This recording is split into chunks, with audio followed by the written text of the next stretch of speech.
Yow! Hi, Rico. Good morning, good afternoon, and good evening. Thank you so much for joining me for another Tippa stream on a Friday's Eve, brother. I hope you guys have been having a super duper duper good week. We are back again. Ooh, for more studying, but this one's a little bit different. Actually, it's so different I need to put the little pin. One moment. Ha ha ha ha.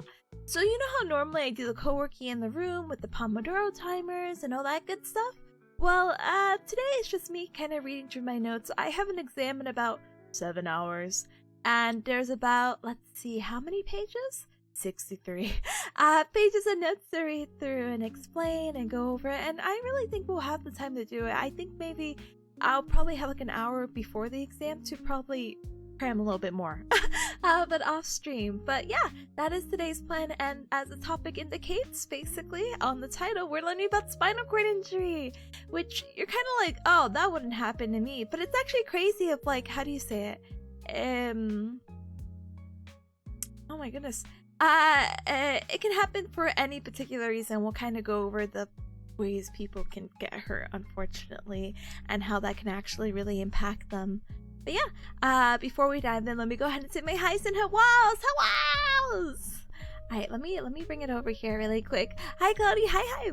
Oh my goodness, my voice. It's the 2 bowls of Cheerios that are getting me. Damn hands. Hi, Cloudy. Hi, welcome. You're here to say first? Brother. Maybe one day I'll have a first redeem. I'm a diligent bearcat, brother. I'm so proud. Keep up the good work. But welcome on in. Welcome.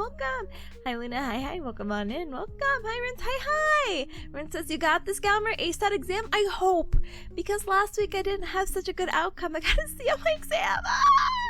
I talked to my classmate an hour before because I was contemplating about starting stream a little bit earlier. But I was like, let me talk to my classmate because there's just this one concept I'm completely blanking out about. And so we talked for about an hour, and I was like, yeah, I'm just really worried because I want to make sure I do good on this exam. And I'm like, I just didn't do that great last exam. I got like a C. Can I, like, hey, I know I'm down in the dumps. It won't ruin my self-esteem. Hey, what did you end up getting on that last exam? He's like, I got a 91.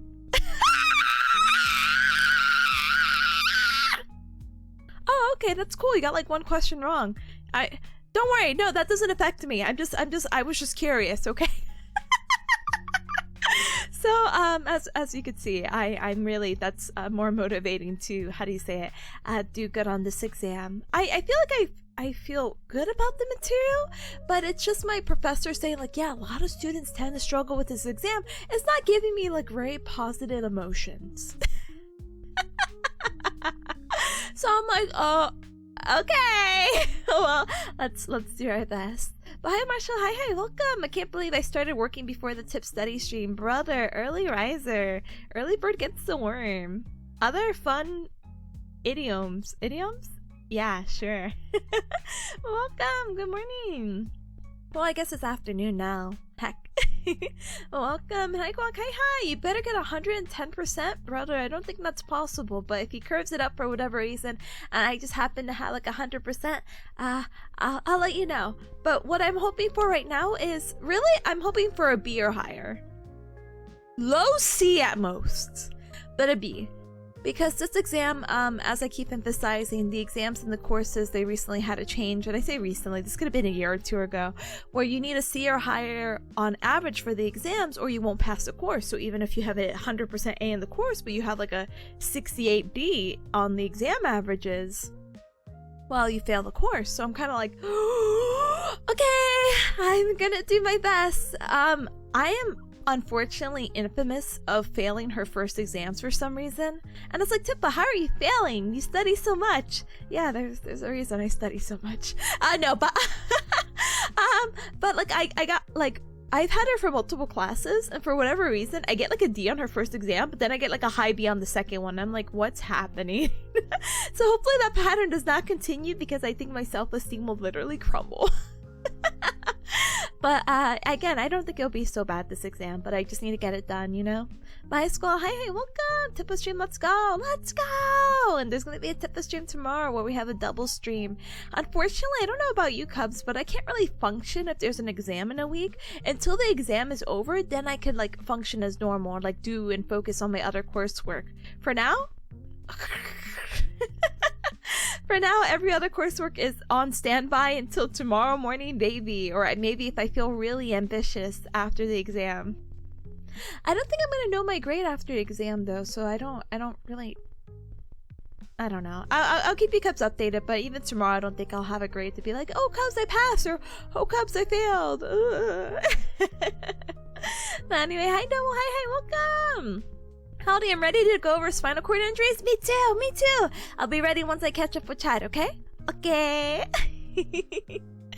Welcome. Hi, Zeph. Hi, welcome. Ooh, in 7 hours. Good luck. Thank you, Skull. I appreciate it.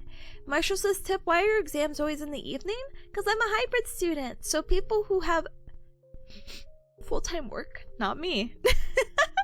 But people with full-time work typically work, you know, in the mornings. They work like at 8 to 5, let's say. So putting the exam at like 7 or 7:30 sometimes gives enough buffer for them to, you know, get home without like rushing to be like, oh my goodness, or like the commute back home. So that's why I always have this time to like yap for 7 hours with my notes and then be like, okay Cubs, the exam is here.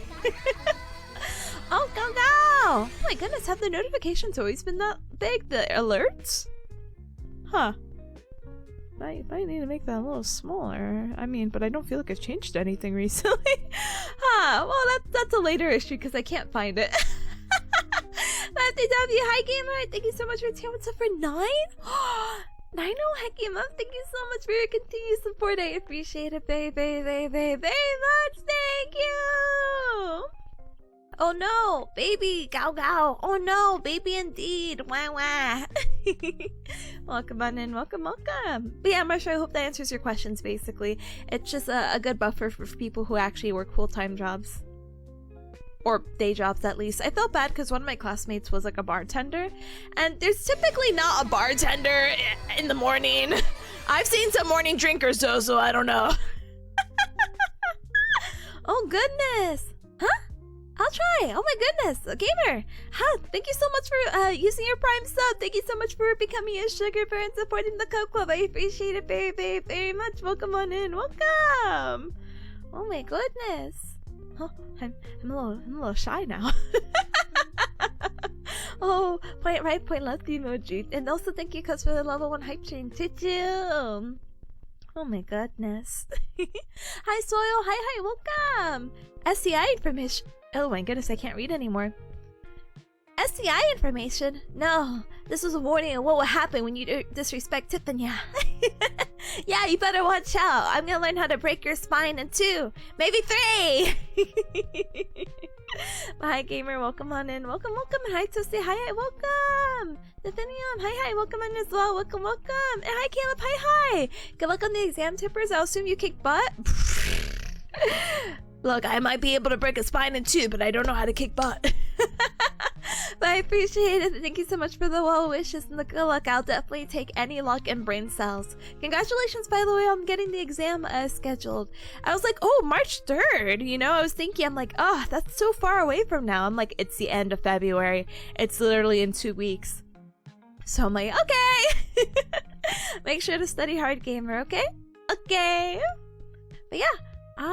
Let me go ahead and move this over to the side. But yeah, as you see on the screen, we have just a lot of notes to talk about. Unfortunately, some of it's kind of black and white because I'm not gonna lie to you, Cubs. I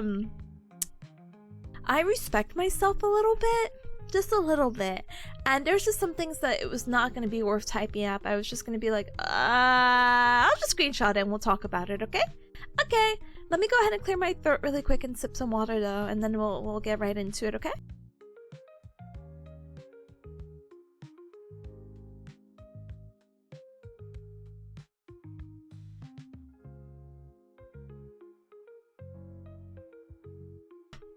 Thank you. Alright, Caleb says I'll continue my daily regimen of shotgunning tea, coffee, and Ritalin and pray for the best. Brother, that's all we can hope for. You know, I know this seems a little bit silly, but I guess I never asked. what is the exam for? Is it for your pathophysiology, or was it the other exam you had mentioned a long time ago prior? But I mean, I think it's in your Twitter name, right? So I think it's the pathophysiology. But either way, I wish you the best of luck. I know studying and shotgunning all you can is so so relatable, unfortunately. When I do my boards, which is going to be about a year from now, actually, not a year from now. Oh, I lied, less than a year. Oh, but when I graduate in December and I'm cramming for my boards, they're like, you need to study 3 hours a day, 6 days a week, for 6 weeks, and I'm like, no. So yay, I love the grind. Caleb says it's a combined examination of pathology, pathophysiology, and pharmacology about everything that is in the heart or lungs. You know what? Actually, listen, the heart and lungs actually does take up a good chunk of pharmacology, to my knowledge. So you know what? Great. I think that's super duper duper doable then. Best of luck with your examination. I can't wait to hear about the results, you know? Good news all around and good vibes all around, okay? Okay. But yeah, like oh my gosh, anyway, sorry, I shouldn't even be talking about it. I haven't taken pathophysiology in like 3 years. Pharmacology's 2. Anyway. So yeah, spinal cord injury. So that's my neuromuscular class. Neuromuscular, sorry. Course is divided into weird, wacky portions. So the first topic for the first few weeks, because I started class pretty early in January, so about a month ago, it's basically categorized into what topic we're talking about. So for the past 5 to 6 weeks, we've been talking exclusively about spinal cord injuries. And if you're not familiar with spinal cord injuries, it's basically what the name entails. It is damage to any part of the spinal cord or nerve at the end of the spinal canal.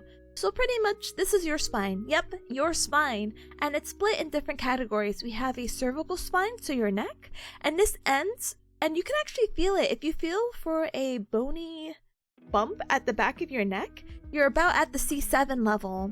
Because the spinal process of C7 is really long. You could kind of see it here. You see how long the yellow is? That's C7. That's the last cervical vertebra. From there, we have our thoracic spine. So, you know, our ribs. Our ribs cover a good chunk of this. Then we have our lumbar spine. And I feel like a lot of people, you know, it's like, oh, I have low back pain. And they feel in that area. That's your lumbar spine. And then we have the sacral. And we have the coccygeal. So this is what people typically refer to as like a tailbone. And the sacrum is the bony part that connects the two parts of your hip. So you know how your hip has like this little curvature, or what they refer to as the ilium and the iliac crest. Like, so when you put your hands on your hips, you're like over that bony prominence. So in the middle is your sacrum, which is basically your vertebra, but they're like 5 of them fused up, you know?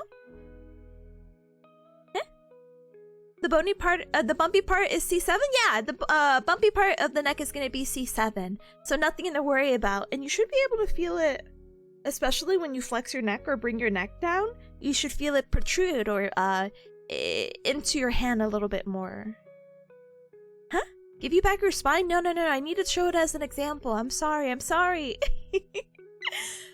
So what happens with spinal cord injuries is that basically there could be a sudden blow or a cut to the spine, and honestly this could be due to a variety of reasons, and we'll talk about some of them. Diving incidences, you know, when people are like, don't dive head first. Yeah, don't do that, because spinal cord injury. This can happen due to a gun wound or a knife wound. It can happen because of motor vehicle accidents. It could happen due to general trauma or a fall. Any kind of break into any of this in your back can cause a spinal cord injury.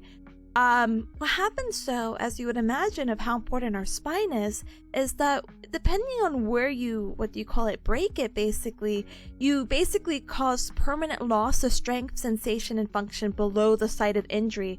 So typically when you see people with spinal cord injuries, they tend to not have use of their legs. That's kind of a given. And I'm going to move this image just a little bit more over here so you can have a better idea. But let me talk about this in just one moment. King, hi, welcome. Good morning. Thank you so much for the hat and the check-in. Appreciate it. Hi, gamer. So we just talked about our C7 being right there, right? So let's say you have, I know it's a little bit difficult, but if you count up basically with your neck flex, C7, C6, C5, C4, at the C4 level, because anything higher can kind of result to death. But it's not unheard of to have a spinal cord injury from C1 to C3, but the quality of life is extremely diminished, as you would imagine. They're basically ventilator dependent, so basically their diaphragm, the thing that keeps them alive to inhale and exhale, is not working, so you need a machine to basically breathe for you, and you can't use your arms or legs. It's very, not good.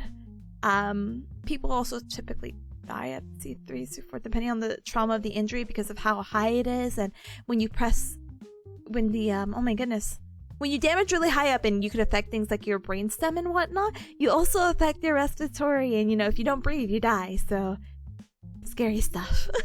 But yeah, C4 injury, so right up here, going up from C7, you're considered tetraplegia. So this is a condition basically saying that you are unable to use your arms and your legs. So you can see in the picture here, everything highlighted in blue, you're not able to use, which is crazy to think about, right? So you have some control of, like, I think, what is it, like some neck muscles, so maybe you'll be able to flex your neck, and you'll be able to, like, express, you can raise your eyebrows and do all this other wacky stuff, but you can't use the rest of your body. So scary. C6, you might be able to use some shoulder shrugging. You might be able to kind of flex your arm, but not really, because the rest of your arms are pretty much gone. Same with your legs. If you get an injury at T6, so the 6th vertebra of the thoracic, you can kind of use half your body. Some of your hands may not work, and we'll go more in details of what works and what doesn't, but this is just like a general overview to give you Cubs at least a little bit of familiarity. So T6, now you're considered paraplegic. So paraplegic at this point, you could use your arms, so I don't know why this is highlighted like this. You have full control of your hands, but you can't use your legs, and half of your abdominals are still not fully in there, and that's actually going to still affect respiration, because even though you have your phrenic nerve, which innervates your diaphragm, C3, C4, C5, your abdominals or your ab muscles actually play a part in exhalation. And again, we'll talk about that more in detail. And then the last one is going to be the L1. So lumbar level, which is going to be right here, your arms should fully work. I think you should be okay with respiration, because I think it's T12 that innervates the abdominals, but we'll go over it. And with this lower kind of spinal cord injury, basically the only thing that doesn't work is your legs. So TLDR, the higher the injury of the spinal cord, the worse off you are, basically. And the lower it is, well, yeah. Hope that helped. Marathon, hi, welcome, gamer. Wahoo, study time. Hi, gamer. Thank you so much for the 5 stream streak. Thank you. And hi, Pata, hi. Thank you so much for the self-care checks. Give me one whole moment. I got you. King says Bearcat School looks intimidating. Oh, it's a little bit intimidating because it's grad school, but it's okay. Daijoubu. The diagram forgot about the upper appendage innervation, and everyone point and snicker. Basically, I'm just like, what do you mean, T6? Brother! We'll talk about myotomes in a little bit, because that's definitely going to play a part. And if you were here for the last study stream last week when I had my exam of the musculoskeletal system, we had that fun mnemonic. So, okay, let me backtrack really quick, and then I'm going to do the self-care checks. I promise. So, myotomes basically is in your spine you have nerves which innervate certain muscles. And when I say innervate, I know it's kind of like, what does that mean? Basically, it gives power to do certain muscles. And so everything that you are doing is innervated by somewhere, some nerve, somehow. And so we had learned like our basic myotomes of the spine. So we talked about C3, fallen tree, so it helps with lateral flexion of the neck.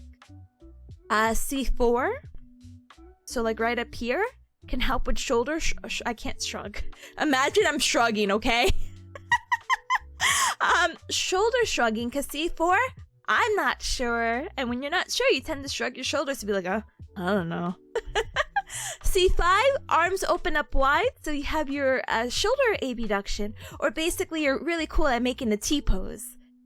C7, no zombies go to heaven. So you know zombies have their arms straight up and their hands are limp. You're like, I wish I could mimic this. Sorry. But yeah, no zombies go to heaven. C7, no zombies in heaven. This is to indicate elbow extension, so your arms are straight out. C8, you're doing great. So basically you give a little thumbs up, and this is to indicate thumb abduction. So your thumbs are going away from all your other fingers. And finger flexion. Yay? Yay. And then T1, one and done. I wish I could show you guys, but basically, do I have MS Paint open? These are your hands, okay? Thank you. And you basically shake them out. Like, all done. All done. And this is to indicate the, what do you call it? T1. One, and done. Yay. I could have just showed my hands. I could have turned on my camera, but it's fine. It's whatever. I just realized, I'm like, wait. Anyway, that's to indicate finger abduction. But yeah, you'll do great. Thank you, gamer. Skull says the lower it is, the less bad it is, but not good. Yeah, don't get injured ever. And Vintage, hi, welcome. Virtual handshake, basically. But yeah, we'll talk about that all again in a little bit. This is all just an overview. And so really, yes, spinal cord injury is bad, but thankfully it's not the end of the world. A lot of people who have spinal cord injury still can live, and as mentioned by Squall and myself, I guess, earlier, the lower it is, the more function you're going to be able to have.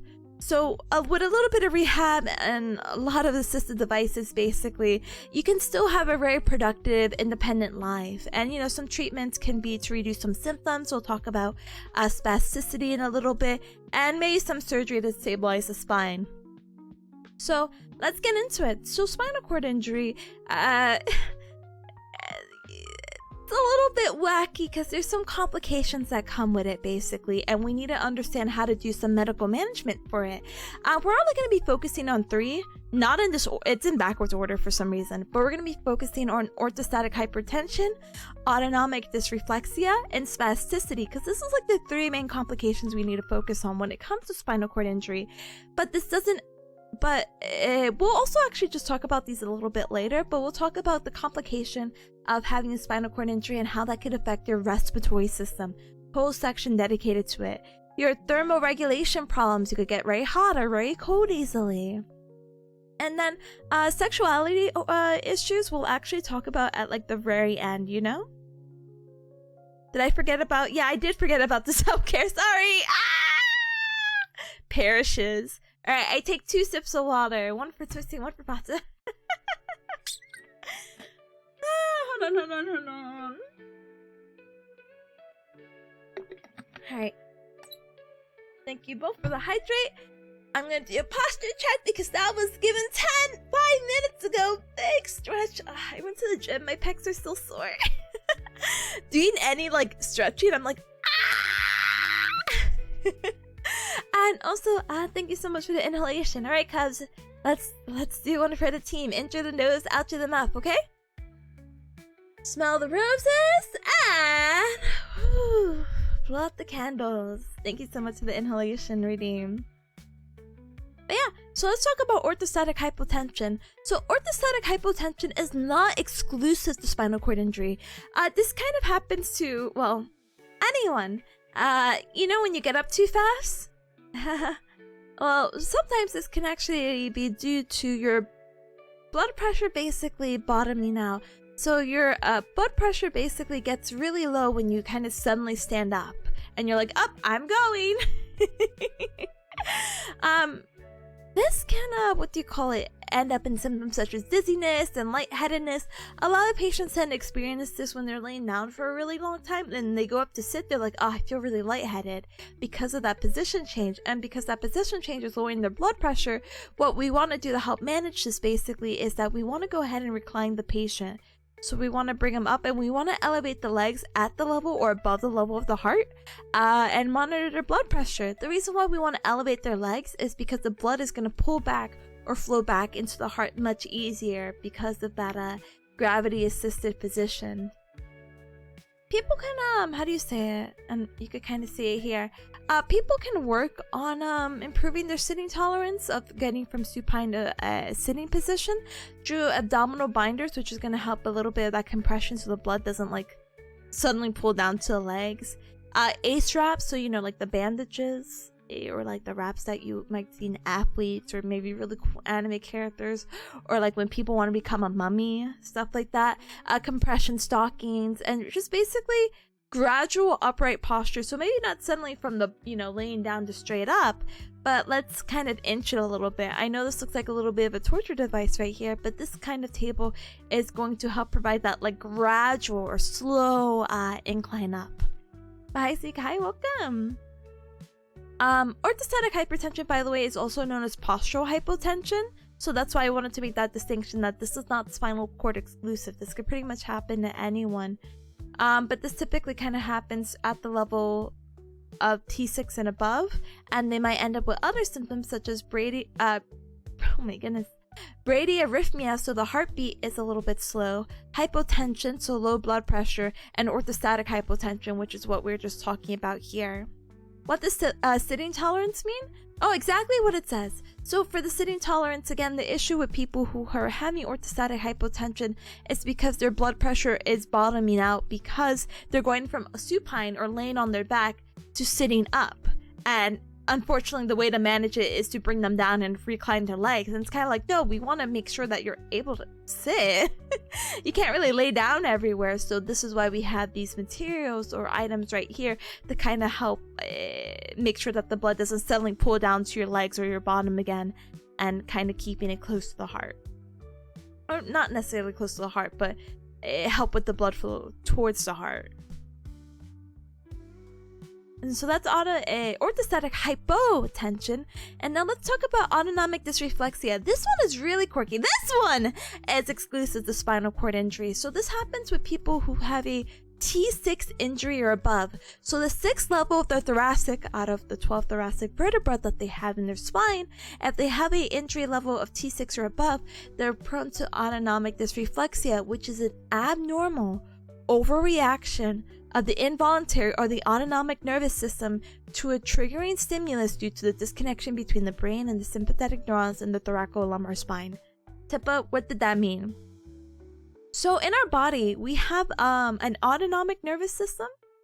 And have you guys heard about like the sympathetic and parasympathetic nervous system? If those terms don't sound as familiar, don't worry. Have you guys ever heard about fight or flight?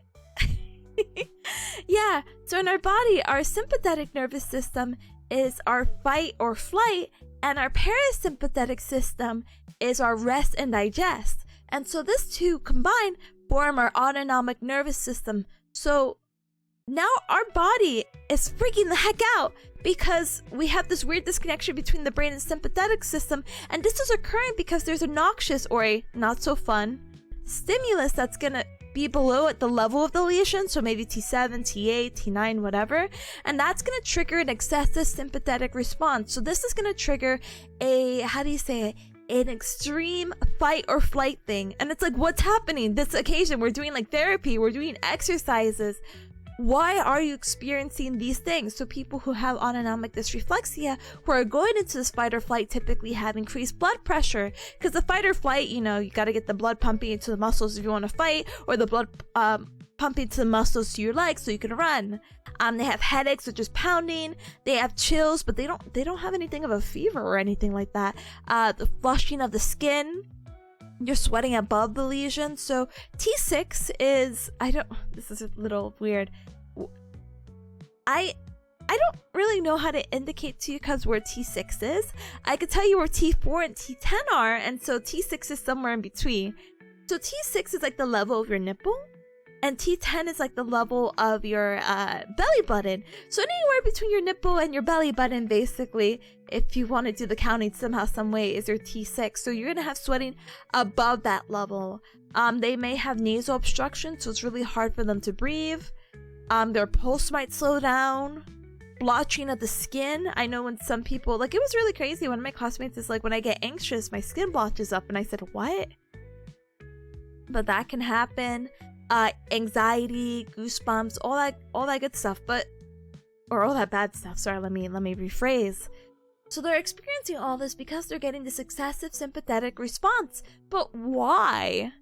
So autonomic dysreflexia, again, there's some kind of noxious stimulus, and I know this sounds dumb. Noxious stimulus to me is like bad stimulus, but let me see if there's like a better way to like explain it. A stimulus strong enough to threaten a body's integrity. It can cause pain, may damage tissue. Is there a layman's term for it? Layman's terms.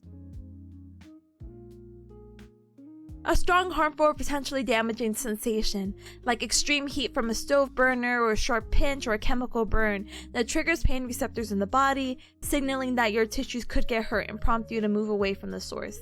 Thank you, Google. Anyway, so why this happens is because maybe there's an irritation of the bladder. And so I know this sounds a little bit weird, so let's actually go back.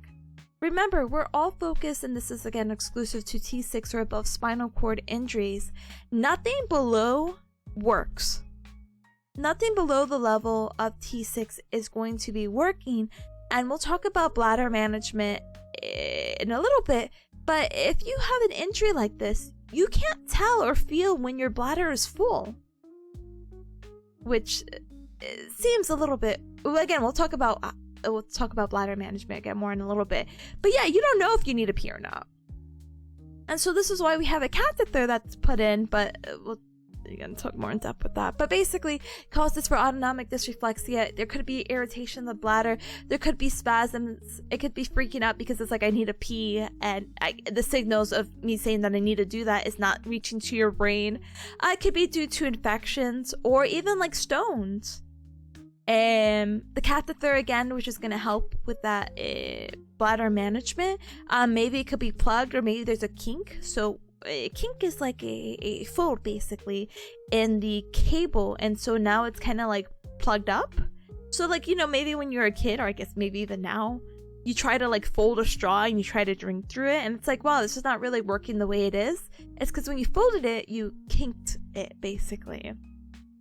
And an indwelling catheter and the pulling of it can also cause spasms, distension of the bowel, so basically you have to use the restroom, contractions of the uterus, pressure sores. Ingrown toenails can also cause autonomic dysreflexia. UTIs, irregular bowel movements, skin issues, muscle spasms. All of this can cause autonomic dysreflexia. Oh my gosh, autonomic dysreflexia! Yay! Hi, Penguin. Hi. Hi, Kia. Penguin Kia. Hi, Kia. Hi, welcome. So, Tippo, what about this exactly? So, this is actually a medical emergency. Autonomic dysreflexia is actually no joke whatsoever. So, we mentioned orthostatic hypotension. Oh, their blood pressure is bottoming out. It's lowering. They're feeling light and faint and lightheaded. We need to lay them down and raise up their legs so we could get the blood pressure back up. This one, you want to keep the patient up. Either sit them up or keep them up, because when you sit up, your blood pressure lowers. And then from there, you want to search for the source of irritation. Again, if they have a catheter, you want to check to see maybe it's not bent. You might need a half nursing check for a bowel impaction, because this is something we'll talk about again with bladder and bowel management. But basically, if you have a really low spinal cord injury, your bladder may not work basically. And so you need nurses to basically, depending again on the level of injury, but you'll need nurses to help you defecate basically every 30 minutes after a meal.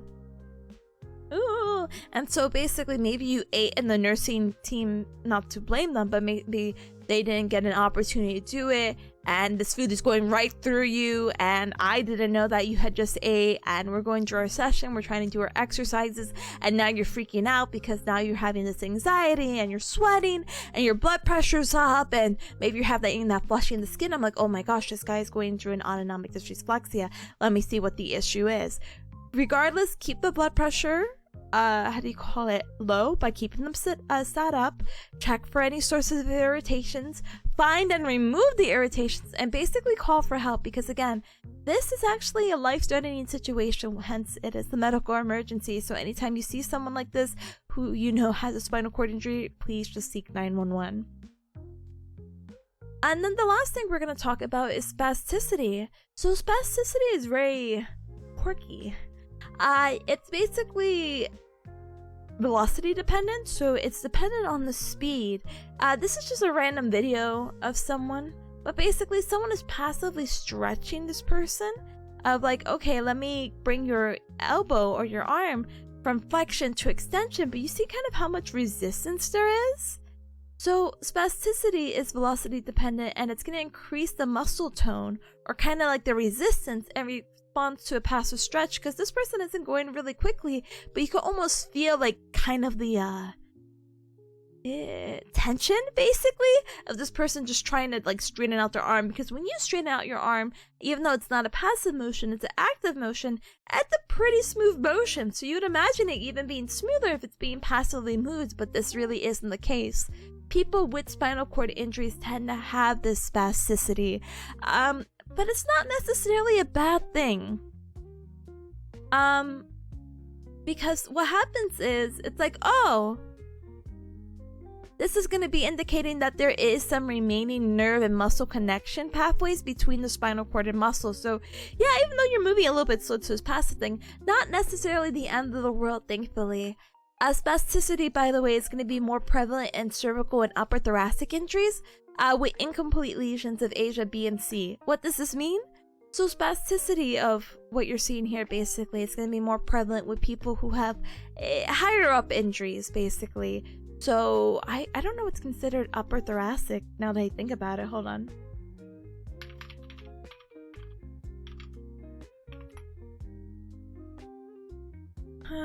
T5 to T6 basically, or higher. As for the Asia scales you see here, we're actually gonna go way more in detail, more detail than you would have ever hoped to know. But just like a little brief overview before we get into it. There's this thing called the Asia scale, which is a very globally, internationally accepted scale of how to grade someone who has a spinal cord injury, basically. It goes from A to E, so A, B, C, D, E. A is actually going to be the worst, which I know is very counterproductive, because it's like, well, don't you want A's and everything, like your grades? Yeah, but not in spinal cord injury. And E is normal, and we'll go again and talk about that a little bit more in detail. So, spasticity, yay, great! There's some remaining connections between the spinal cord and the muscles and the brain, and yay, so happy! Yeah, it's all fun and games, but then you realize when you're having the spasticity, it can really interfere with your ADLs, or your activities of daily living. So maybe you're not able to do things like brushing your teeth, or buttoning up a shirt, you know, stuff like that. Transfers, so basically if you want to get from like supine, laying down on your bed, to sitting up, maybe you'll have some difficulties because you're not able to like basically get the movement because your arm is just not refusing to move, or your arm is refusing to move, sorry. And it can also interfere with sleep. So how could we manage this? Basically, we want to focus on splinting, and definitely 100% highlighted, we want to work on standing programs. Standing programs is going to help reduce that tone, or that like resistance that you're seeing, and the hypertonicity, and this is all because of weight bearing. Weight bearing is also really good because it helps, build up your bone strength, and so you're not as prone to like conditions such as like osteoporosis. So some training variables that we could talk about when we're trying to deal with spasticity is task-specific training. It's a really crazy concept, but the way to get better at something is just to do that same thing. So when we do step training or walking is going to improve stepping. I know, crazy, right? But if we have them on a standing training and we're just helping them stand, standing's not going to help them step. It sounds very like straightforward because it is. Standing is going to help with standing, stepping's going to help with stepping, walking's going to help with walking. Have it right, task specific. If they need this help, we need to get them through it. And yes, even if they're struggling, the only way they're going to get better at said thing is to do said thing. Hi, Bobo. Hi, welcome. I see your hydrate. Give me one moment. I'm almost done with this one. Load bearing. So again, that's going back to that weight bearing. Again, because that's going to reduce that tone.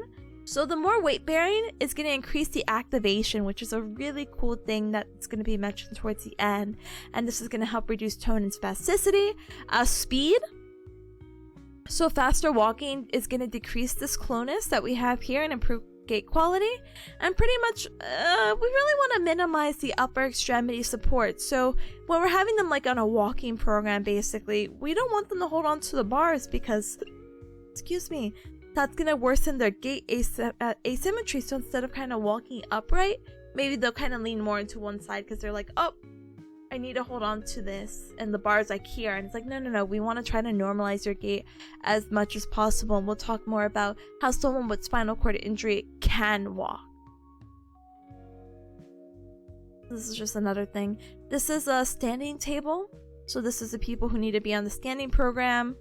We have the bracing, the splinting, the casting, and those are all various ways that we're going to have that treatment for spasticity. So now we're going to talk about the Asia stuff, but give me one moment. Let me go ahead and get this hydrated, okay?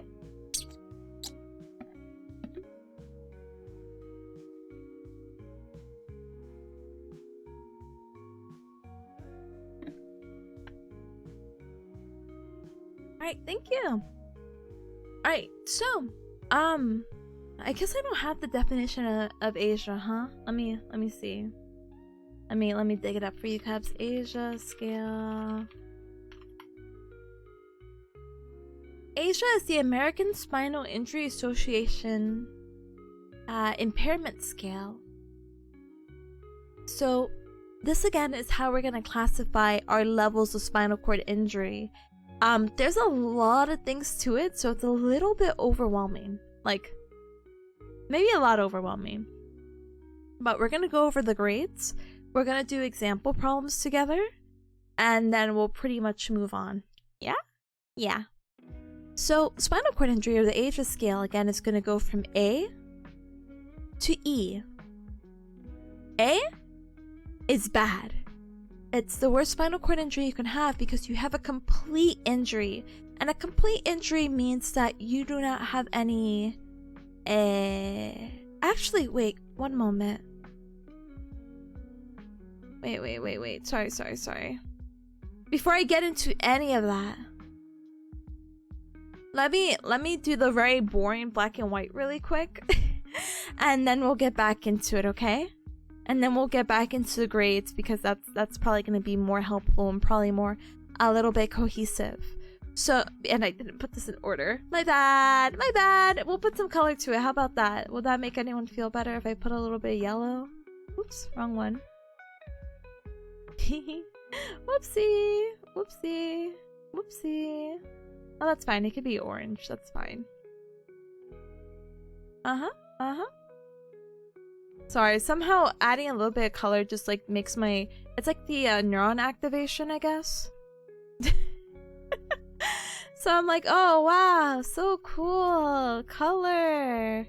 Wow. That's what I get for copying and pasting. Hi, Chlorine. Hi. Good morning. Wake up. I know I'm awake and I'm reading pages and notes. Boo. Bow. Hi, gamer. Happy Thursday to you. Welcome. Alright, so the purpose of the Asia scale, again, is going to provide a standardized method for classifying spinal cord injuries. I feel like we talked about that a billion times, so I'm like, okay. Hey, Conky. Hi. Oh, Conky. Okay. I'm like, huh? Hi, gamer. Thank you so very much, Con, for the app. Oh, welcome to the Cup Club. Welcome. And thank you, Chlorine, for the check-in. Welcome on in. Welcome.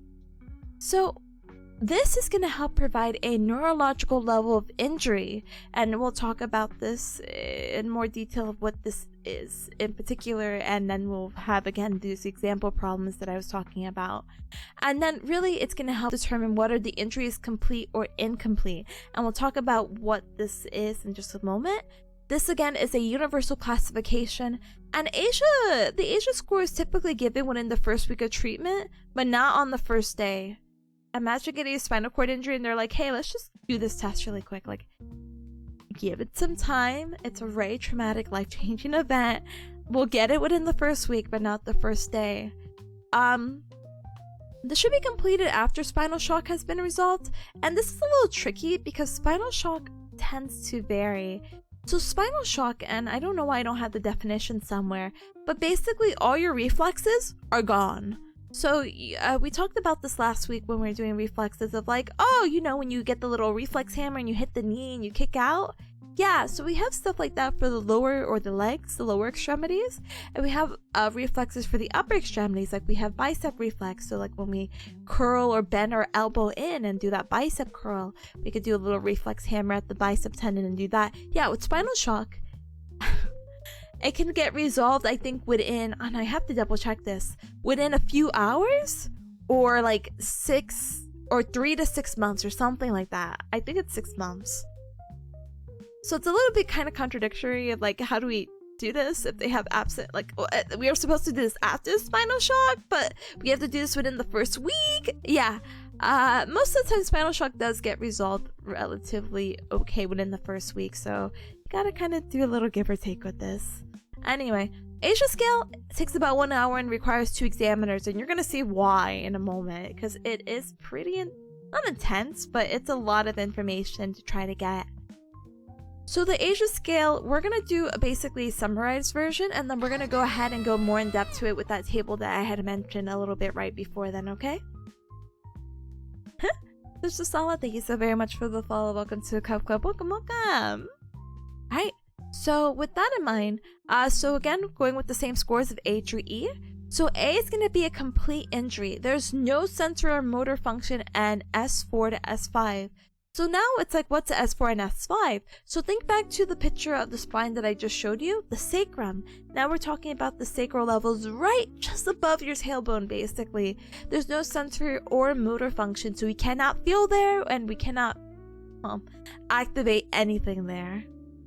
B is going to be sensory incomplete, where there is sensory function below the neurological level, which we'll define in just a moment, but there's no motor function. C and D are considered motor complete.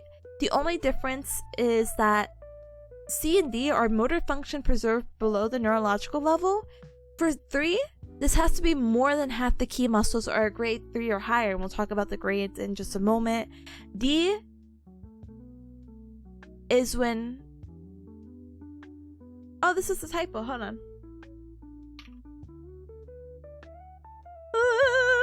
Okay, let me explain again. A and B, you don't have any motor. B, you start getting sensory. C and D, you have motor, but it kind of just depends. C is that, yeah, there's a little bit of motor underneath this like established level we determine of what's functioning in your body completely, both on the left and right side. But if the remaining muscles are less than a grade of 3, which means that they cannot go against gravity, then it would be graded a C.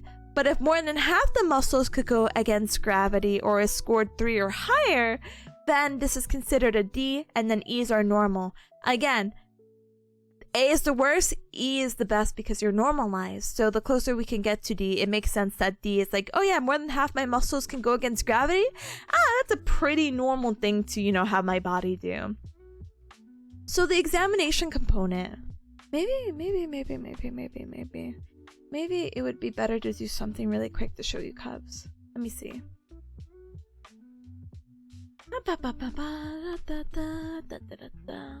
What is this image? Oh, the gerrymandering. But I love this image. Sorry, this is really off topic because I sometimes don't like opening new images. Anyway. So the comic was just like not a native English speaker. Blah blah blah. J Mandarin. Blah blah blah. Huh? Never heard that word before. What does it mean? Okay. I love you, Image, but I'll have to replace you. Alright. So, before we get into like the absolute nitty-gritty of all the information, let me go ahead and do this. I'm gonna steal Cat Bear. So this is the Asia score. This is the test. This is the examination process that we use, and so there's a lot to it. We're gonna show this in a little bit again, but just to give you a general idea, that we're gonna be testing both the right side, and I know the right side's on the left side, but I don't know. We're gonna be testing the right side and the left side of the body, and we're gonna go through sensory stuff and checking out their motor. And we talked about the motor being in C and D, but we want to check the strength to see, hey, is this muscle able to go against gravity? We also want to check if they have voluntary anal contraction, or what they call back, and then if they have a DAP, which is like a deep anal pressure, so they're able to, what do you call it, have a motor use of it and basically a sensory use of it. And we'll go more in detail of how like these how do you say it, these tests work out. But I want to give that at least like vague idea to show you like what this is looking like. So for the examination component, we have to do the sensory examination. So I talked about the myotomes earlier of like, oh, there's certain spinal nerves that are going to innervate these muscles. Well, we have something very similar for the sensory component. So basically, let me see if I can find a good picture. But these are called dermatones. And basically your how do you say it? Nerves that come out of your spinal cord are going to innervate the sensory portion or a region of your body. So let's say, let's keep it safe. Let's say C5, which is the C5 nerve coming out from here. C5 is going to innervate like the tip of your shoulder, basically, or maybe not the tip. I lied. It's like a combination between C4, C5, because you can kind of see a little bit here. C6 is the back of it, which is crazy. Okay, how about this? Maybe something a little bit more standard. Let's go C3. So right underneath the chin. If I were to like brush, and I'll tell you how to like appropriately do that with the test right below. But if I were to brush that area and you say, hey, I don't feel anything, that indicates that that spinal nerve of C3 isn't working. We could go T1. I could go right here, and if I feel here and here, and you're like, hey, I don't feel anything, then this is indicating that T1 is probably affected sensory-wise. So, that is all to say that all those dermatones that you saw, we're going to go through and try to feel each one, basically. So, the purpose of the Asia scale is to identify the lowest intact dermatone with normal sensation. So, we basically have the patients with their eyes closed, and we do the 28 key sensory points. So, on the body, you can even see there that these are the areas that we would be basically testing, and they're labeled appropriately of like C3, C4, C5, C6, going to the T's, going to the S's, and they're basically going through each 28 points to see, hey, do you have sensation on this side, basically. So they're going to start from C2, which is like the back of the head, and they're going to move all the way down the body, and they're going to repeat what do you call it? They're gonna do everything on one side, and then they'll do the other side. So they'll do the left side, and then, or sorry, they'll do the right side, and then they'll move on to the left.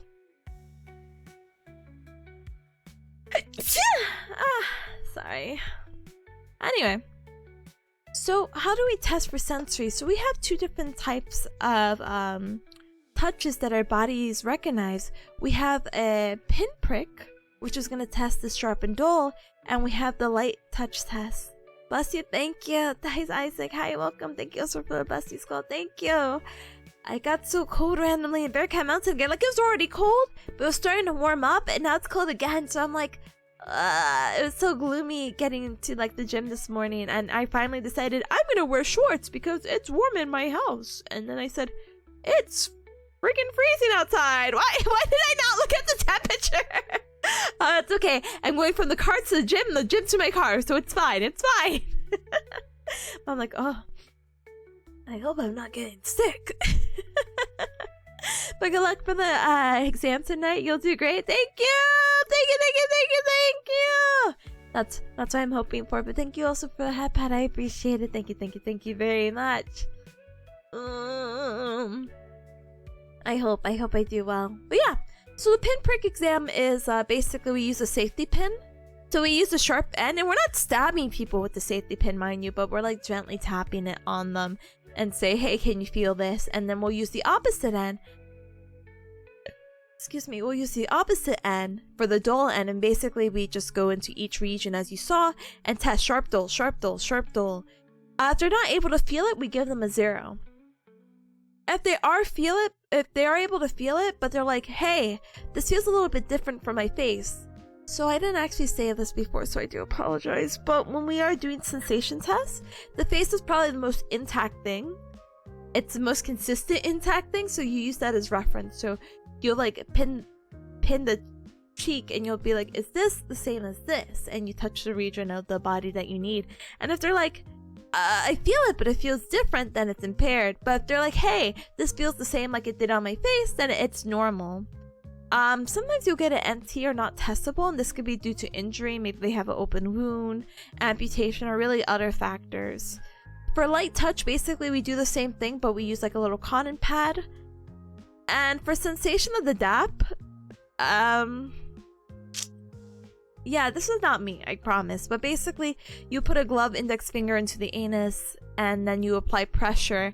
And if they're like, yeah, I feel the pressure of your finger, then yes, they have a DAP or the deep anal sensation, which means that this is a sensory incomplete injury, which means that if they're able to have the sensation and feel, then it is already a, how do you say it? A Asia B. Because Asia A, and you'll see it in the Asia charts in the examples, should not have any sensory. They have no sensory and no motor of the lower regions down there. So this is automatically a B, and it can only go up from here basically, or I guess go down in the scale because we're talking about like ABC order. Anyway, motor examination, basically we test them the strength and we give them numbers. So basically 0 is no motion, 3 against gravity, and 5 is normal strength basically. And we're gonna assess 10 key muscles. Why 10? I'll explain it a little bit more when we see the graph because I feel like it's a little bit easier. In addition to the 10 key muscles, it's also we're going to test the voluntary anal contractures. So let's see. Patient remains supine. Okay. So same thing, gloved finger, squeeze your finger. And if they're able to do it, great. And if they're not able to do it, then boo, boo, boo, boo, boo, boo. Hi, Faust. Hi, welcome. Gamer. Hi, welcome. Hold on one moment. Wait for doing well. Hi, gamer. Hi, gamer. So. Let's talk about this really quick. We'll go back to the levels really quick, and I think we'll take a little ad break, rest break from here, okay? So the Asia classification steps. So we're gonna record sensory scores for light touch and pinprick. Determine the DAP. Then we're going to record motor scores for each of the key muscles. We're going to assess the contraction. And then we're going to determine sensory and motor levels, neurological levels, complete versus incomplete, grades, and zone of partial preservation. Again, I think this is something that is way easier to indicate onto the graph. So let's go back up. So same thing here of the Asia scale. We have our A, B, C, D, E. There's like a flow chart that's really easy. So basically, is the injury complete? So do they don't have contraction or a sensory feeling of the anus, basically. If they, what do you call it? If they don't have that, then yes, it's the Asia A. But if they're like, oh, there's a little bit of sensory, then we go down to B. But then we get to decide, is it C or D? If at least half or more of the key muscles below the neurological level are graded 3 or better. And again, this is probably all better shown into the examples. So let's actually go. Sorry.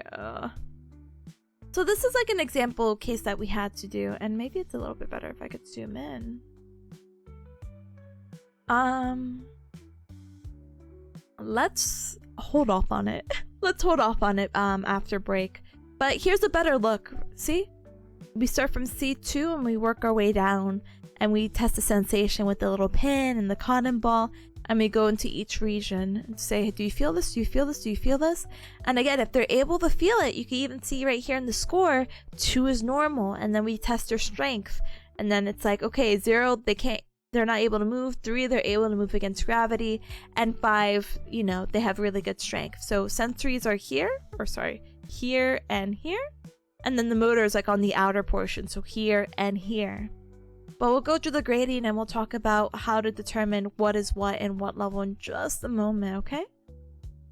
Maybe I'm trying to find like the happy medium of like, what is a good zoom in? Yeah, maybe? Yeah. Alright, Cubs. So this ad is gonna play in about 30 seconds. I'm actually like gonna lose my voice apparently. Hold on, oh my god. I actually have to go email my professor really quick and hopefully she responds. I'll be like, hey, I'm so sorry. I just want to double check X, Y, Z. So that's what I'm going to be doing for the next 3-minute ad break. But please use this time to stand up and stretch, hydrate, and eat and drink something super duper duper yummy, okay? Okay, I'll see you guys in a little bit. Bye, BRB! Use this time to take care of yourself too, okay? Bye!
Wow.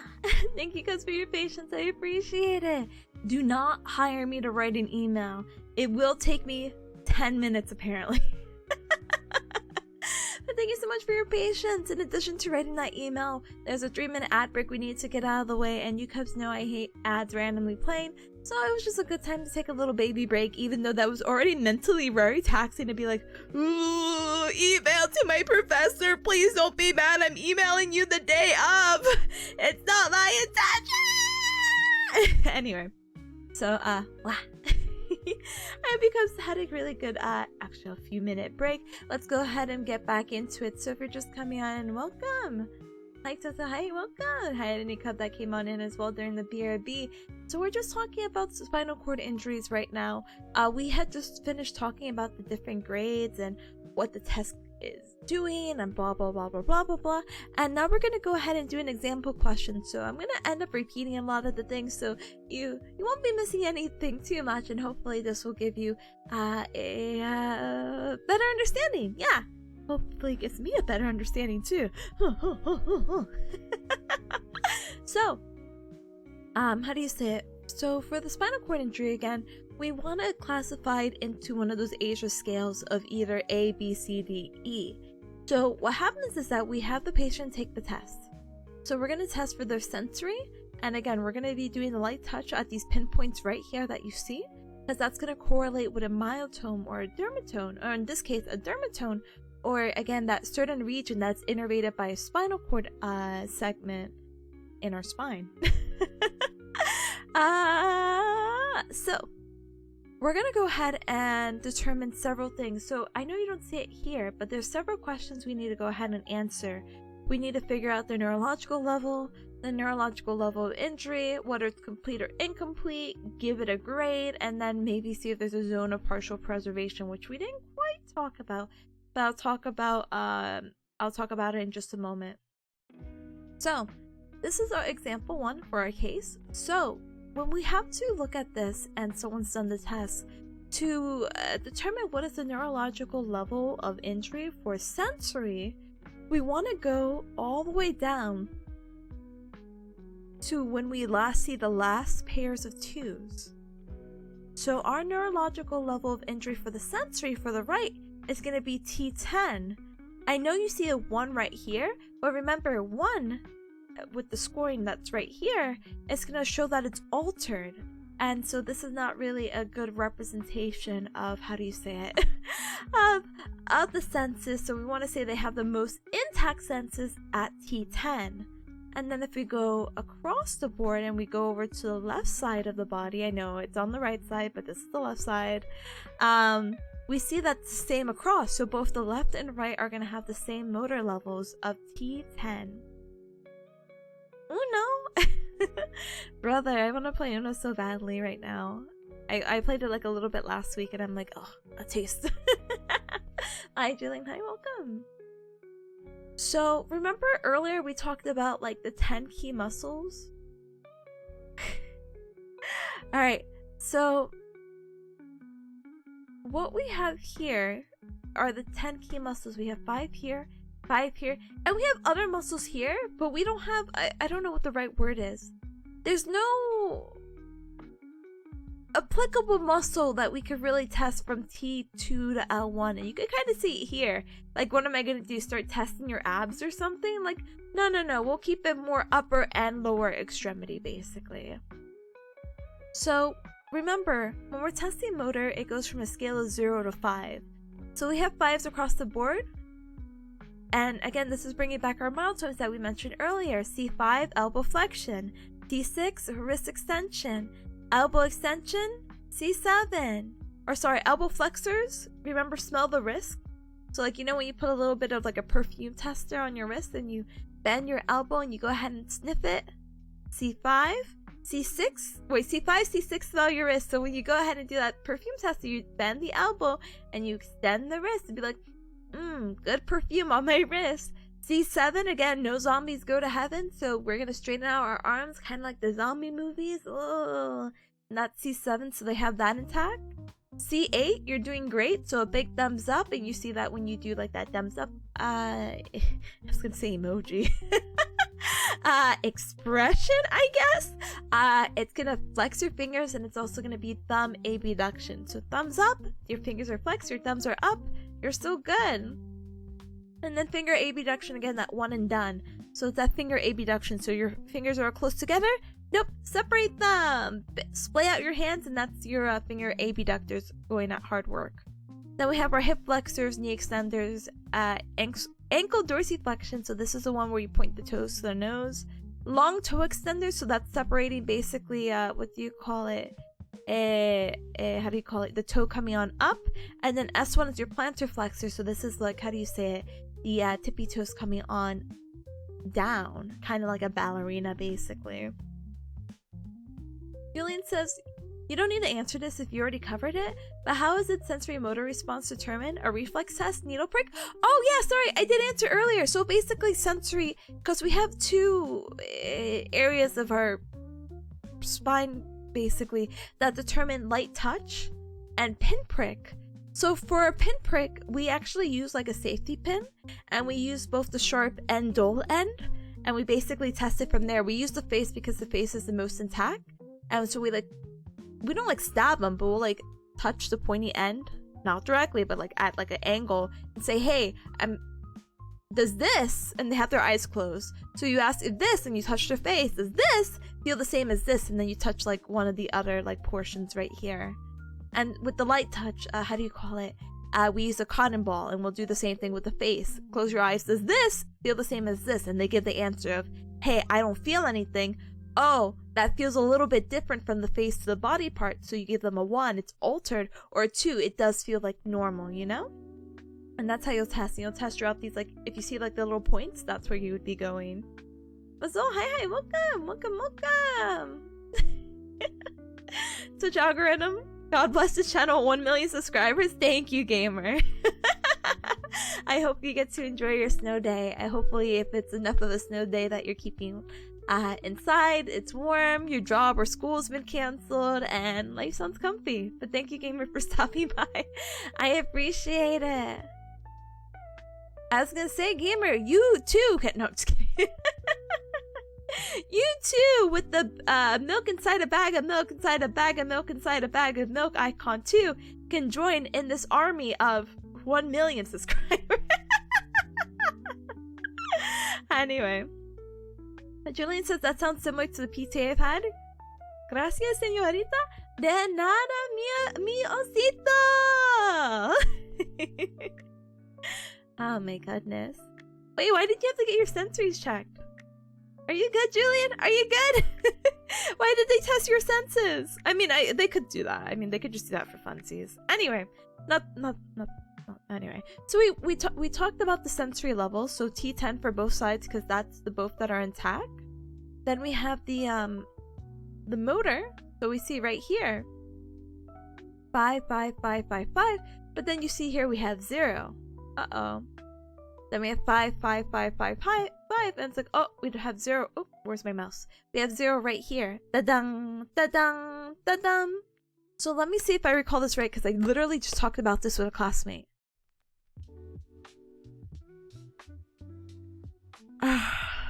Is it the 10 key muscle? So he's gonna kick my butt so much. Ugh. Anyway. Let me think. I think you're only using key muscles.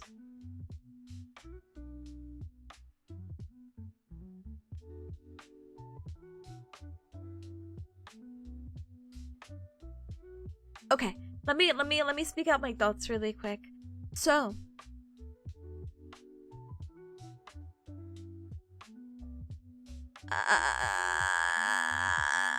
I'm kind of skipping ahead. That's why I'm probably like so frazzled right now, which is so silly. yes, we do have 10 key muscles, but we need to consider the muscles right here as well.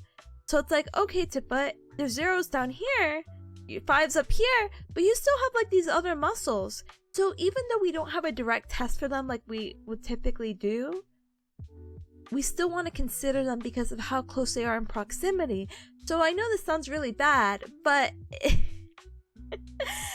for how close the sensory and motor paths basically run, it's the idea that you can assume that, hey, if this person has normal sensation at T12, they most likely have the muscles that are going to work up to T12, which is great. There's just, again, no proper way of testing T2 to L1, like we could with the other extremity stuff, you know what I mean?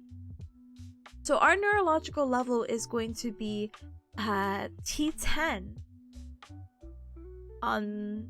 and we have to make sure, does this equate to the other side as well, because the other side doesn't have to necessarily be even. So we have T10 here, okay, cool. And we have the 5 muscles here, T10, okay, cool. 5 muscles here, T10, cool. So our neurological level is going to be T10. So now the next thing we have to determine, is this a complete or incomplete spinal cord injury? So this, because there's a funny thing that they call noon, but this is going to be a complete spinal cord injury. Why? This is going to be complete because, remember, we don't have motor or sensory down here for our VAC or our DAP. And so you see N means no. We have 0, so there's no sensory, no motor, no sensory, no sensory. So this noon is going to determine that this is a complete spinal cord injury. So what are we going to go ahead and give this on the Asia scale? We're going to go ahead and give this an A, which sounds like, wow, they did such a great job. But no, remember, A in the Asia scale is the worst one. So with that in mind, let's go over here to this concept of zone of partial preservation. The zone of partial preservation is only, and this is what I had to email my professor about, it's only exclusive to complete spinal cord injury. So people who don't have voluntary anal contraction of the back or deep anal pressure, the DAP,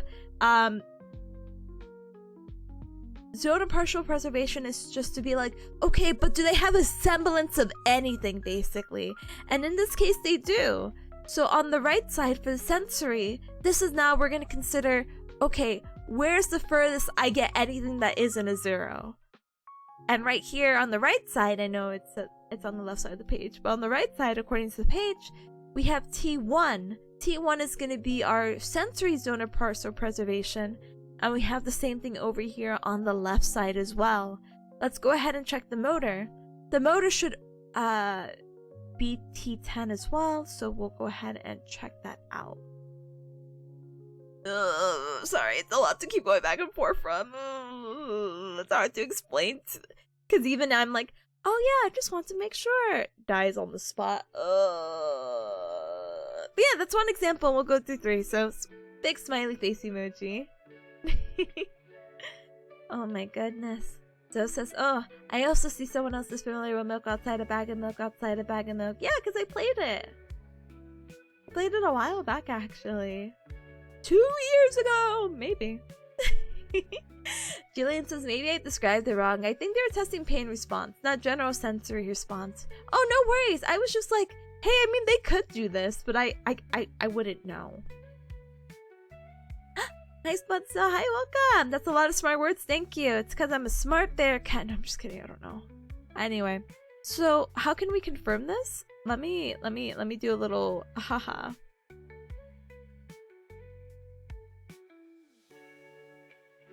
So maybe this would be a little bit better to show. So again, T10, because this has the 2s across the board, and 2 means that it's normal. So sensory level on the left and right, T10. We just talked about this. T10 at the motor level, because we don't have any key muscles to isolate here. So the sensory is going to equal the motor, so T10. Neurological level, T10, because that's okay for both sides. Zone of partial preservation is going to be T11 on the left side. T11 on the right side, because there's at least a little bit of a 1. And for the motor, we're going to just stick to T10. Good talk. Anyway. Let's do case number 2. So this one will go ahead and... Wait, do I want to zoom in? Yeah. I'll zoom in and then I'll just keep going back and forth like this. Hee. You can also do this. Maybe it'll help out a little bit. Alright. So now we have a different case example. So this one, let's go ahead and find the sensory. We're looking for 2s across the board. Oh, okay. So at the level of C6, this is going to be our sensory level of... This is going to be our sensory neurological level of injury, C6. And then we have over here on the right side, they have 2s a little bit further down. So on the left side, it's actually going to be C7. C7 is going to be the sensory neurological level of injury on the left side, while C6 is going to be on the right side. And let's go ahead and confirm. Confirm. Alright, so what about the motor level now? So the motor level, we're going to go ahead and look. So the motor level is a little tricky. Why? Because, yes, even though we have a number at C7, we actually can't consider C7 to be the motor neurological level. But why? Glad you asked. Because what happens is that to consider this the motor level, the number above would have to be 100%, or in this case a 5, which is the highest score. And because it's not, then that means that the actual motor neurological level of injury is at C6. Why? Because the number above it is at 100%, or rated 5 out of 5 basically. Maybe not probably as transparent as I could say that, but basically that's why we don't consider C7. We consider C6 because there's a 5 above it, and 5 meaning that's 100% normal. While 4, it's not completely quite there yet, but yeah. So let's go ahead and look at the left side. So the left side, kind of a similar situation. Look, but we have 4s here. Can't we consider them? Nope, can't consider them. What about C7? Yep, we can consider that. So C7 is going to be our lowest level of injury because the number above it is at 100% or normal or at a 5. So let's go ahead and repeat that again just for clarity's sake. The motor level should be C6 on the right and then C7 on the left. Okay, we got that. That's going to be correct. And so the neurological level, again, just to repeat, is the highest level that both sides are functioning. So yes, even though the left is a little bit more functioning, the right isn't. So we're going to go ahead and say at the highest neurological level of injury for both of these is going to be at C6. Yay. Hi Rory, hi, welcome. Hope you're well. I am. Hi gamer. I'm just... I have an exam tonight, so I'm just like, But hi Tazzle. Hi, welcome on in. Hi Tazzle. I hope you're also doing super well. Happy Friday's Eve. Actually, before I get like super into like the mud with this, hold on. Shout out! Hi Tazzle. Alright, so you see how the zone of partial preservation says not able? Why? So now that we determined, and again we have to go back down here because these are our actual questions. The chart is just a fun colored, I don't know, brain go happy when it sees colors, you know? So we determined our neurological level. We determined our neurological level of injury, so we said that was C6, so across the board C6. Is this complete or a non-complete spinal cord injury? Remember, a complete spinal cord injury is that there's no back or no DAP and no sensory, so no motor, no sensory at the lower levels. This person does have a back. This person does have a DAP, and this person does have senses right here. So it is not an A. So is it a B? No, it isn't a B either because B doesn't have motor. And because we have motor, we have a contraction down here at the back. So this couldn't be an A or B either. But this is not an E either. This is not normal. So this either has to be a C or a D. So now we have to go ahead and determine the we have to go ahead and determine what scale this is based off the number of muscles that are working. So how does this work? This is what I had to wrap my brain about like an hour before stream with my classmate, because I'm like, please tell me, because I am blanking out. I am losing it. So what happens here is that we use the neurological level of injury, so we can only consider C6. And now we're going to count the muscles below. We have 1, 2, 3, 4, 5, 6, 7, 8. Okay, but guess what? We have another side, so we have another 8 muscles right here, I believe, from the C6 level, yeah? Yeah, anything below 1, 2, 3, 4, 5, 6, 7, 8. Perfect, so in total we have 16 muscles. Keep that in mind. Now we're gonna do our best, because what we need to determine is, hey, are half of these more? How to say it? Are half of these more or less? Are more muscles graded 3 or higher? Or less muscles graded 3 or higher? Because if there's more muscles that are actively functioning, they're able to go against gravity, we have at least half or more of these muscles going against gravity. So we have an 8 out of the 16 higher that are scoring a 3 or higher. Then that will make it a Asia score D, which is great because that's getting closer to normal. But if we do not have more and we have less, so we have 7 or less muscles that are scored a grade of 3 on the muscle test, then we're going to give it an Asia score C. So let's go ahead and count already. So anything below our neurological level of injury, so we're going to count 1. Okay, this is above 1. Now I'm just counting the muscles that are graded 3 or higher. So 1, 2, 3, 4, 5, 6, 7, 8. This 2 is not above a 3, so I'm not counting this, and the rest are zeros. So what does this mean? We have 16 muscles below the level of injury. We have 8 of those muscles scoring a 3 or higher. This person is an Asia score D. Yay! And it's incomplete. Yay! All right, 2 more examples, and I will never have to recite these again. Okay?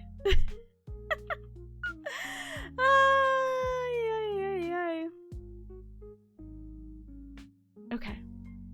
You understood about half of that? I'm so sorry. I'm so sorry. This is pretty, like, I don't know how to explain it. Like, the concept to me, I'm like, oh, it makes sense, but there's so much back and forth that you're like, okay.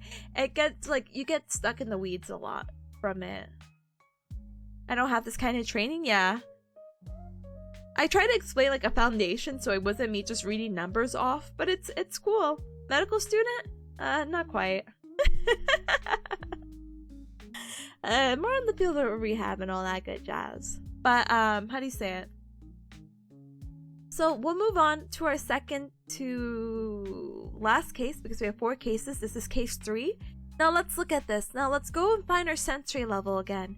So our sensory level, we need a 2 across the board, because 2 is going to determine that's normal. Okay? C6 is going to be the level on the right side of normal function, or that's the level up to normal function. Because C7 right here, yeah, we have a 2, but we have a 1. We have an altered sense, so that doesn't count. So C6 on the right, and on the left side, uh-oh. Same kind of thing here. We can't count this 1. So C6 and C6 would be the level sensory-wise. C6, C6. Perfect! What about the motor? Let's go ahead and find our motor. So again, we can't count the street because the 4 is not a 5. We need the level above it to be at 100% or normal. And because that's not the situation here, on the right, our motor neurological level is going to be C6. On the left side, however, it looks like it's going to be C7.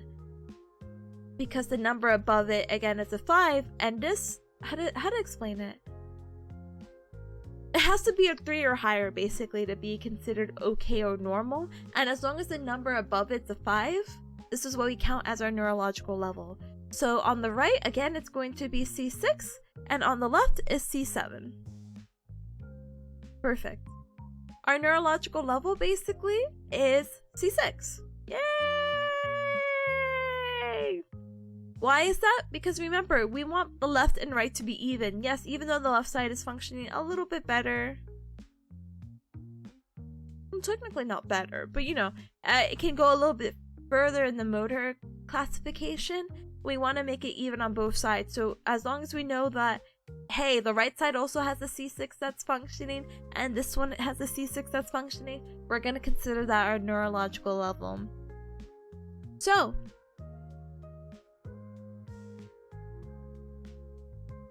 is this a complete or incomplete injury? So, we're looking for our noon, N00 or N000N. Okay, so this is not a complete injury. Why? Because this person is having some sensory, but they're not having motor. Okay. So, this situation, because they have sensory here, this is going to be considered an Asia score B. So it's not a complete injury, yay! But they're still not having that back or that motor contraction. So boo, boo, boo, boo, boo, boo. So we're going to put this Asia score B. We don't have to do the key muscle thing because this is not going to be a C or a D. And because this is not a complete motor injury, how do you say it? And this is, how do you say it? We don't need to do the zone of partial preservation. So bam and bam. Oh my gosh. Last one. Last one, so I get peace in my heart. And we never have to, well, not that we never have to talk about it, but we don't have to look at the Asia scale. Like, I'm happy we're going over it as well, because I've been wanting to go kind of like speak it through, but I feel so bad because I'm like, this isn't like applicable information, you know? This is just me being like, I can do this. But she did say a good portion of the tests are Asia scales, so I better get this knowledge down, I guess, right? Rari says my experience is that as a first responder, so I basically follow the function and stuff. Oh, are you familiar with spinal cord injury stuff? Like, uh-oh. This person has, I guess if you're a first responder, maybe that isn't determined quite yet. Like, uh-oh. maybe the trauma, you're used to it. It's like, oh, this person did this, they most likely have this. Uh-oh, be careful. But thank you for your hard work and dedication, Gamer. I know it sounds so like unreal, but my friend that I knew in 3rd grade, crazy I know, we keep vaguely in contact because we have each other's social medias, but she was a first responder for a long time. She recently just did a a career change, so I was like, oh, okay, wow. Anyway, okay, so let's determine the sensory level. Okay, this one's a little tricky. Our sensory level is really high up. They don't have a lot of sensation anywhere else. So at the C3 level, this is what we're going to classify as our, our sensory level for the right. And on the left, however, we have a little bit more function or sensory. So this is going to be C4. So C3 on the right, C4 on the left. For our motor, this is actually a little tricky because they don't really tell you this. But remember, the sensory and motor pathways run pretty close together. Though we don't really have muscles to test at C2, C3, C4, we would consider the motor level on the right to also be C3. Why? Because even if this were to be a situation of like, oh, but C5's right here, our elbow flexors, they could go against gravity. Well, technically we need to look at the one above that, and though there isn't one physically above it, or directly above it, we need to consider the sensory levels like how we would do if this was a little bit lower. So C4 is not intact, it's altered, so we cannot consider C5 or C4, we'd only have to consider C3.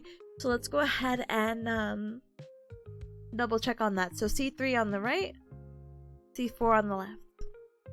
Yay. And then the motor level, C3. Oh, and did I not check for this one? Sorry. Yes, C5. C5 is going to be the level because the level above it is intact.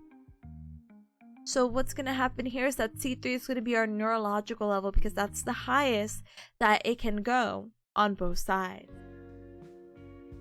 Rai says, I don't know how to fully diagnose. I should specify I'm not an EMT. I just have a first aid training as well as CPR. Oh no, you're so good, gamer. Do not even worry.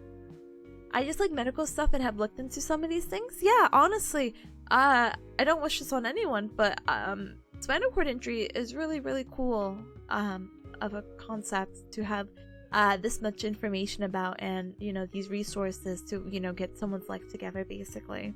So I get it. So now that we have our neurological level, let's determine, is this complete or incomplete?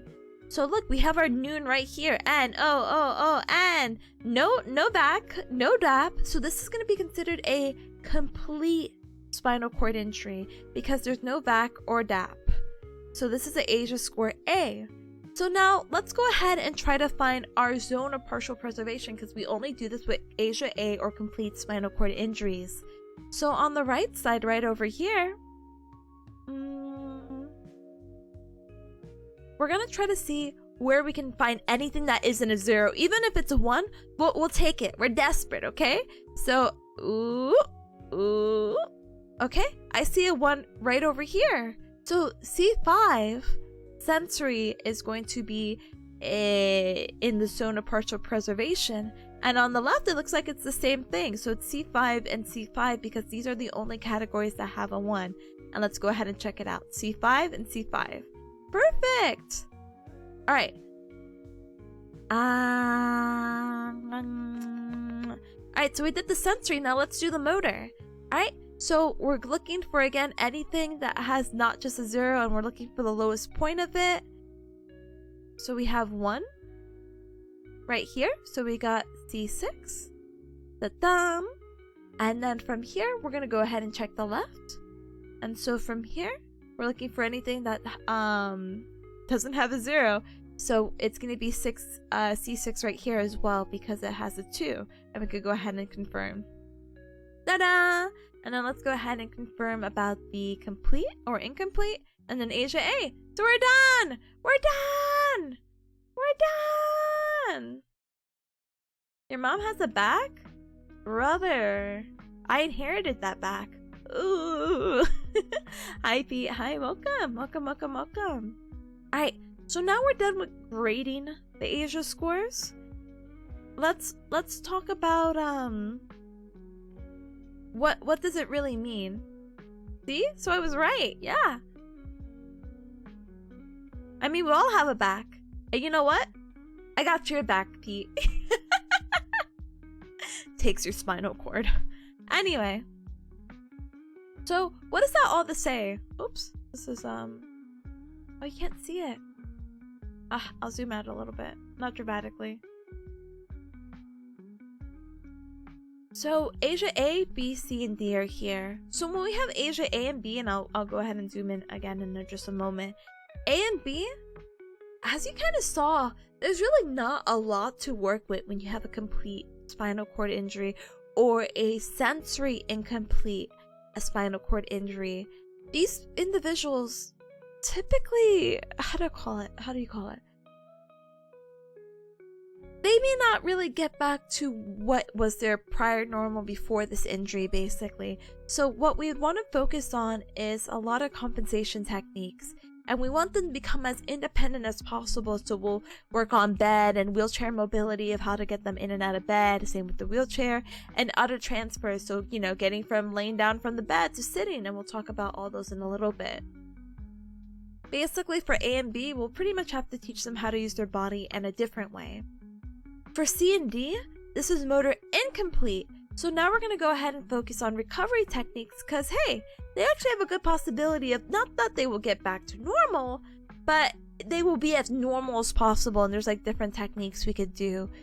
We could do MDT, which is a neural development treatment, which we won't get too much into detail. I'll just say the names just so it kind of sticks into the memory.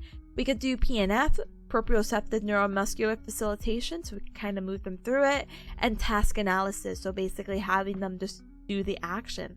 Again, task-specific training is so important in the field of rehab, because how are you going to get better at walking if you just, well, don't walk?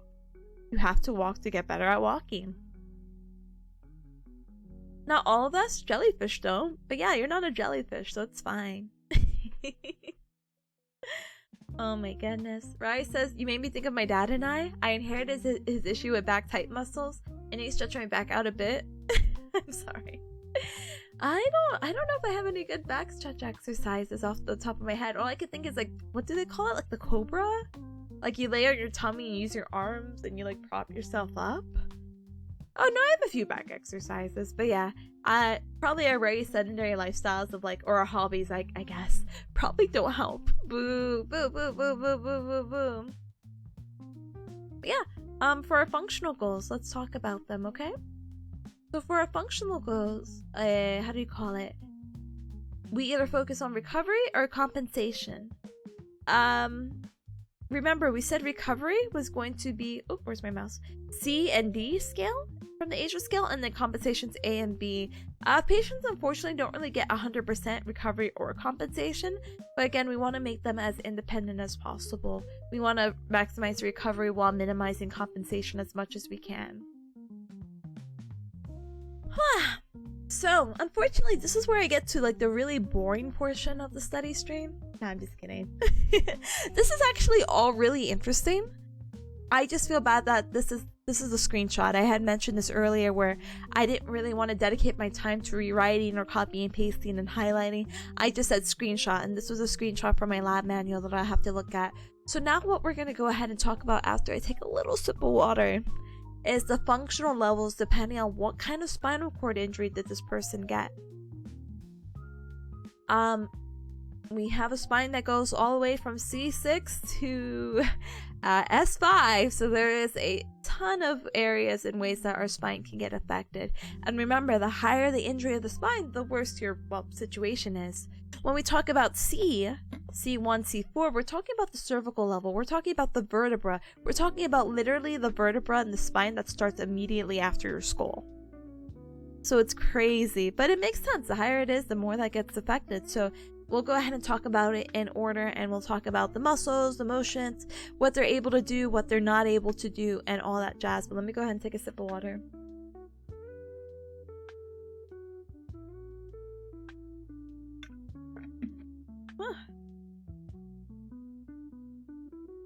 Alright, so,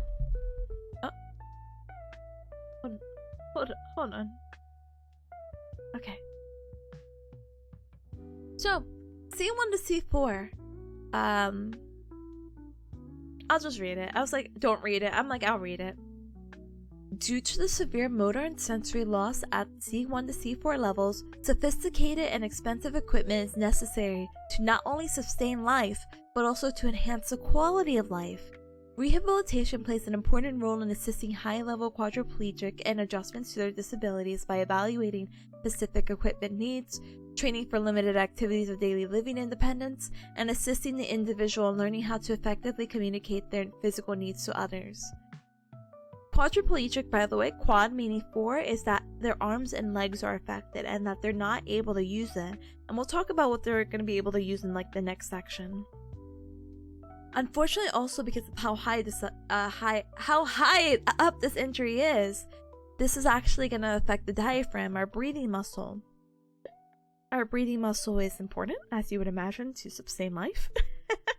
And it's going to help us with inhalation and exhalation. However, the phrenic nerve that innervates or gives power to our diaphragm to do what it needs to do is C3, C4, and C5. C3, C4, C5 keeps the diaphragm alive. C3, C4, C5 is going to get affected depending on what level of injury this person has. So basically, due to diaphragmatic denervation, the person who has an injury at C1 to C3 is respiratory dependent. I know it says C3, C4, C5 keeps your diaphragm alive. C3 cannot be on its own, basically. So if they have a high level spinal cord injury at C1, C3, they're respiratory dependent. These people need to be on some kind of respiratory system, such as a ventilator, to help them, well, breathe. A person with a C4 injury may not be respiratory dependent, but it will still not have enough breathing system or an efficient breathing system. They're still going to have to overwork themselves. There's a whole section that I'm going to talk about when it comes to respiration, so please just give me a bit. Both, whether it's C1 to C3 or C4, are going to require full-time skilled care, and that's also going to include respiratory intervention. So understand that these people are going to be, you know how people are like, haha, you're a mouth breather. Yeah, well, now these people are neck breathers. I know this is really hard to say, but or maybe a little bit weird to think about, but our neck muscles are accessory respiratory muscles. They're the ones that are going to help us breathe. And so when you have a high injury like this is what we're going to consider like a neck breather, basically.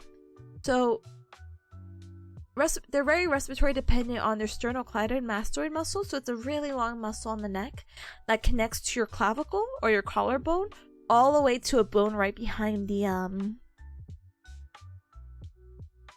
ear and onto your chin, basically. Hence the name sterno, because sternum. Oh my gosh, sterno. It's like your sternum, the middle, the chest bone, the middle.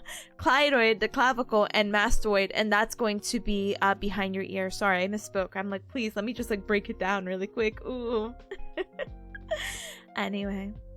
Rowie says, yeah, because their diaphragm can't function completely proper due to the injury, right? Yeah, basically, C1 and C3, they need a ventilator. C4, they could probably get away without a ventilator. Like, they could probably wean themselves out, but, like,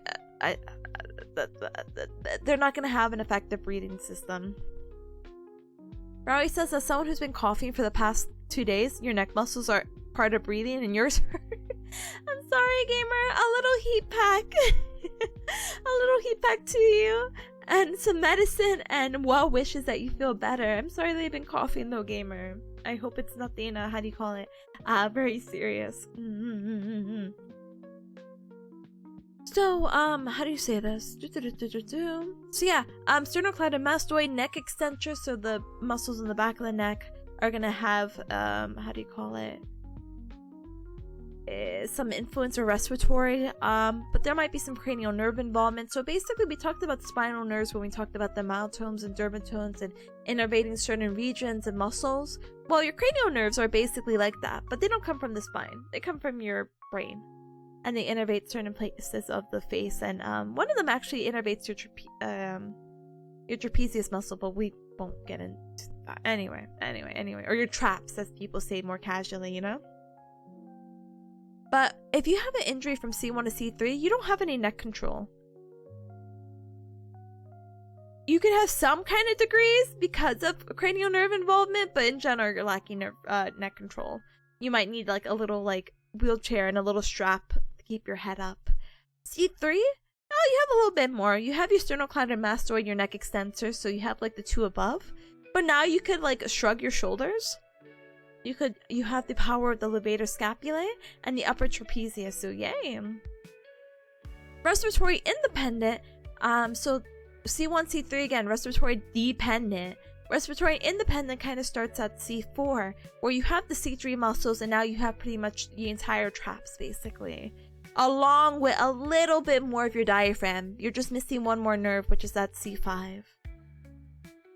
You're getting better, thankfully. Apparently, we got a nasty thing going about that knocks some people out for as long as 2 weeks. Yeah, I did see some people were getting knocked out. I'm like, I'm so sorry. Stay safe out there, basically, you know. Oh, you know what I could have done? Yes. Anyway, and for the motions, basically. So, you don't have a lot of stuff going on. But you can try. So let's say you have an injury C1 to C2, so really high, like right below the skull.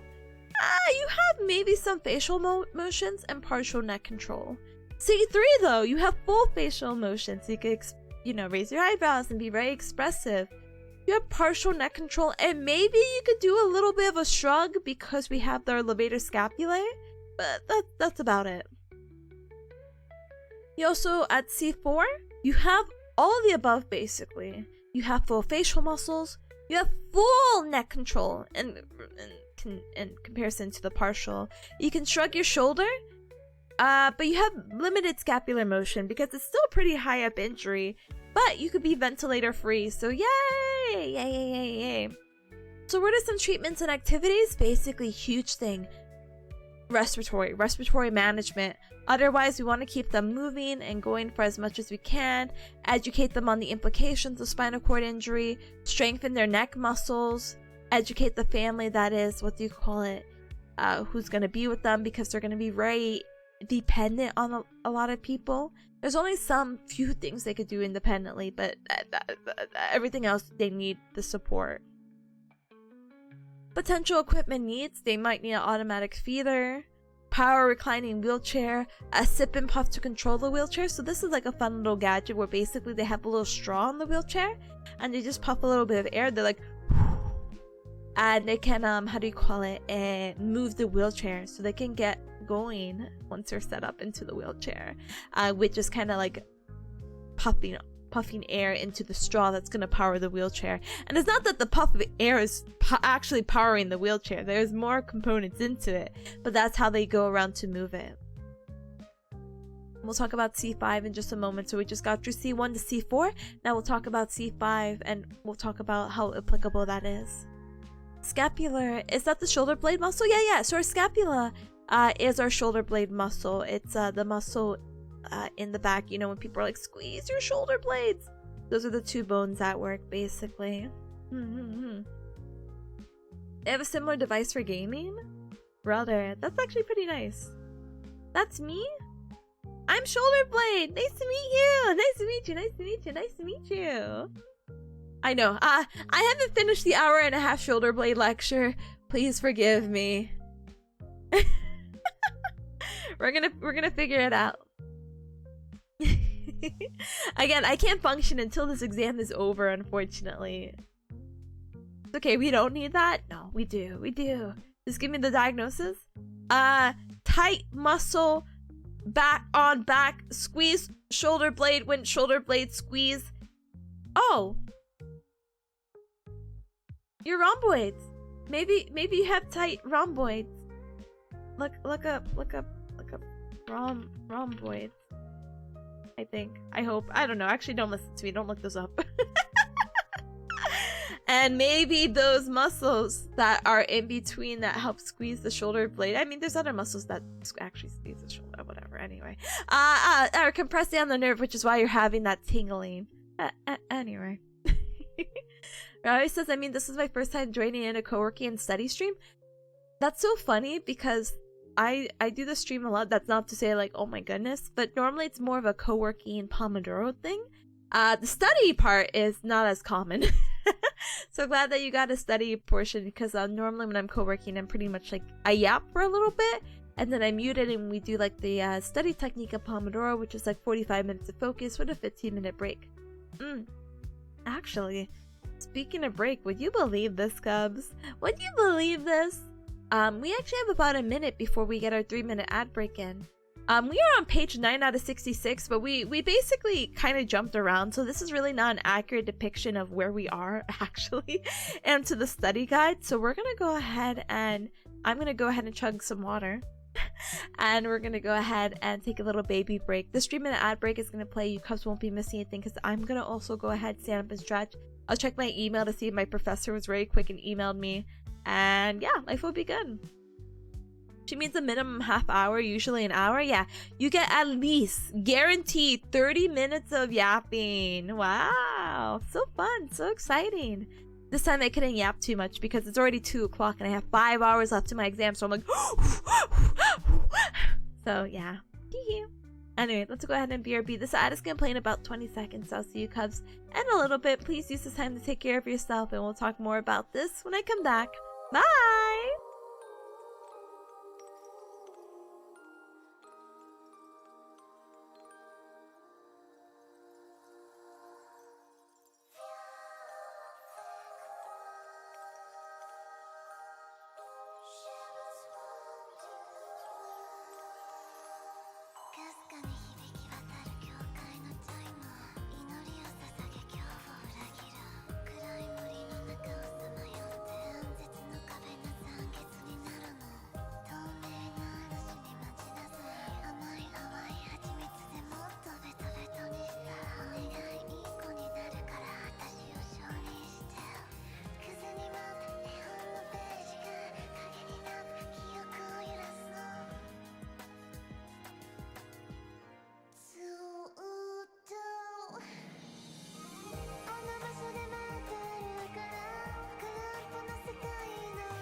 welcome. Thank you so much for your patience. I hope you had a super duper duper good break. I got the pet baby pee, so I'm pretty happy. But thank you so much for the welcome back, and hi to Nika that came on in. Welcome. Hi Liku. Hi, welcome. Welcome. Alright, gamers. Oh god, actually doing that. My back still hurt. Like the crunching, the hand and fist. I was like, why? let's get to it. So as I was talking about earlier, we're on 9 out of 66 and we're 2 hours in a stream, and the math ain't mathing, but we're gonna be jumping around, or we were jumping around earlier, so how do you say it? This is not really an accurate number. Let's go ahead and get through all the functional levels of the lab manual pages for these spinal cord stuff, and I'm pretty sure we'll make it on time. Literally, I don't know how long stream will be, but I was saying earlier, I was like, look, listen, I probably will end at 6 or like 4 more hours of just straight up talking. I'm just kidding. And then I'll probably have an hour to myself, but I think we could finish earlier than that. I give it maybe 3. So if you're coming on, welcome. Like the title indicates, we are learning about spinal cord injuries, and we just talked about if someone had a really high up spinal cord, like right below their skull, how they would be ventilator independent, and how they would only have like partial control of their neck and face muscles. Hold on, sorry. Partial face muscles and partial neck muscles if it's like a C1 to C2. C3, they'll have full facial muscles but partial neck. They have a shoulder shrug. And then C4, they'll have pretty much everything with some limited scapular movement or shoulder blade movement. And they may be ventilator free in comparison to their counterparts C1 to C3. So now we're going to move on to C5. So C5 is the first neurological level in the cervical region to demonstrate any semblance of ADL independence. ADL is the activities of daily living. So you want to get back to what you do throughout your day, how you get ready for like to go out, or what you do at home or anything like that. C5 is the way to go. You will be able to function at least in some capacity. It's still not a lot though, but it's a semblance. So we have some more muscles that are innervated and are powered by C5. So if we have a functioning C5, great. It should be stressed that even at, oh my gosh, hold on, I need to rub my eye, sorry. Hold on. Oh, what's in my eye? Okay. It should be stressed that at the C5 level, even individuals who are strong and achieve all goals set forth likely will still require assistance for daily care. So at C5, so C4, we're like, yeah, we could shrug our shoulders. That's all we could do, or higher. C5, remember, this is this C5, C6, smell your wrists. C5 is the elbow flexion, so now we're able to flex our shoulder and our elbow, which is great. Cool. Love that. And we could do supination, so we can hold a bowl of soup or like cup or hand. So that's pretty cool. So to get back to some kind of level of independence, we need to figure out what they're able to do and what they're not able to do. So sitting tolerance is going to be okay. This is pretty much the same for a lot of people, but average 14 to 16 hours in a power or manual upright wheelchair.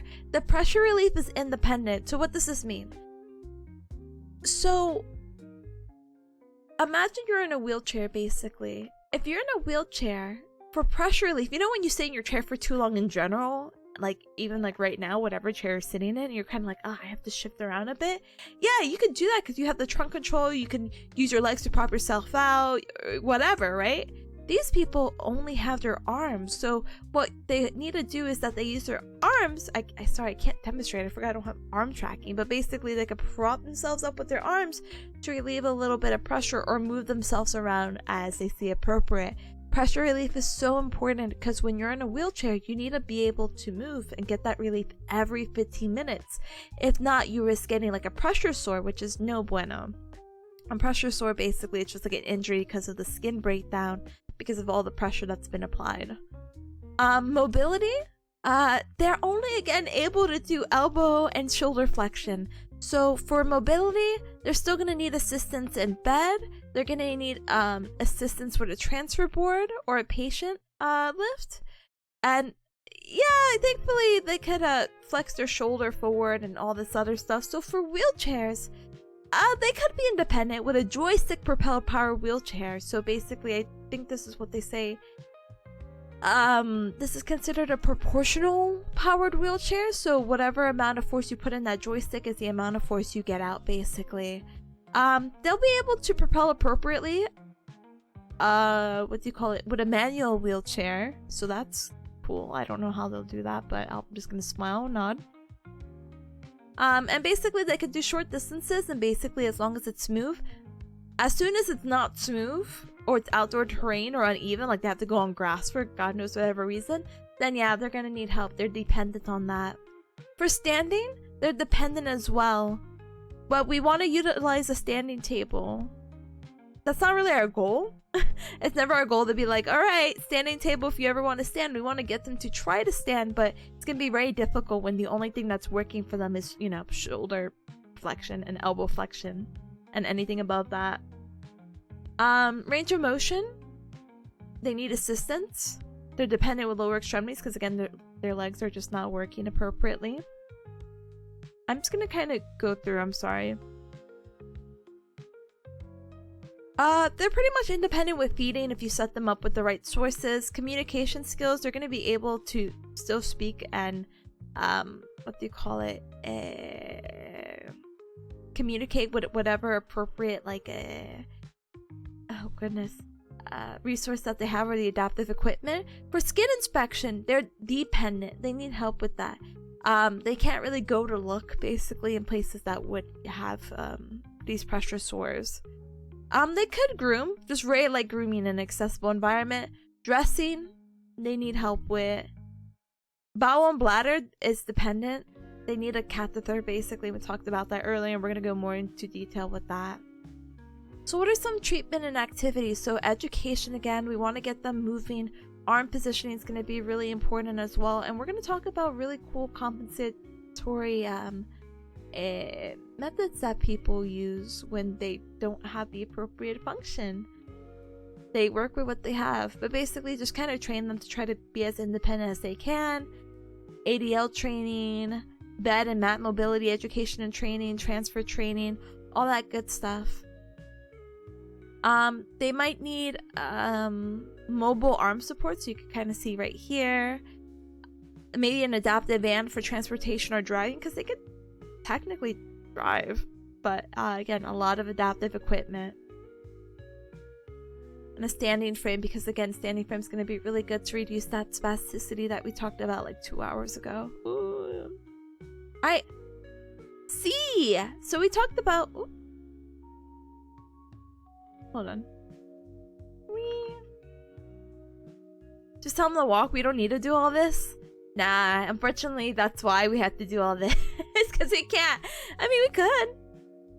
But then they're gonna be like, how do we do this? And ba ba ba ba ba ba ba. Bye, gamer. Welcome. Alright. So, functional level C6.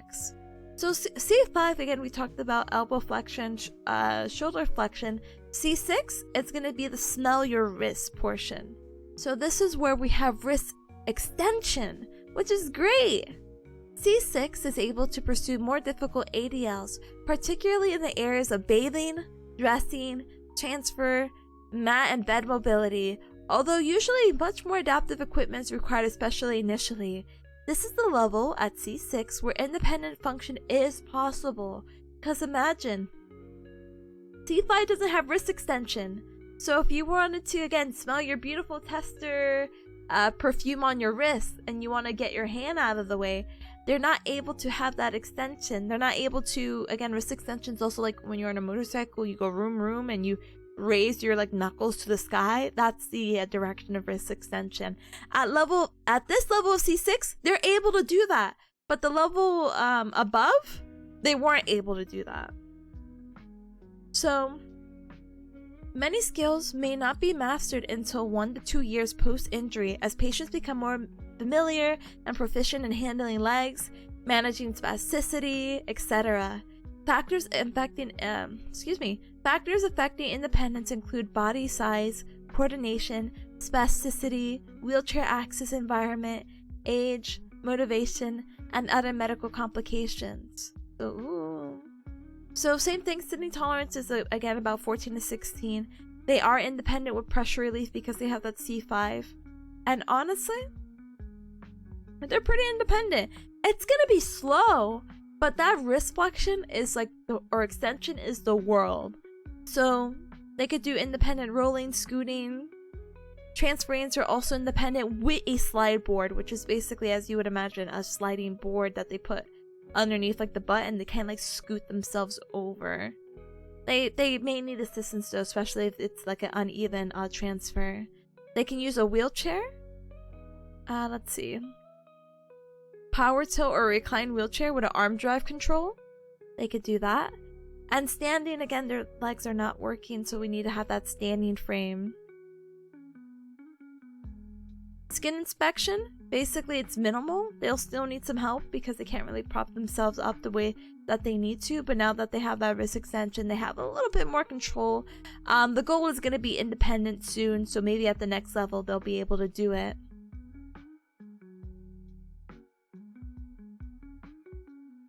Huh? They can potentially do wheelies? Can they?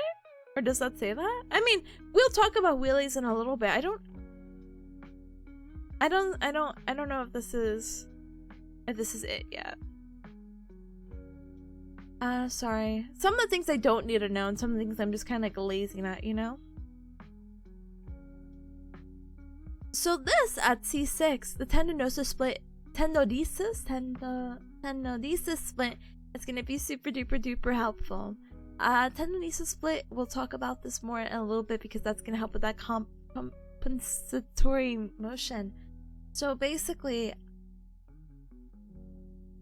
I don't know how to explain it, but I'll try. So tendinosis is a compensatory motion that we do. So basically, if you were to, let's see, What if I set up my webcam really bad? Oh, but I have to get this out of the way. Hold on. A lot of setup for nothing, really. Oh, hold on.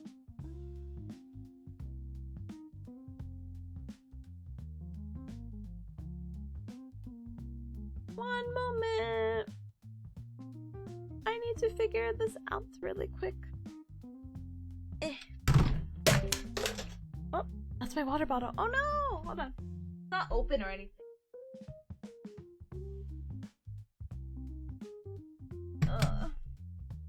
Sounds like I have a lot of things on my desk. I promise I don't. But it's just like that water bottle is on the edge, so I'm like, no. No. Alright. Is this... Oh? Oh? Oh, did I accident...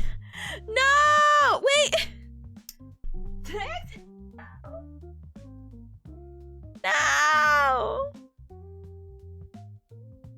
Huh? Huh?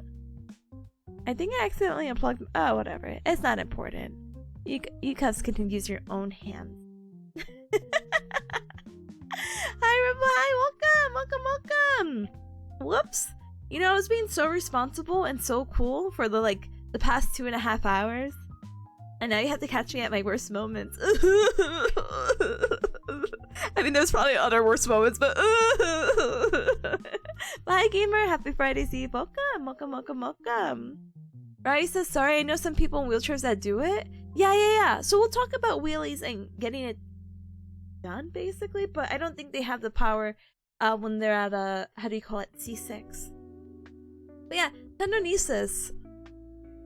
We'll just have to wait, apparently, because there's a picture down there and I could just show you and life will be good.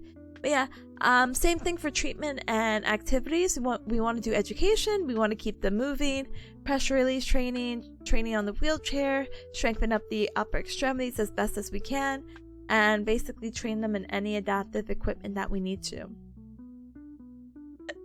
Whoops.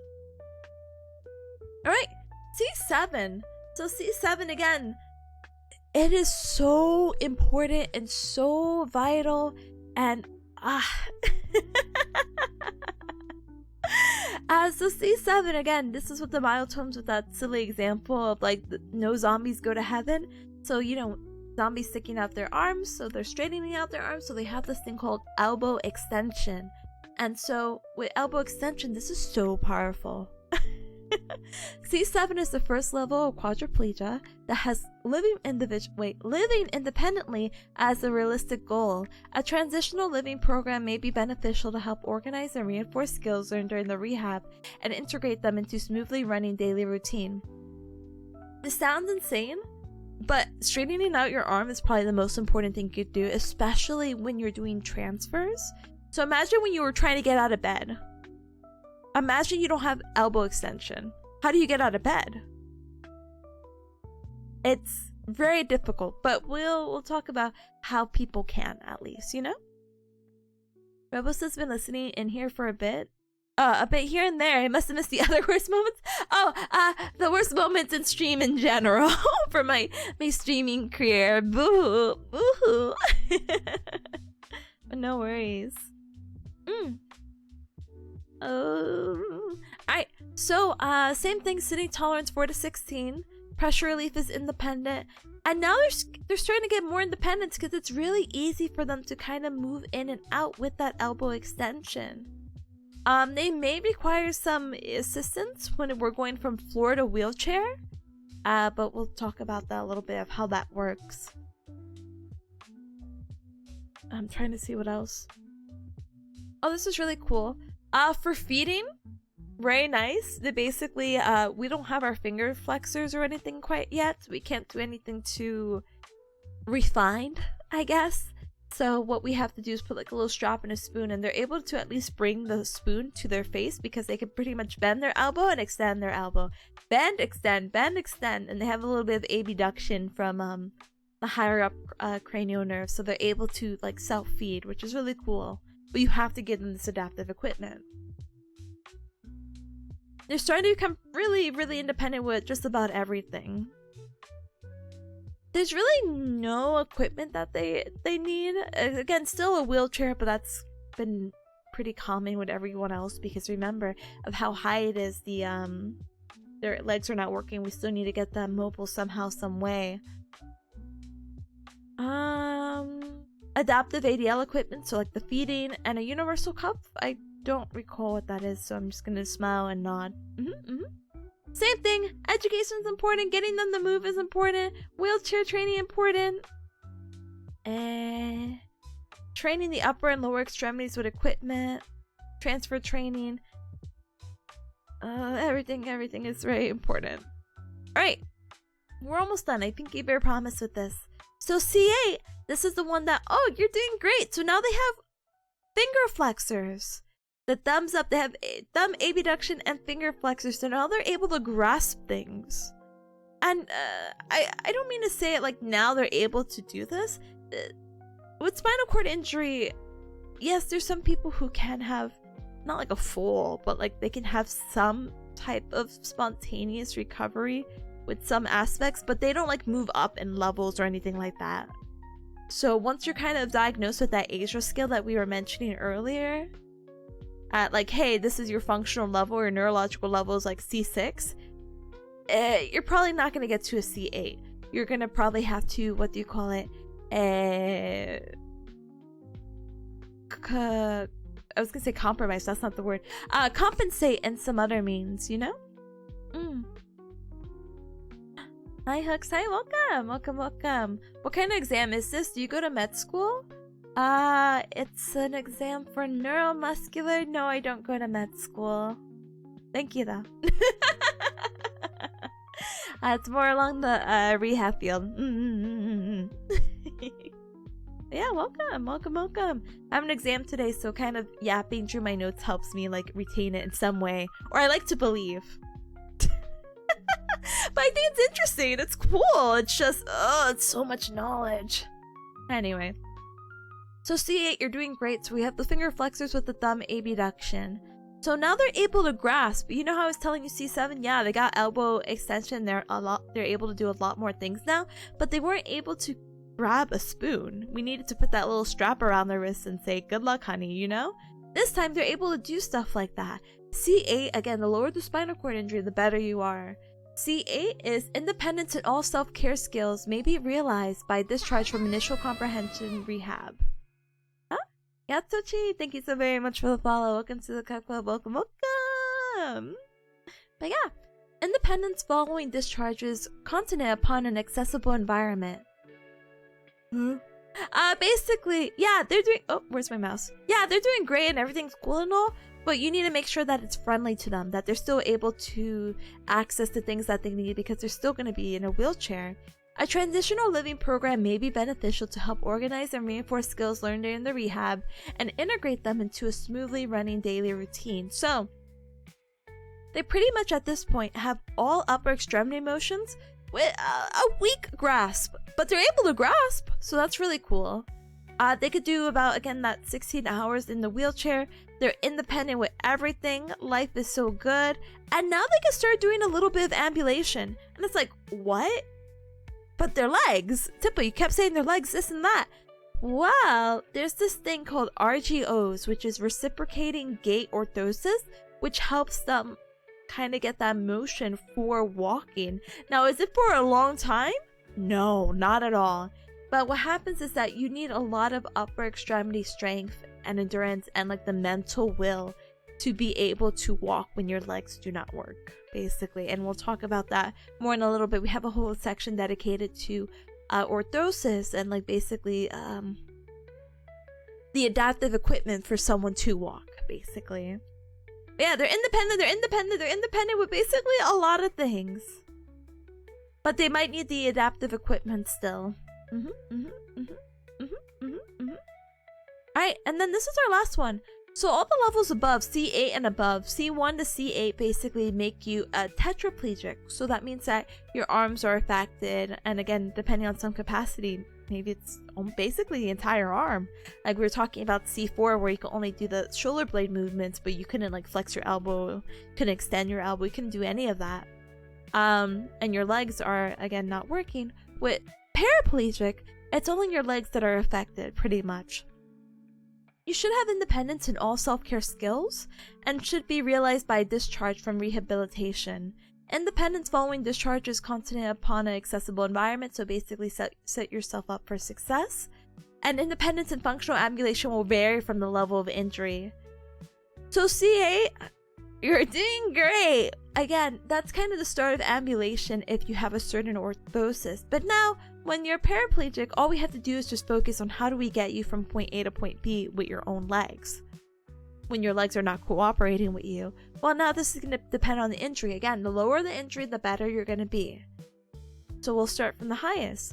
So the highest, T1 to T5, normal upper extremities, because now we're not talking about the cervical and that brachial plexus and everything going to your arms. Now we're talking about the abdominals and your chest and your torso area. So you're gonna have upper extremities, but you may not have the abs or the core strength and the back extensors to really get far. T6 to T12, it kind of varies now. You may have L1 to L2, you have a functional iliopsoas, which is a really cool muscle in your hip that basically helps you with hip flexion. And quadratus lumborum, same thing. Or not same thing, that's the back. Anyway, C3 to C5, additional, or sorry, this is your back extensor. Yeah, right? Oh my gosh, now I'm getting nervous. Hold on. Oh my gosh, hold on. Quadratus lumborum. Yeah, it's your, okay. It's a quirky muscle. I forgot. It looks like this. Let me grab a picture.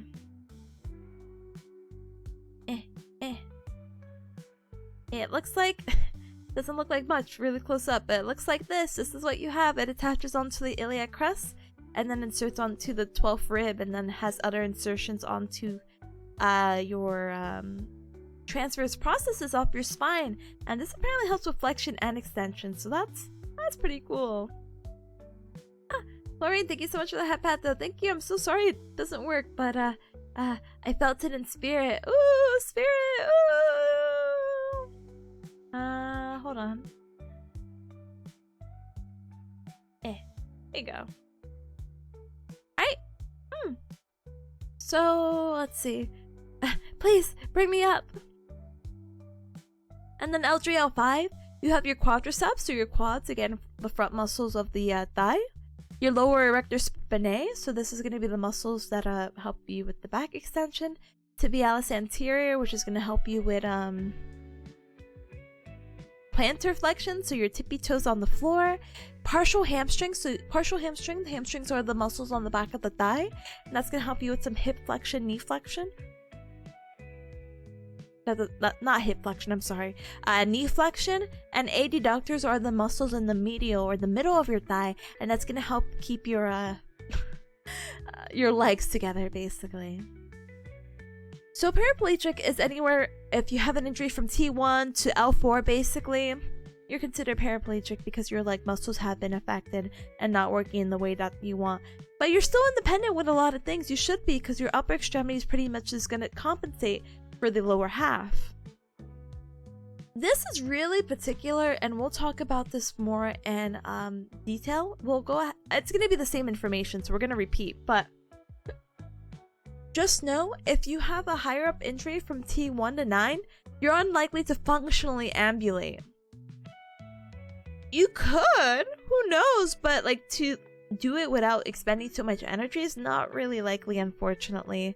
T10 to T12 is a household or limited community ambulator with these very fun orthotics that we'll talk about later.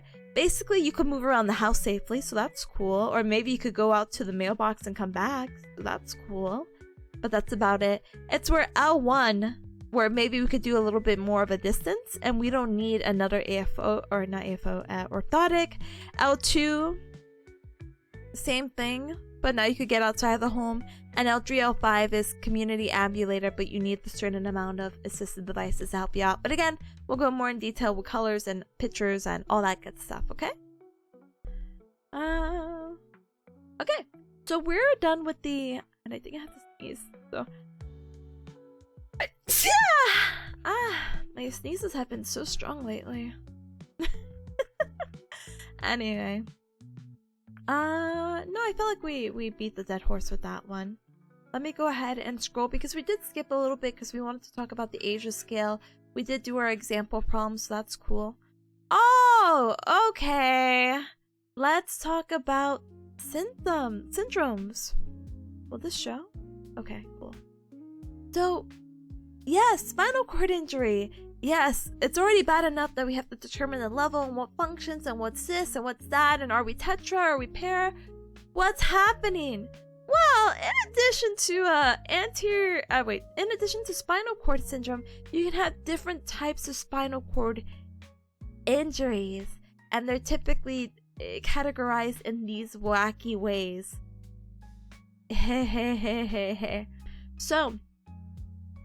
So these are still, again, spinal cord injuries, but now these are like a classification for it that isn't the Asia scale, to see like what level of motor and sensory is actually affected. These are more like the condition. So anterior cord syndrome is really interesting. Actually, hold on one moment. Okay. Anterior cord syndrome is really interesting. This is damage to the anterior or the front. Anterior is just another fancy word for front portion of the spine. And when the front portion of the spine is affected, that's going to affect the ventral stuff in the spine. And ventral is another word for front. And ventral, the section of the ventral, the front portion of your spine, controls your motor. So it's not surprising that, hey, we damaged the front part where our motor is. Yeah, so our motor function, our ability to move, is going to be impacted. But also our pain and temperature sensation. So if we were to prick this person, they'd be like, huh? I don't feel this. Or the temperature, it's like, oh my gosh, you have your hand on the stove. Well, I feel like that's a really common example, but I don't know what was wrong with that girl. But but yeah, it's just the idea of like, hey, you're not feeling that you're on a really hot thing right now. You need to be careful because your body is not alerting you because you don't have those pain to be like, yeah, this is hot. Ow, ow, ow, ow, ow. However, even though the anterior aspect does have all that and that is affected, you still, for whatever reason, are still going to have the sensation of light touch and proprioception. What does this mean? So you're able to feel like if there's a cotton ball basically kind of brushing in this area of skin, you could be like, hey, I feel that. Proprioception is when you close your eyes, it's where you feel your joints in space. So if you were to close your eyes right now, you know where your feet are, you know where your hands are, you know where your head and your shoulder and everything is. Unfortunately, if you have not attacked proprioception, you don't know that, and it's really bad because obviously when we walk, we don't really typically stare at our feet, but people who have impaired proprioception would, because they need to see where their legs are, because it's an out of sight, out of mind kind of a situation, unfortunately, you know? But yeah. So there's a wacky mnemonic. It's not the best mnemonic, but it's called MALT. And MALT is for motor, to say that it got affected, anterior to refer to the anterior cord syndrome, and loss of temp and sensory. So you might get a question, or me, you might get a question that says your patient with spinal cord injury presents with variable motor paralysis and loss of pain and temperature sensation below the level of injury. With what? Spinal cord syndrome? And of course, because we say our MALT, motor, loss of pain or loss of temperature and pain, MALT. Alright, another question might be, your 48-year-old patient with spinal cord injury has intact proprioception in the bilateral lower extremities. However, he also has bilateral loss of motor function and sensitivity to pain and temperature below the level of lesion. Where would this be, basically? This would also be considered anterior cord syndrome.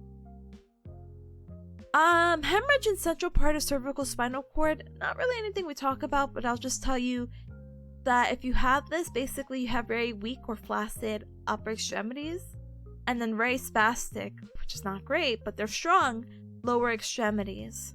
Alright, let's move on to posterior cord. Posterior cord lesion is damage to the posterior part of the spinal cord, so opposite of anterior, the back portion, and this is going to lead to loss of proprioception and vibration sense. This is actually a really rare spinal cord injury. Not a lot of people get this, but when they do, well, this is what happens. Proprioception, again, they lose their sense of being if they're not staring at it. They lose vibration, and position loss is the same as proprioception, so I don't really know why it's there twice. But they have preserved motor function. They can still walk, they can still fight, they can still bend and move their arms and legs, but they don't know where it is if their eyes are closed. So unfortunately, because there is such a high falls risk, ambulation's very unlikely. There's another cool mnemonic called PPB, which is posterior position and vibration. So posterior cord lesion, posterior, the position, which is also another word for proprioception, and vibration will be lost, and that's how we can make that association. Brown to Cards lesion. Now this is interesting. This is typically when someone stabs you.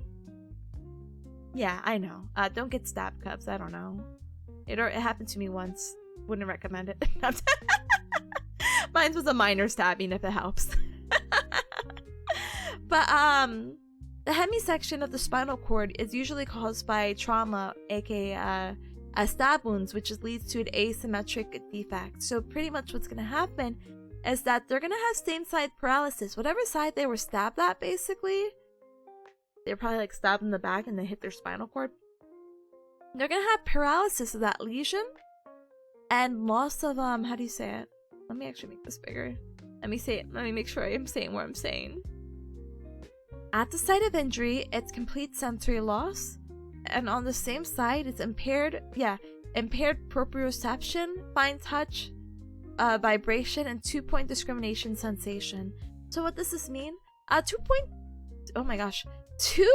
discrimination sensation is not something we got to talk about too much, but basically, what is the thing that they use for math, Cubs? A protractor? No, I don't think that's the word. Like the thing to draw circles?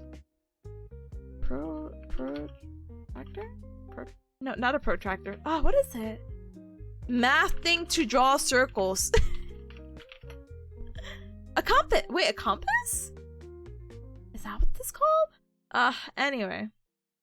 Let me also look at this. 2-point touch discrimination.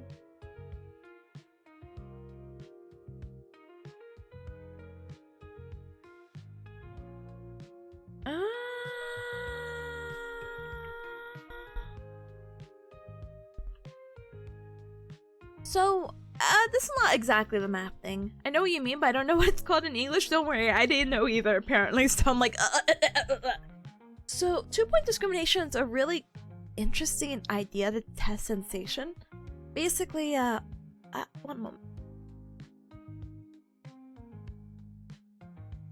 Basically, you have this, like, compass thing where you basically keep poking around at the person, and you'll be like, okay, oh, where's my mouse? Do you feel this? Yes. And you make it like smaller and smaller, basically, until they're like, oh, I only feel 1. And it's like, oh, but you know there's 2 points hitting you and you only feel 1? Interesting. So basically, people who have Brown-Séquard syndrome end up losing that kind of type of discrimination of like, was it really 1 or is it 2?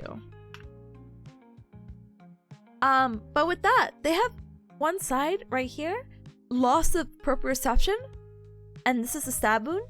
But on the opposite side, for God knows whatever reason, they lose pain and temperature. So one side you can't feel, you have no idea where it is in space if you close your eyes. But on the other side, pain and temperature loss, huh? I couldn't tell you, unfortunately. However, as wacky as it sounds, because it's only one side that's really affected, quotation marks, you have a really good prognosis for ambulation, and thankfully the spinal cord injury is never so low that it affects your bowel or bladder movement. So, excuse me. So you're all good to go. So, some people say half and half, that the cord is cut in half. Same side, again, weakness with no vibration or proprioception, and the opposite side, no pain and temperature, and again, very often from a stab wound.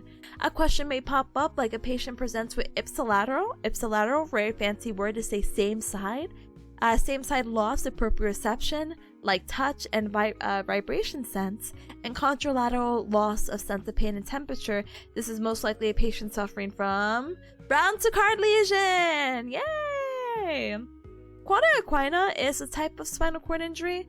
It's going to affect the lower sacral nerve roots, and basically it leads to a reflexive bladder, which basically means your bladder and bowel movements are hacked.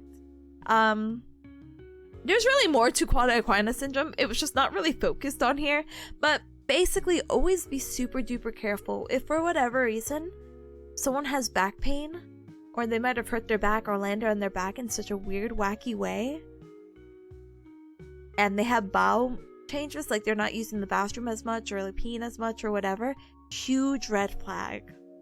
So that's why it's really important to ask in the history, even though it's really awkward to be like, are your bowel movements okay?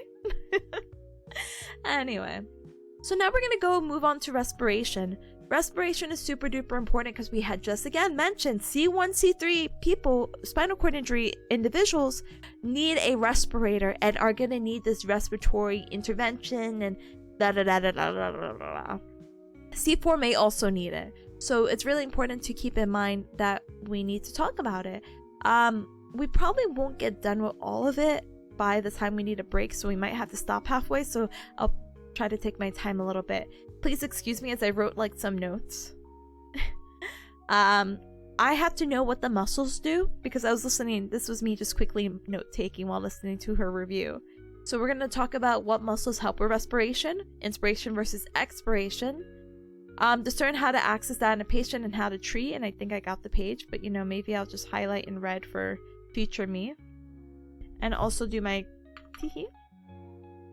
And there might be a case scenario on the exam when we have to basically determine the appropriate intervention and hand placement and what I see in the lab manual. So this is a lot of just copy and pasting from the lab manual. Teehee. Sorry, these are not color coded, so let me make the brain happy really quick. Ooh. Ooh. Alright. So, before we even get into respiration, what neurological conditions have primary, like that is number one, uno, or primero condition for respiratory dysfunction? So definitely tetraplegia, because we talked about the high spinal cord injury, C1 to C4. Multiple sclerosis, because there could be a lesion in the spinal cord that can mimic it. Lesions in the brainstem, because we have our respiratory system. Our brainstem is responsible for our respiratory system even functioning, getting the signals to be like, breathe, breathe. And so when you have an injury to that, that's kind of like, ooh. Monte, hi, welcome. Primera condición. La condición. Brother, I need to practice my Spanish tomorrow. And tomorrow I told myself I would sleep in.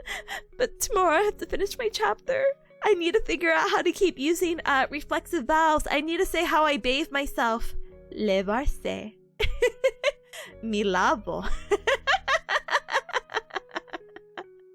Or sorry, no, people don't use levarse.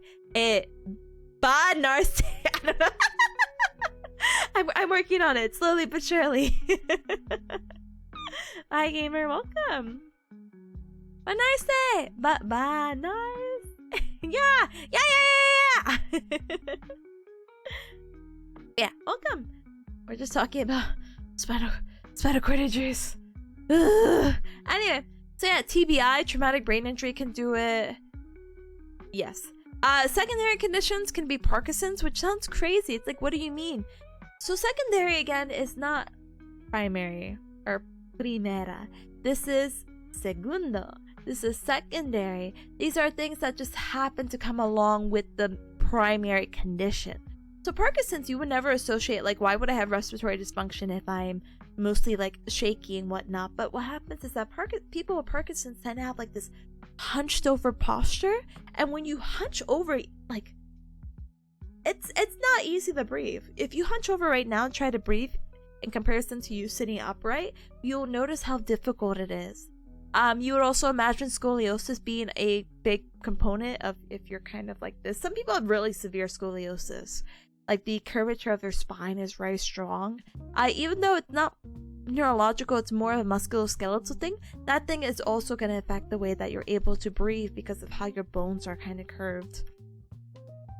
And then a stroke, basically, it's just that asymmetricalness. It's going to also affect the way that you breathe. So let's go ahead and we'll briefly talk about some of the respiratory stuff. These are all my lab manual stuff and then my own notes in lab. As you see, I don't organize them. We'll talk about breathing techniques. We'll go more into breathing. I forgot, because what happens is that, and these are my actual like lecture notes, so these are cute and colorful. Okay, cool. When we get there, we're at page 42, so out of 66. So Cubs, we're getting there. Let's do it. Let's hecking go. Let's hecking go. Anyway, yeah.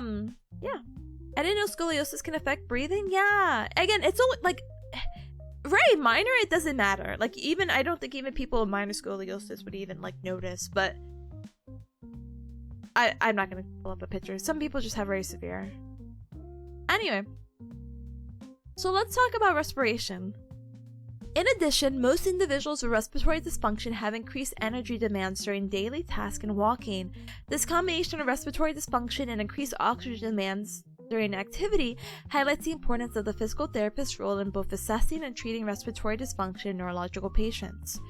So, I know this is crazy, but breathing is a 3D. Woo! Just like me, I'm 3D! Breathing is a 3D or three-dimensional activity, and there are 3 planes of ventilation because of how our lungs are formed. Cue the picture of the lungs. So you have superior and inferior, where you kind of expand up and down, superior top, inferior bottom, anterior, posterior, so front and back, and transverse or lateral. The rib cage is designed for mobility. Your ribs are pretty, I wouldn't say they're mobile, but they are mobile. There's 12 ribs, as you cubs may be aware. 1 through 7 are true ribs, so they are attached to the sternum. 8 and 12 are considered false ribs, and then I think 10 and 12 are floating ribs. So that's why when you look at, I can grab a picture of this I'm not so mad about. Ribs with lungs. Let me grab this. Can I have my lobes though? Oh, it's not as cool of a picture though. Anyway. So this is a picture, not the greatest picture, but it's a cooler picture than the other one. Of how your lungs, you have different lobes, and here are your ribs, by the way. So again, all these are going to be true because they connect to sternum. The false ones don't, and then you have your floating ones. Maybe you have a better picture. No. One of them is kind of cool, but it's not. I'm not that dedicated anymore. So yeah, lungs, ribs over the lungs. Really cool concept. Hee hee ha ha ho ho.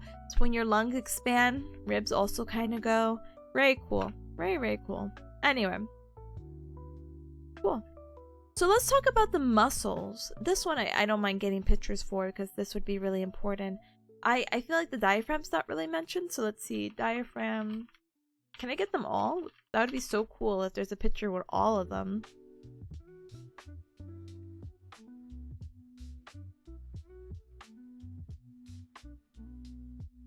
Well, there's a picture of all of them. That's crazy.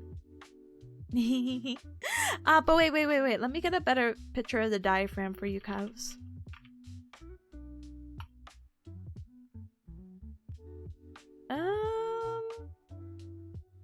This one's really cool. Hold on.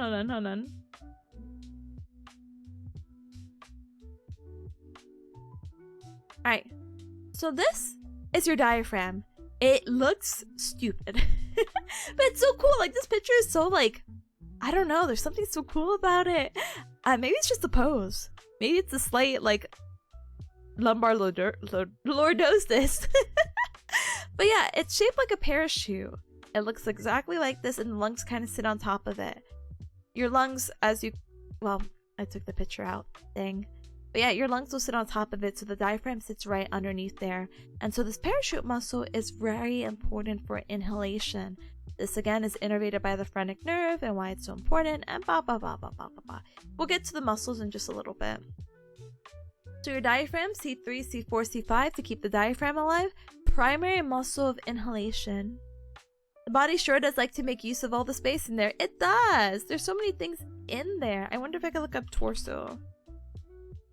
Anatomy? It definitely does. Let me see. I guess you don't typically... Oh, maybe not put that picture. What's a good picture that doesn't have anatomy of individuals? Yeah, but the body's really cool. I wish I got more interested in like the organs and how they work. I got like a brief overview of it, but other than that, I'm like, muscles are a little bit cooler, you know? Anyway. So, diaphragm, again, primary muscle of inhalation. Intercostals. Inter, meaning between. Costals, referring to the ribs. So this is from T1 to T11. And these intercostal muscles that you're going to see right here in between the ribs, we have internal and external. I've never heard of peristernal intercostals before, but I'll smile and nod and be like, wow, new muscle unlocked in my head.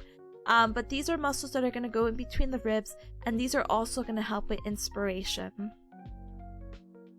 It's going to help stabilize the rib cage and elevate the ribs during deep inhalation. So when you breathe in, hold on. Yeah, your chest expands. So if you have like your hand over your chest or your heart or anything like that, you could feel the ribs not pushing into you, but you could feel your chest expand. And intercostals are allowing that rib to have that mobility, so when your lungs are filled with air, then tee. I heard help with inspiration, not respiration, sorry. The scalenes, these are really interesting muscles. I feel like I have to show you this one, Cups. But the scalenes are in these neck muscles that are going to help stabilize and elevate the ribs. But the scalenes are all the way up here. Scalenes.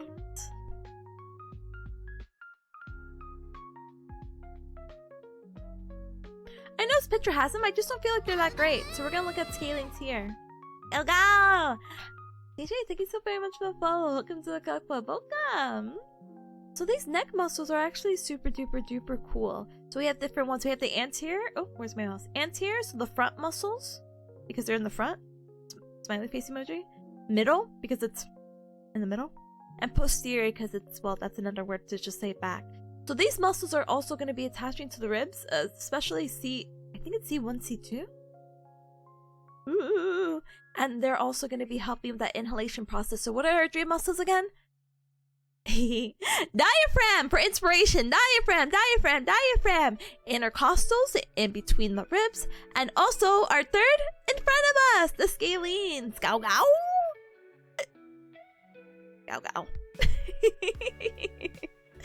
Alright, so there's accessory muscles that are involved. So these are our primary. Our accessory is going to help with inhalation, and they're going to assist with the elevation during deep or forced inhalation. So if you're taking like a super, deep inhalation or a breath in, these muscles are also going to play a part. I wonder if we have all these muscles connected. If not, I'll start posting pictures. Hold on.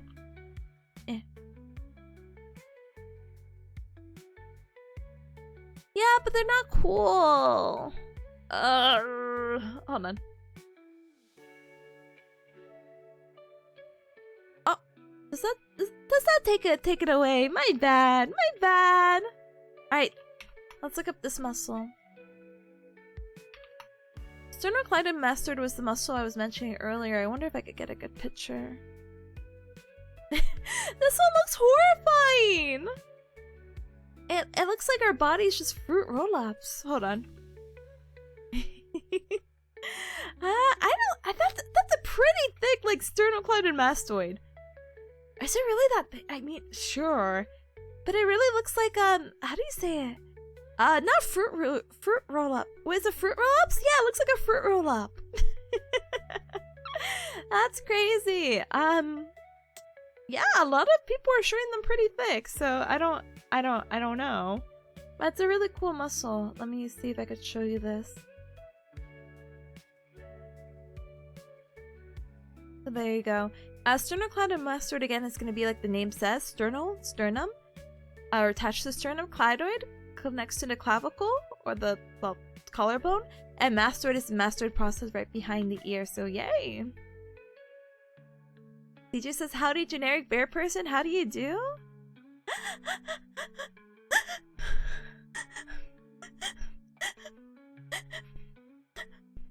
Dad? I'm no generic bear person. I try to make myself stand out and be unique and hipster as much as possible. I'm a bearcat, a super real animal, and normally I would waive the $5 fee. I won't. I won't. Sorry, I'm charging you $5 to Google bearcats. A super duper real animal. But otherwise, I am fine, gamer. Hi, welcome. Spot says the image disturbs me on some inane level. I don't know why. I think it's the eye contact. I think a skeleton eye contacting me is just a little bit uncomfortable. Maybe. I don't know. But yeah. So we have the sternocleidomastoid, we have the serratus anterior. Let me see if I look up accessory muscles. Accessory muscles to help with inhalation. Maybe I can. Maybe it'd help me identify the muscles. No, it won't. Okay. All right. I'll just get them one by one. Why the heck not? Let me snooze the ad really quick so I can at least show you the pictures. This is your serratus anterior. This muscle helps with shoulder blade or the scapular protraction. What does that mean?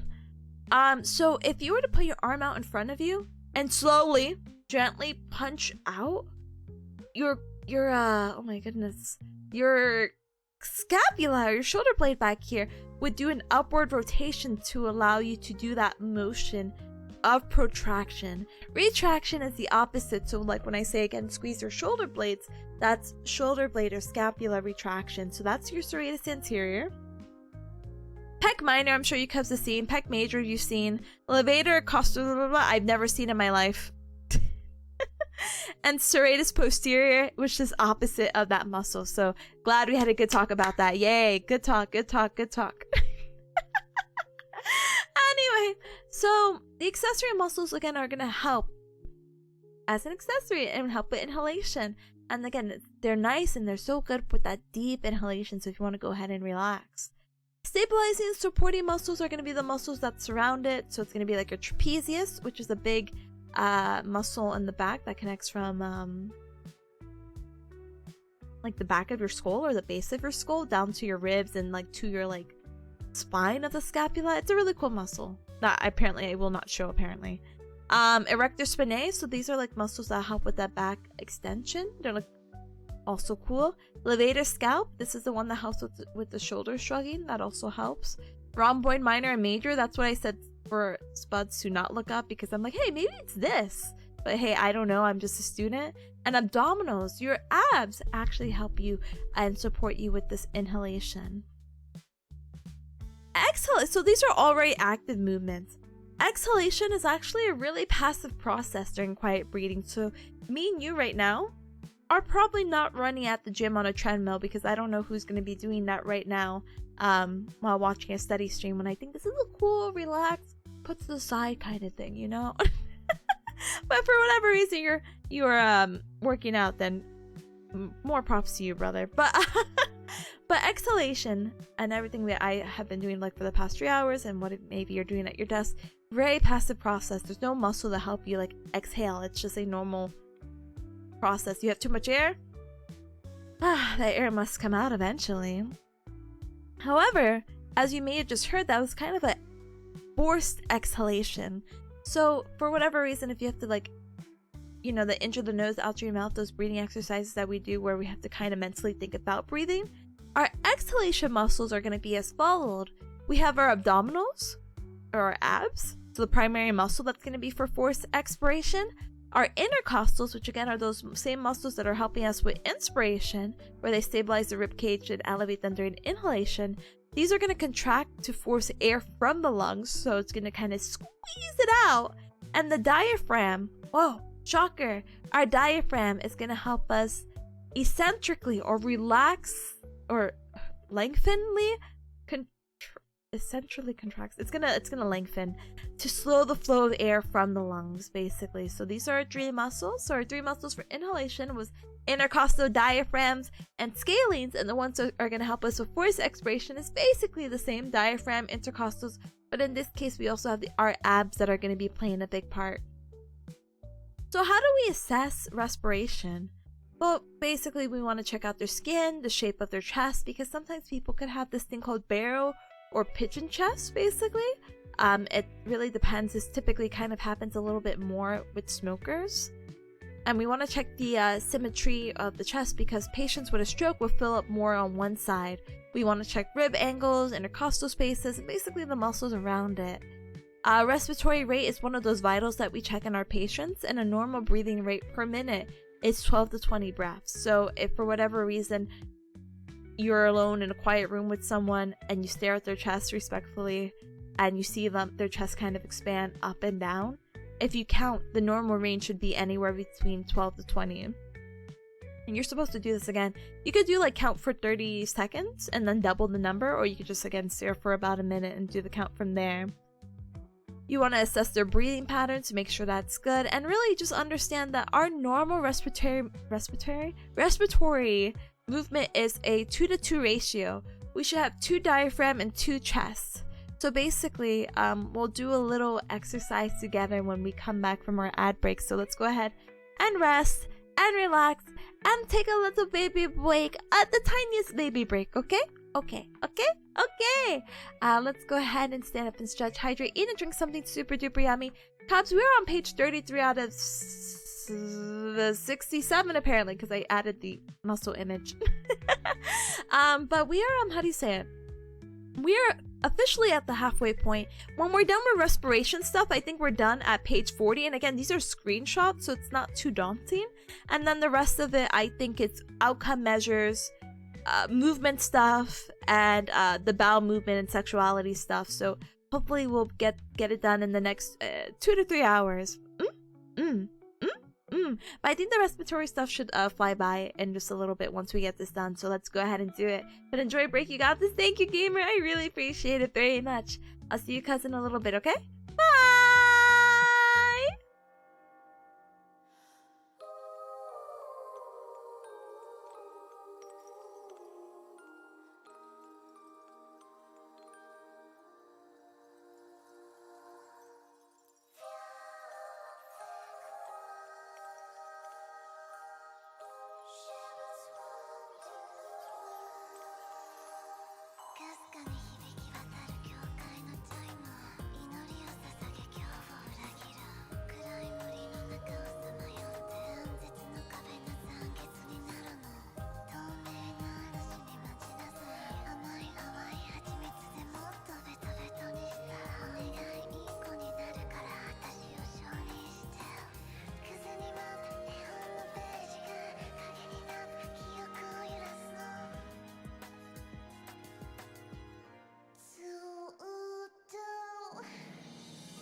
Icos, thank you so much for your patience. I appreciate it. I got some extra pets in, and I have a double. Ooh, there you go.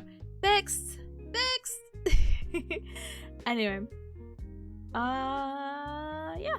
So if you're just coming in, welcome. Hi, welcome, gamer. Welcome. If you're coming in, welcome. So we're just talking about spinal cord injuries, and we're talking about how important the respiratory system is.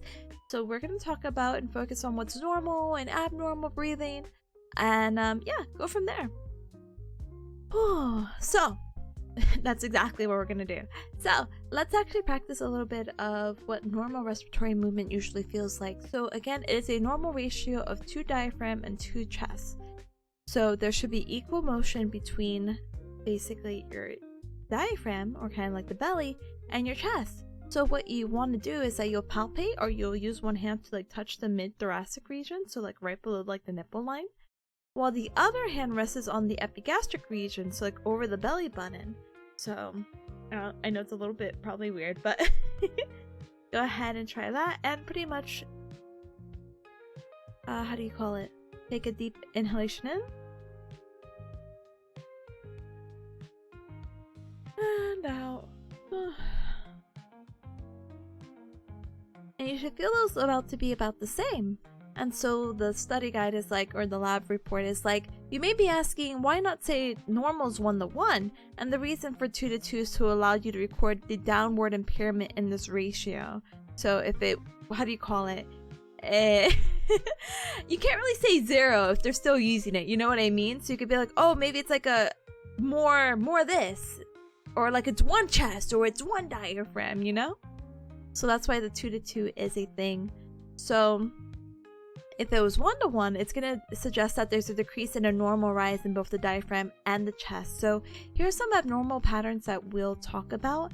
And you know, I actually talked about this with my classmate, and I'm so happy I did, because this is daunting. I was like, I don't really get it. But it's the idea of keeping in mind of how this person is injured and where would you really like see this. So let me back up really quick. So A, 4 diaphragm, which is crazy. I'm like, what, how do you get all 4 diaphragm?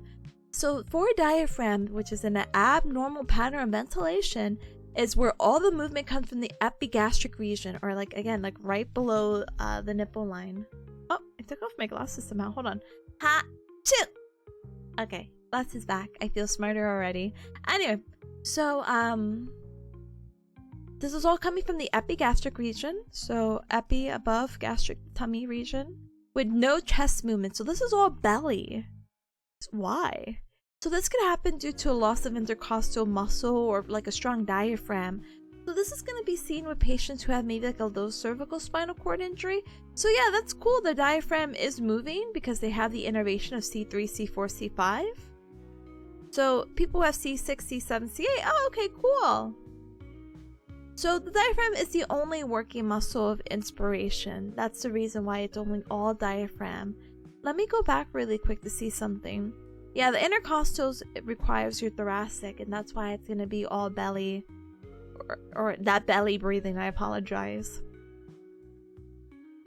Yeah, that makes sense. So let me reiterate so I could just not like pass it through. So the reason why we have C4 diaphragm is for patients who have low cervical spinal cord injury.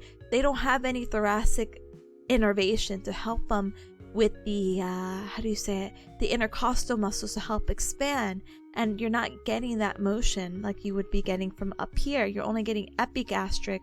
Well, excuse me, here it's saying to touch the mid-thoracic and the epigastric, but you're only getting epigastric because it's only your diaphragm that's the only working muscle. Cool. Now that I beat that with a dead horse, or beat that, maybe I should stop saying things I'm not familiar with, but now that I got that down and like I felt like I really addressed it, let's talk about our second abnormal pattern. So our second one is 2 neck and 2 diaphragm. Interesting. 2 neck and 2 diaphragm is going to be seen with patients with a high cervical spinal cord injury. So we're talking about C4, because remember, C1, C3 is ventilator dependent. C4 may not be. So cool. They are able to breathe potentially on their own, but they're having a lot of difficulty.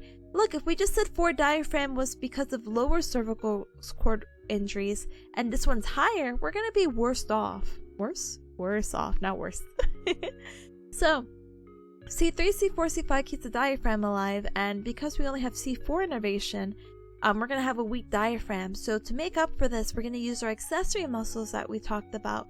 Yes, our scalene is a primary muscle. Yes, for inspiration, but we're gonna use the other accessory muscles. Like, let's think about the sternocleidomastoid, which is up there and likely gonna be innervated. So this is due to a weak diaphragm and the use of accessory inspiration muscles. Thus, you'll see a lot of muscle activity in the neck to help with breathing, and the accessory muscles are going to become the primary muscles of inspiration as they are still innervated. So let's go ahead and scroll back up really quick. Here are our accessory muscles with innervation. Hey, that's actually pretty fair, I'm not gonna lie. No! Purple Gamer! Purple, thank you so very much for the tier 1 support. 21 Hiking Moms, thank you so much for the whole amount. Times 4 plus 1. Quick math, quick math! I hope you're doing well. Welcome, Gamer. Welcome, welcome, welcome. Happy Friday's Eve to you. Welcome. Thank you for your continued support as a sugar bear. I appreciate it very, very, very much. Thank you. We're just talking about respiration right now, or how to breathe, and how important that is when you have a spinal cord injury. But yeah. So 2 diaphragm, 2 breathing, because you have partial innervation of that diaphragm, and the rest is going to be up to your neck muscles. Because look, we still have our scalenes, but we don't have the intercostals, and we don't have a full diaphragm, and we don't really even have a full scalene. So using these other muscles, like the sternocleidomastoid is actually innervated by a cranial nerve. So the C2, C whatever, T whatever, that doesn't even affect it. That was always going to work in some way, some capacity. And now that, because we're talking about like C4 specifically, sternocleidomastoid is going to be our primary like accessory muscle that might become a primary respiratory muscle. Serratus anterior, you won't have. Pec minor, you won't have. Yeah, you only have sternocleidoid, so. So 2 neck, 2 diaphragm. Okay, now we got a cool other one. What about 3 diaphragm and 1 chest? So this is going to happen with patients who have a mid-thoracic lesion. And this is going to happen because the diaphragm is fully innervated. Yeah, because after what do you call it? C5, you're going to have full innervation of the phrenic nerve, which is innervating the diaphragm.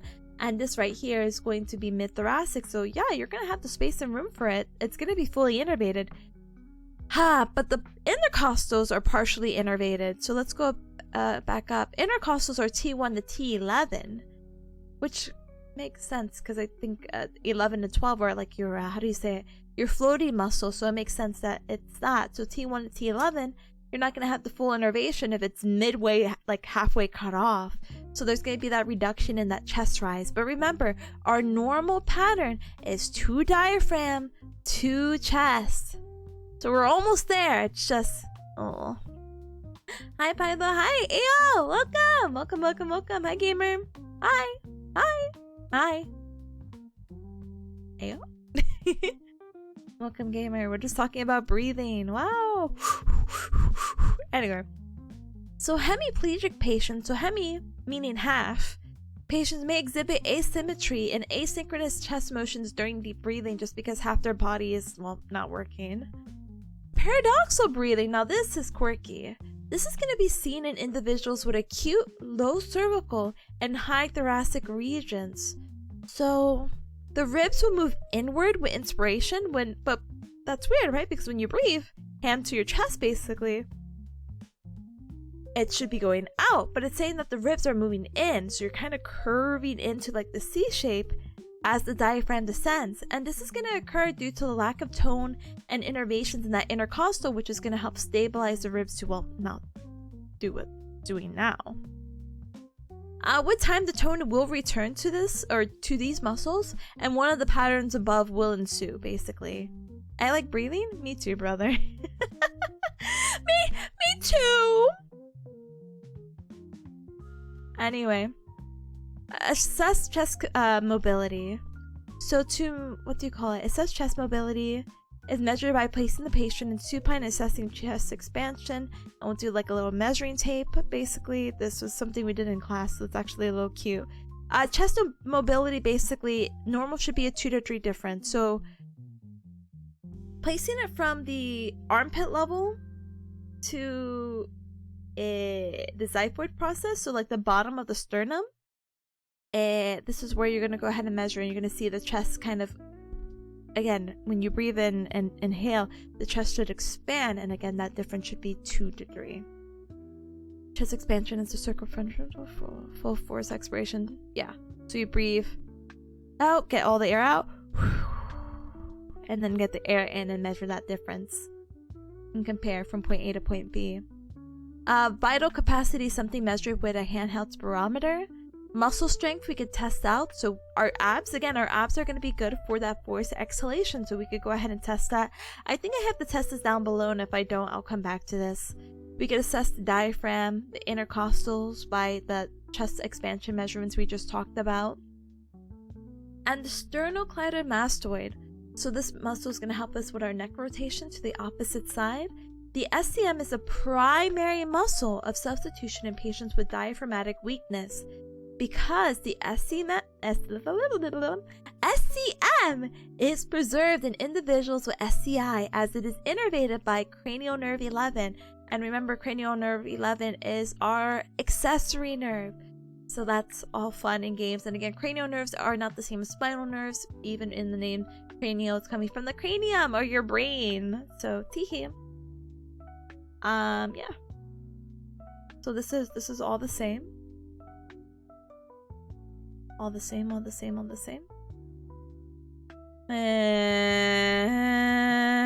Okay. I'll humor reading this, but I don't think it actually really applies. Hehe. So principles to apply with all the breathing techniques. So a soft rhythmic voice will facilitate a diaphragmatic pattern. A loud demanding voice will facilitate upper trunk pattern. Use words like breathe into my hand instead of push into my hand. Get active participation by the patients through the technique. Immediately incorporate any new breathing patterns into functional activities. Interesting.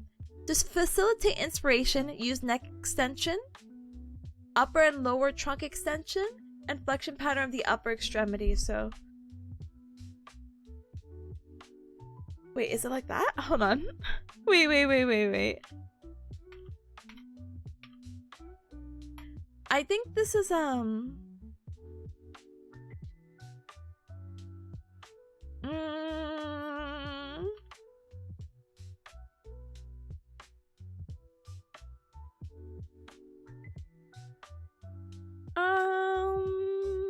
I want to say it's this, but maybe I don't really recall. But basically they're trying to say in that example of like extend your chest a little bit, or extend your back, so kind of lean back, arms up, shoulder flexion, elbows bent kind of thing. And then that is like the proper way of you trying to get like all the air in, so you could take like a deep inhalation from here. And that's gonna be like a more appropriate posture if you want to get a little bit more quirky than just like being upright. And then expiration would be like the opposite, so you would like flex your neck and basically make yourself like really small and curl in. That's gonna help with expiration. So basically it's kind of like this. Inhale, and then exhale, you kind of curl yourself in, because you see posturing or hunching over is going to kind of force more air out of your lung because of it, well, your posture. I'll read this. Manual assisted coughing. I know this sounds so gross, and it's something I do have to do, but manual assisted coughing is an effective means of helping people who lack the abdominal musculature to clear their respiratory secretions by achieving a forceful expiration while coughing. So imagine like, I sound so nasally, I want to cough up. Coughing is a forced exhalation. So if they don't have the strength to do it, they can't do it, and so you gotta go ahead and help them. So for the abdominal thrust, you could do like a Heimlich maneuver. So you push up and onto the patient's epigastric area, avoiding direct force on the bottom of the sternum, which is the xiphoid process. And this could be done on in supine, so them laying down, or sideline or sitting. I think sitting would probably be easier, but I don't know. Still a student. Plus, this hunching over will force more air out of your lungs. Yeah. Like, you try it. It's not really good to breathe in when you're like hunched over like that. You don't really get as much because all the structure and the posture is keeping you down. But if you open up wide like that, you get inhalation. And then if you want to exhale, curl yourself up. You're gonna lick your notes? Brother, why are you licking my notes? Yeah. Yeah, my notes. Like, the dog ate my homework, but it's like, no, my cub licked my notes. I can't read. The ink is absorbing the information, osmosis. Let's go. I hope the same thing's happening to me right now too.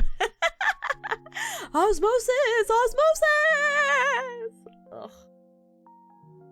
Dies. Anyway, I just remembered tomorrow, not morning but afternoon, I can have fun again. Anyway, or maybe I won't, because maybe I'll get stressed. Okay, not the point.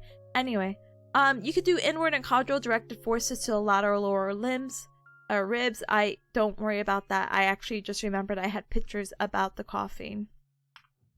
So here's some like notes I try to do. Let's actually not. Well, actually, I'll humor it. So I try to do like Cornell notes for this one lecture, because I'm like, will this help? Did it help? Not really, but it's a really good idea to, like, I don't know, guess, I guess, of like the potential questions you might be asked on an exam. I thought I was trying to get real quirky with it, and I don't know. We'll see. So this is going to be a different style, so please forgive me, but why do individuals with SCI have impaired coughing and respiration? This is because the cervical and thoracic spinal cord are going to lead to partial or complete abdominal muscle paralysis. So again, if you have C8, spinal cord injury, you don't have the thoracic area to help you with that inspiration. You don't have the abdominal, you don't have the ab strength or the ab innervation to help with that exhalation. So you're going to have, again, some kind of paralysis, and you're not going to be breathing the way that you can. Your ab muscles are critical for strong coughs because of that forced expiration. So we want to work with respiratory therapists for ventilator management. And you know what? Honestly, sometimes people are just like, let's use a binder. And the binder can actually improve vital capacity up to 28%, which is insane.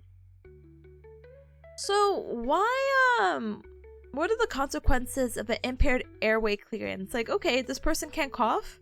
What happens to them? So they can end up with a collapsed lung or atelectasis,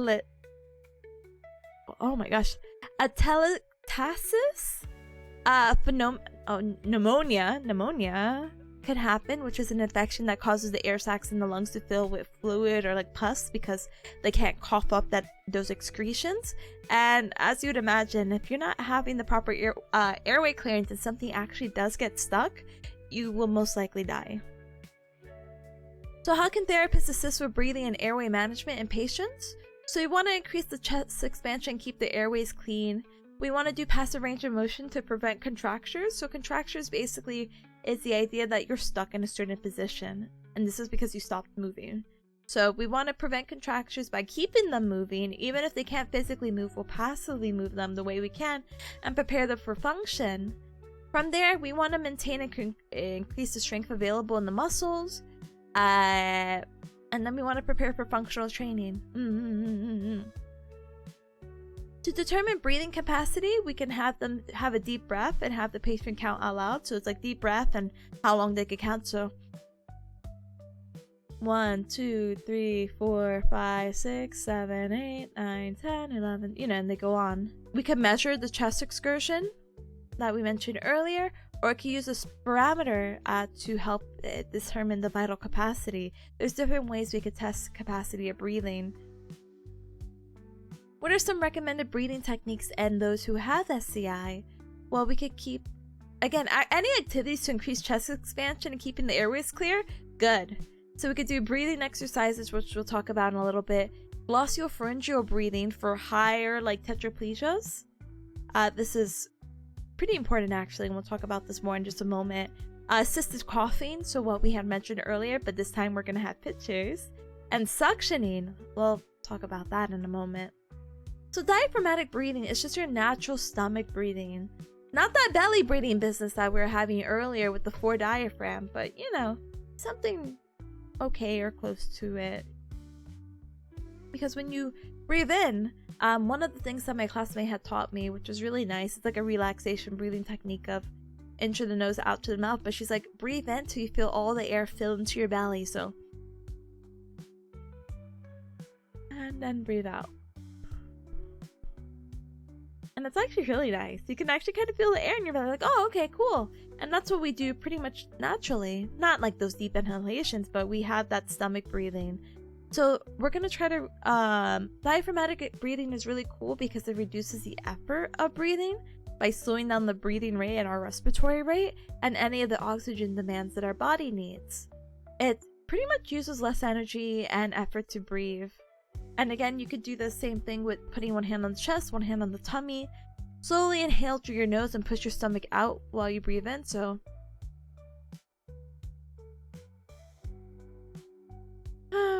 Oh yeah, I'm sorry, and it's not just any exhalation, you have to purse your lips, so it's kind of like a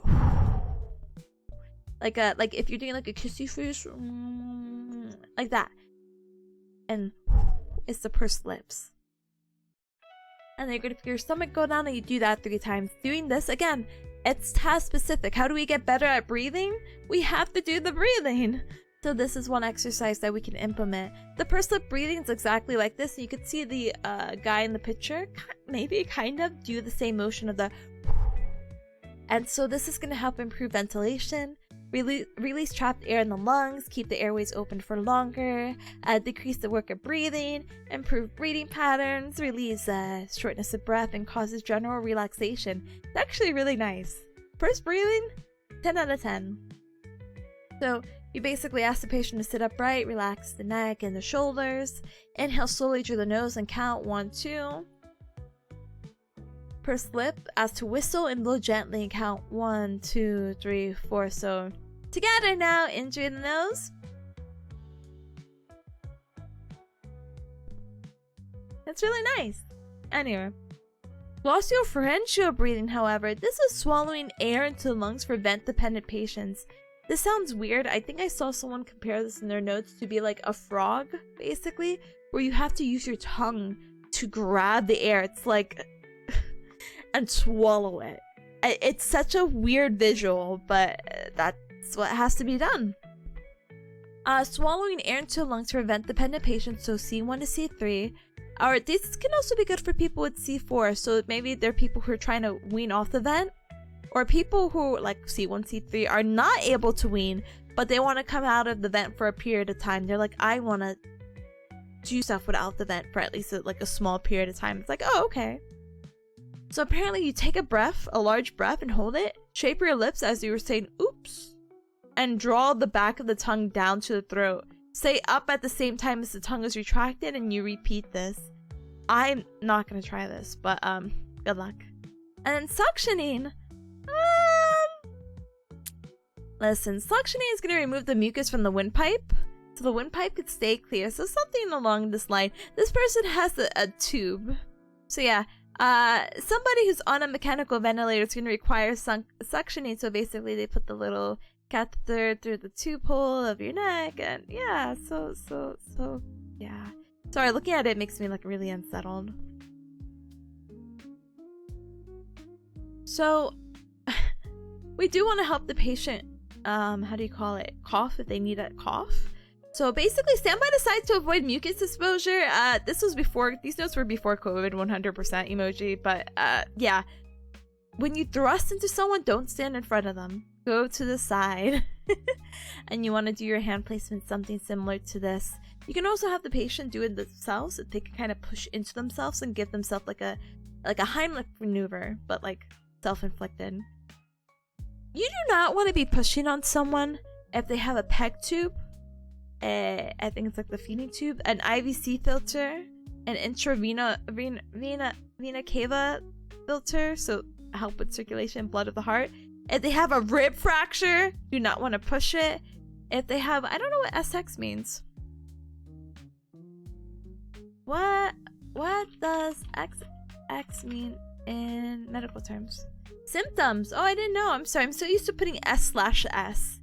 I forget SX is signs and symptoms, but I don't see that correlation. Anyway, abdominal sign and symptoms. So if their tummy's not feeling well, probably don't press on it. And pregnancy. You do not want to press on a pregnant person's tummy. You could do the supine. I definitely would not sit like this. But I maybe, again, I'm just a student. Or you can do it seated, basically, of making that pressure and putting them like that, you know? Other considerations is that we could use tools to strengthen the breathing, such as parameters, balloons, blow darts, etc. Know that a ventilator is needed for C1 to C3. And there's these things called cough-filators that can assist with inflating lungs and expelling mucus. So it's like, okay, sure. Alright, let's go ahead and talk about outcome measures now. So outcome measures is very... how do I say it? It's very subjective. Or objective? Well, it's subjective in a way. Well, no, okay, whatever. Let's not use subjective or objective. But it is a measurement, so it is objective, of different parts of an individual, and they all kind of vary. So sometimes outcome measures can be given as like a little form to assess like where the patient is, or some of them we physically do. So let's go ahead and talk about the few that are very particular to spinal cord injury. It's not the best, like, it's formatted, but it's not like the most friendly to read, so I apologize. But basically, let's talk about the different ones. So the ABLE scale. The ABLE scale is going to assess balance across all levels of spinal cord injury. This as well, it assesses for balance across anyone in the spectrum of spinal cord injury. This is for body structure and function or activity. This is where it falls in the IFC scale. And the IFC scale, or ICF scale, International Classification of Function. Let me fix that. This is going to be in relation to balance. And activity is, well, anything that ends with an ing. So walking, sitting, and in this case, balancing. I don't need you to know this. I don't think I need to know this, so I'm going to ignore this. But basically, just know the ABLE scale is used for balance. It helps us detect subtle changes, and you don't need any complex equipment. Unfortunately, you do need to be trained in it, and it's very limited research, so quirky. Alright, the neurological recovery scale. This is going to evaluate functional mobility, strength, and recovery across multiple domains requiring training and specialized equipment. So basically, this is going to help test functional mobility. So are they able to transfer? Are they able to walk? Are they able to keep up with their grooming? What are they able to do? This is going to help with gait or walking, range of motion, seating, and strength. And with all of this is going to affect their body structure and function, the activity, and participation. So anytime we mention participation, it's what they want to do as a hobby and what they do outside in the community. The neuromuscular recovery scale is probably the best scale that you can use when someone has a spinal cord injury. Wouldn't use it for balance. I'd use the ABLE scale, but like kind of as like an assessor of like most things, this would be really good. It's a very comprehensive assessment of recovery, and it helps differentiate between compensatory and recovery movements, which is very cool, especially depending on that age or grade, going back to what we're discussing like an hour or two earlier. However, training is required for the NRS, or the neuromuscular recovery scale. It will probably take up a whole session at 30 to 50 minutes. You will need a treadmill, body weight support, and 4 staff to help get them moving, okay? Okay. So with that as well, let's go ahead and move on. We just have 4 more outcome measures, and I think we'll move on to a really cool topic afterwards. I hope if I remember right. So walking index. Walking index for spinal cord injury, or the WISCI-2. This is going to rate functional walking ability and the level of assistance needed. So it's for functional mobility and gait, activity, because it focuses with them walking.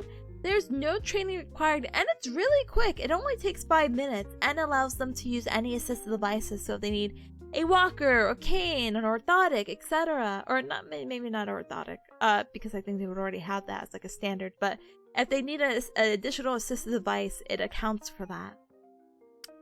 This test, however, is not really good for anyone who's like a high functional walker. Teehee. This one, might not be any better actually. But it's a CI functional ambulation scale, so this is going to measure functional mobility. So this is going to be dealing with a functional walking task.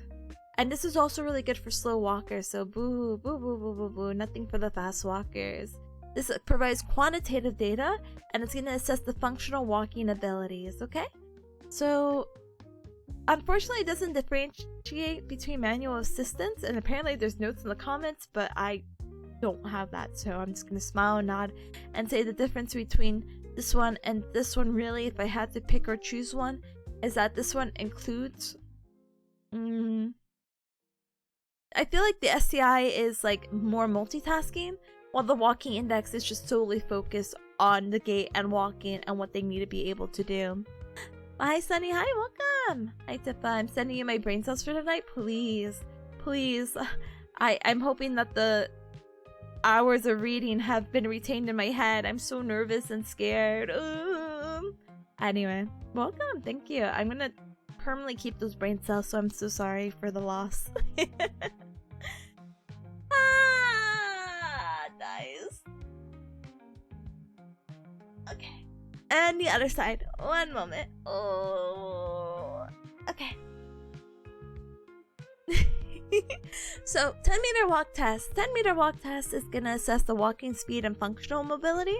So, it's actually good for the vestibular system, which is something I actually will get into, like, actually in my course later. But functional mobility and gait, so same name of the game. It also takes 5 minutes, no training, and it allows assisted devices, so that's really cool. And then the 6-minute walk test is testing endurance and aerobic capacity, so this is going to assess a lot of things.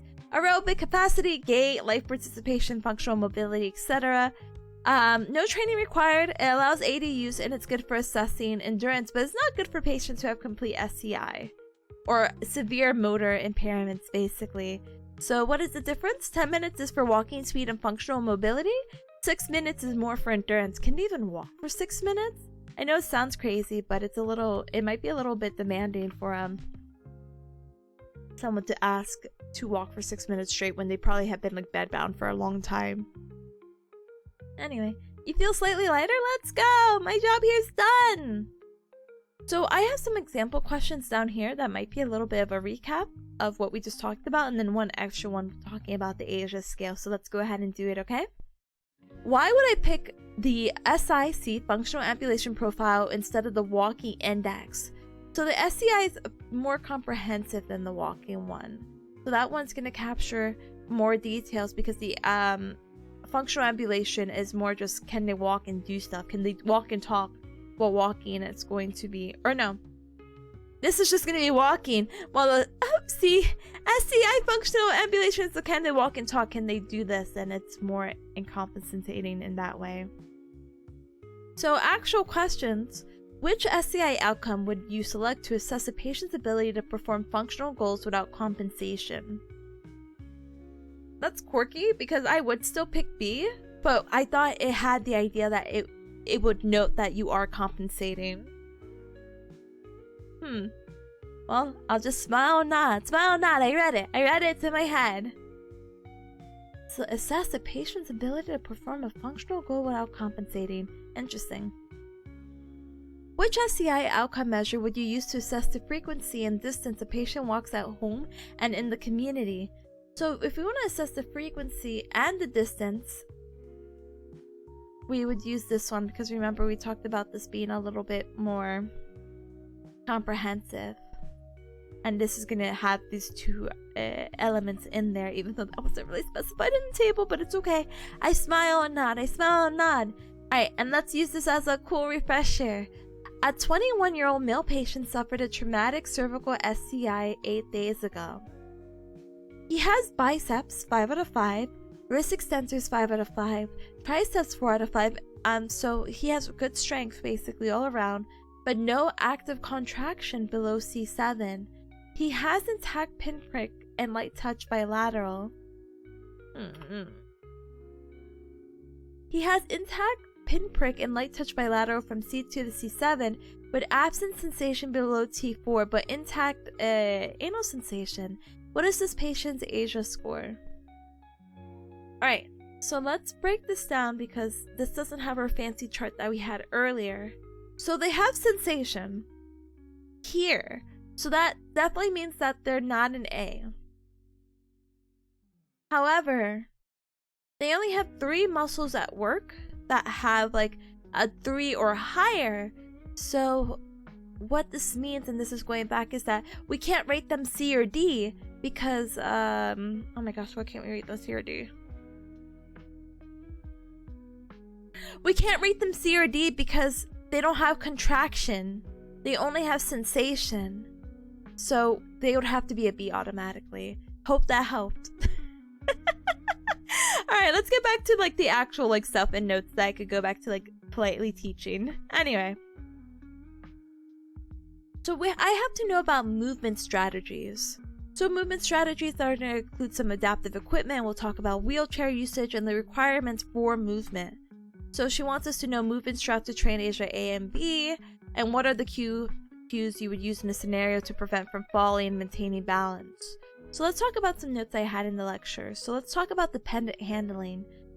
So as you would imagine, someone who with a high level of tetraplegia, C1 to C4, C1, C3, maybe being ventilation dependent, cannot really use her arms, cannot really use their legs, they really have no motion in their upper extremity, and they won't be able to help themselves or propel themselves up to move. There's no facilitating any motion because they can't do anything, so we'll have to do everything for them. And the most important thing is we need to keep them from not shearing. We want to protect their skin as much as we can, so we want to lift the patient enough. If we're like transferring from like the bed to the wheelchair or something like that, we have to make sure that we're not like dragging them over, because shearing at the skin can cause a wound, and then these wounds can get really bad, and then you can't really do anything to help with like the blood circulation or help get some motion in there because they basically cannot move. But when we go down the line and go a little bit lower for people, or not so high up of a spinal cord injury, we'll go a little bit lower. Let's talk about muscle substitution. So this is what I've been meaning to show you, or I meant to show you cups earlier before I had my downfall of a moment where I dropped everything from my desk. Movement substitution. So this is called tenodesis. So this is something we could do together if you're interested. It'd be cool. If not, don't worry. So this idea of muscle substitution is to learn how to use the muscles pulled differently, and the substitution using gravity. Wow. So a really classic example is this. So this method is actually really cool for people who have limited finger motion. So they can't flex their fingers. So this is how you would tell them to pick up an item with their hand. So basically you would have them relax and bring the wrist forward. So when you bring your wrist forward and this normal motion, like right here, the wrist is forward, you see how the hands are flexed? Or not flexed, they're extended? They're kind of relaxed, they're kind of just hanging out there? Cool. Now what you want to do is draw your fingers back. Now if you draw your wrist back, you see how your fingers naturally curve? So bring the wrist forward, fingers extend. Bring the wrist back, fingers naturally curve in. Isn't that crazy? Yeah. So this is really useful because patients who don't have, let's say, what is this, C5, C6, C7? No, C8. Sorry, C8. If they don't have a C8, they can't do this finger flexion motion, but we can kind of cheat the system using gravity and with this grip, so it's actually really, really cool. Hi, Finn. Hi, welcome. Thank you so much for politely lurking. Hold on. So, another cool thing that people do, sorry, I only had so much of a opportunity to record something, and so it's a little bit, like, I only have like 10 seconds to record this, and it was a really long video. So, basically, another cool thing we could do is oh my gosh, I can't speak. Okay, another muscle substitution is the gravity assist. So the patient can drill their arm and gravity will let them extend their arm instead of having to rely on their triceps. So I don't remember about this individual, but this individual right here that you see here, is a person who has a spinal cord injury. I don't know if they have tricep extension. They have wrist extension. Okay, I don't think they have tricep extension. So what's gonna happen is from here, they're gonna basically let the gravity bring their arm to straighten itself out, and they can kind of dig their hand in using their shoulder to have like a kind of a pseudo extension. With this gravity assisted, we could also use distal fixation, and what happens is that the patient's gonna plant their hand down, so you see here, and then if you look at it again when she comes back, she externally rotates, and so when she externally rotates here at the shoulder, it kind of locks in, and this is really good to keeping themselves stable because they don't have that ability to keep their arms straight themselves. But if they quote unquote lock it in, then this is the way to do it. So what this person is doing right here is they're on the wheelchair, and they're trying to transfer themselves from a wheelchair right here with a sliding board onto the bed so they can go ahead and lay down basically, so they kind of scoot. But yeah, don't you get tired of studying a lot?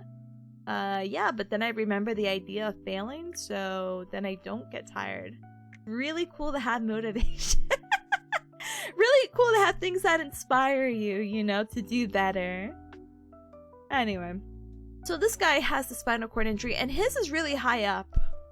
He cannot, his legs are really, what do you call it, flaccid, and his arms, you see, he doesn't have, oh my gosh, what, I think he's only C5, because he doesn't have wrist extension. He definitely doesn't have triceps, so he's not C7. We'll actually, we'll talk about this actually in a moment. Hi, G, hi, great driver? Yeah, in my opinion, me too. Isn't it nice to have like goals and dreams? And having to work hard for them is just so nice. Anyway. But, yeah. Dreams, let's go! Ambitions, yeah! Believe until you can achieve, yeah! Anyway. Welcome. But yeah, so this guy, so remember, C4, oh my gosh. C4, you don't have a muscle. C5 is elbow extension. This guy definitely has elbow extension. C6, he does not have wrist extensors. You could kind of see when he props his arm up here. I'm waiting for, yeah, like right there. Yeah, that's him using gravity to like, okay, my wrists are technically flexed this way, but if he had the extenders, he would have put them out the other way. But this is just a video or like a gif of him trying to get up from the bed to the wheelchair. And imagine you only have your biceps, you only have C5, you only have your elbow flexors. It's definitely a really tough thing. But once he gets up, basically, he has to dig his arm in using that distal fixation movement. And it's using a head-hip ratio. So I don't know if you see it, but basically he's kind of swinging his head forward, or he has to swing his head forward to make sure his hips go back and he gets that little bit of motion. And if he needs to turn, he needs to also put his head one way and his hips will raise the other way. So it's a really wacky method. It's something you cubs could even try out yourself. If you ever need to scoot yourself and you're being really lazy, I guess. But in this case, this is the only way he's able to move. Momentum will be really cool. Momentum is really, really cool. He actually uses that here to kind of throw himself up. And then the speed and amplitude of this is going to really be his main key factors of success, because this is not a fun thing to like struggle with. Imagine getting out of bed every day and it's going to take you 10 minutes because of this. This guy, I think he had a spinal cord injury when he was very young. So basically this is like very normal and natural for him now. But yeah, I hope the studying's going well. It is! I am on page 40 out of 67. So hopefully I get to finish in the next hour or two. And then I can go ahead, relax, maybe eat something really quick, and then get back on the grind. No, I'm just kidding. I can get back on the Quizlet that I was looking at, because I was looking at some flashcards. But yeah, so what do I need for normal movement, for movement strategies? So movement strategy when you're tetraplegic is that it's the idea that you should have normal shoulder extension with normal external rotation for that distal fixation, for that compensatory movement we were talking about earlier. Full shoulder flexion, full elbow extension with supination, full or normal wrist extension mild tightness in the wrist flexors and the low back extensors, but one of the key features is that you need a straight leg raise, 110 to 120 degrees. You need this to be able to kind of just get around as much as you can and have that ability. But let's see. They need the tightness in the fingers, by the way, for that tenonesis grip.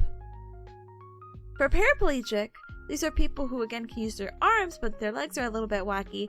It's basically the same thing, but they need full hip external rotation, and they need about 10 degrees of dorsiflexion if they are going to become ambulatory. So they need to make sure that they're not just dragging their feet, so they're able to at least even at 10 degrees, point their toes to their nose sort of thing. Training strategies, of course, is going to be part task versus whole task. We want to get them walking. Okay, how can we break walking up apart? Get them to do this, to do this, to do that. Or not even walking, let's just say getting out of bed. How can we have them train using momentum to just sit up? Or to roll onto their side. Okay, we might need to practice rolling before we get up to sitting to their side. So doing stuff like that, we could try to make the task as easy for them as possible, making their lives easy as possible. And, you know, trying to learn the skill in reverse will also be beneficial. Because, cool, you can get from the bed to the wheelchair. Okay, but how do you get from the wheelchair to the bed? You need to have a good mastery on both of these. So we already talked about this, but I will go ahead and read this out really quick just to say, haha, hee hee, I did it. Let's zoom in though.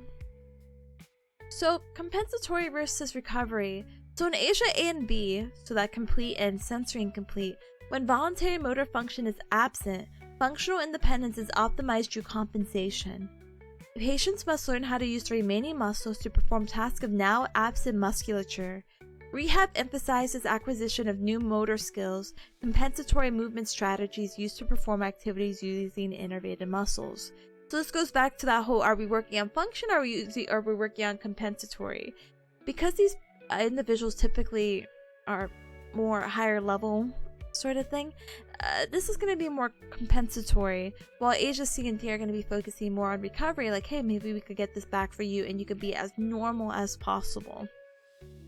While A and B is more focused on how can we get you to be as independent as possible. So Asia C and D, these individuals have voluntary motor functions that is preserved or returns to them after injury and have the potential to relearn more normal movement patterns. Rehab emphasizes restoration of normal movement and minimizes compensation. We know that the central nervous system included in the spinal cord can adapt. Innovations are designed to target this neuroplasticity. So it won't be fully back to normal, but we can regain the strength in some of these muscles. Like, oh, they had a 1 strength in this, we could feel a trace. Okay, let's keep practicing, let's keep training, let's keep doing this and see if we could get them to at least like a 3. Let's see if we could have this muscle move against gravity. Muscle substitution, again, is going to be a compensatory movement where we're going to use musculature that's normally causing the motion is weak or absent, so we'll try these other techniques. Again, the tension and passive structures with that tenonesis grip. This is really good for patients who have C6, C7, because again, these are people who don't have those finger flexors. They don't have the C8. The extensor carpi radialis, which is going to be on the lateral side or the outer side of the body going towards the thumb, are going to be used to extend the wrist, and the resulting wrist flexor tightness is going to cause the fingers to flex. So it's not just a magic trick of, all right, palm forward, let it relax. Okay, throw the wrist back. Oh, your fingers are flexed. It's because of this natural tensioning and lengthening of these said muscles of wrist extension to finger flexion. Preserved low back tightness can help with functional activities such as rolling and supine to sit, which is again laying from your back to sitting. Fixation of distal extremity is like right here. As I told you, this is really good for people who don't have a C7. They don't have that innervation or strength or power to go to, how do you say it?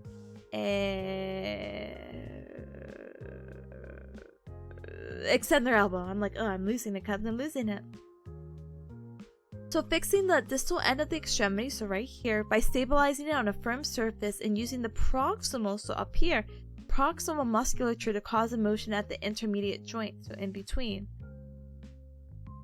And we had talked about this. They can lock the elbows during this by planting their arm here and doing a shoulder external rotation so they can lock or keep the arm straight, quotation marks, even though they don't normally have the innervation or musculature to keep it straight.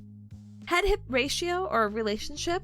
Again, when the patient moves his pelvis by moving his head in the opposite direction. For example, when a patient is transferring and needs to move the pelvis up and to the left, this is accomplished by moving the head down and to the right while pivoting the arms. So that sounded really quick. That's like, Tippa, what does that mean? Your heads and hips will move in different directions.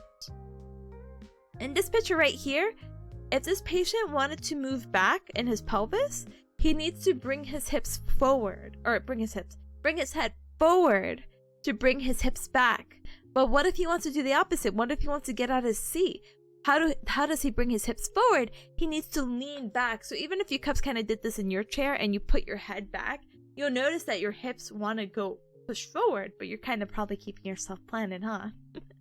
So this is really good for patients, again, who don't really even have this trunk control, but this is just kind of like a little fun haha teetering thing. Angular momentum, however, ooh.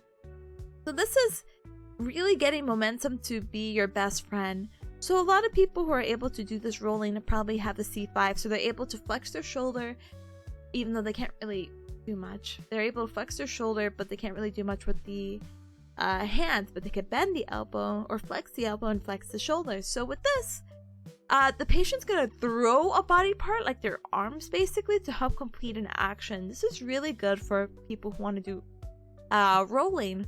So rolling is a person who lacks innervated trunk and lower extremity musculature can roll by throwing their head and arms to the side. And if the motion is forceful enough and timed correctly, the momentum of the head and upper extremities will carry them from trunk to supine. So basically they're rolling, they get enough force, they're onto their side. Or same thing, if they want to get from, how do you call it, a sideline and they want to get down, they have to basically do the opposite motion, and that's how they roll. I wish I had a GIF to show you it because it's so intriguing, but I'm sure you guys are familiar with momentum, so teehee, haha, ho ho. Alright, so we're gonna go ahead and talk about wheelchairs and how to do like the measurements for them. What's good, what's bad. We'll talk about, oh my giant head's in the way, I'll move when we get there. We'll talk about how do we get patients from the floor to the wheelchair, like how do we do these kind of transfers. We have different methods. Sorry, this is too zoomed in. We have different methods of like the front, the side, the back. We'll talk about more wheelchair stuff. We'll talk about gait stuff. This is the stuff I wanted to talk about earlier. We'll talk about bladder. We'll talk about psychological aspects of when it comes to spinal cord injury, because of course, as you would imagine, they're kind of hecked up. We'll talk about sexuality, and we'll talk about some other concepts that weren't actually mentioned in the study guide, but I think they'd be really important. So they have like a, how do you call it? A, not so specific place in the study guide, but yeah, an ad is going to go ahead and play in about 40 seconds, so please use this time cups to stand up and stretch, hydrate, and eat and drink something super duper yummy. I'll politely BRB. I think I'm going to skip a little bit of this, just so we could get to probably something a little bit more applicable, so apologies for indirectly missing something, but you guys won't be missing that much. I'll read it and then be like, here's a 1-sentence summary of it or something, okay? Okay. But yeah, let's use this time. Let's go ahead and recover mentally and physically, and let's stay strong for our next hour to 2, okay? See you cups in a bit. Bye!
Hi, Gallo. Hi, welcome. Alright, come, thank you so much for your patience. I hope you had a super duper duper good 3-minute ad break. Alright, we're gonna go ahead and try to power through. Part of me is like delusional. I'm like, I could finish in an hour. And I'm like, oh, I don't know, but hour and a half maybe. Anyway, hi Nanny, come that came on in like Gallo, and let's go ahead and continue. So again, we're still on the topic of spinal cord, and we're gonna go ahead and talk about wheelchairs because, as we mentioned, whether you're paraplegic or tetraplegic, either way, you have legs that are not necessarily functioning the way that you would like. So when we talk about wheelchairs, we could talk about drive, power. What does that mean? Talk about drive, talk about power, we devour. So anyway, proportional controls or non-proportional controls. Proportional is basically, hey, if they have the ability to move a joystick, the more you move the joystick, the faster you go. And it's going to correspond with the input force, hence proportional. And non-proportional is like they hit a button or sip a straw, and the chair will constantly move at a fixed speed. And basically, this is really good for people who don't have the upper extremity strength or are not able to move. There's different kind of wheel drives, basically. There's nothing really that we need to know. Rear drive means that large wheels are in the back. Front drive, large wheel in front. Mid drive is at the user's hips, basically. And there's some pros and cons of basically why this would be super duper important. Rear is for stability. Front is good for climbing and basically to maneuver around. And mid is just good for a good turning radius, and it's easy to control. So how do we prescribe a wheelchair? That's something we need to like get more in depth about.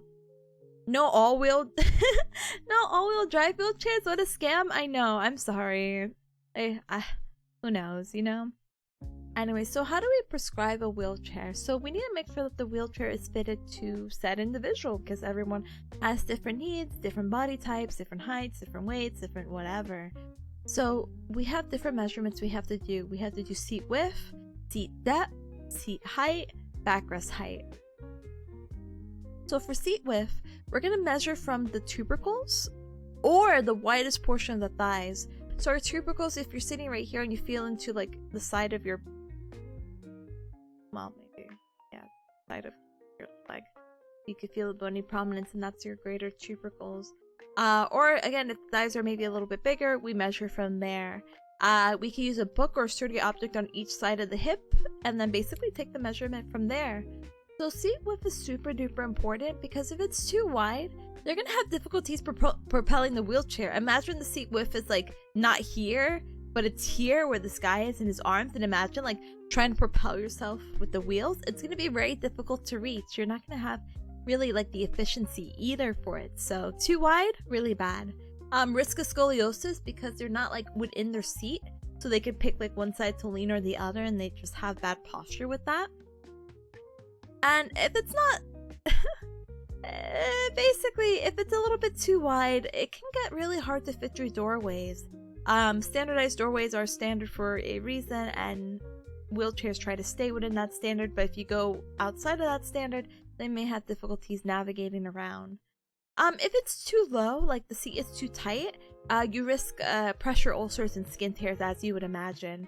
Too much pressure being applied is going to create a wound and open for no reason whatsoever. The seat depth is here. So the seat depth is where you're going to measure from the popliteal fossa, which is kind of like that shallow, I don't know, the shallowness behind your knee, the fossa, to the posterior aspects of the buttocks. From there, you take the measurement and then you subtract 2 inches. The reason why you want to subtract 2 inches is because you don't want that cushion to be going up against the leg, or the against the leg or the popliteal fossa, so you want to avoid those pressure ulcers. So if it's too long, you kind of force a posterior tilt, so they're kind of like leaning back awkwardly, and then you're going to have a lot of pressure ulcers at risk right down here at the sacrum or the popliteal fossa, because they'll be digging into one or the other. But if it's too short the depth, then what happens is that pressure ulcers are going to happen at the posterior thigh right back here, because all the weight is being focused right here. Seat height is important, so this is the floor to chair height, so from here to here.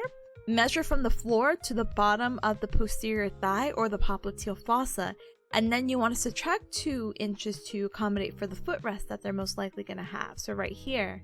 Ideally, this is going to be a patient sitting on a cushion, and they're also going to have their shoes on. So again, measure from the popliteal fossa to probably about the heel and subtract 2 inches, and then you're good to go. So if the seat height, if it's too high, you're going to have difficulties basically fitting under, regular tables. You're going to have decreased stability, you're kind of like, oh, I'm too high up in the air. And you risk tipping over, basically. But if it's too low, it's very improper. Your legs will be not positioned well. And the foot plates are most likely going to scrape the floor, so you're damaging your wheelchair and your only sense of mobility for what? Huh? No way.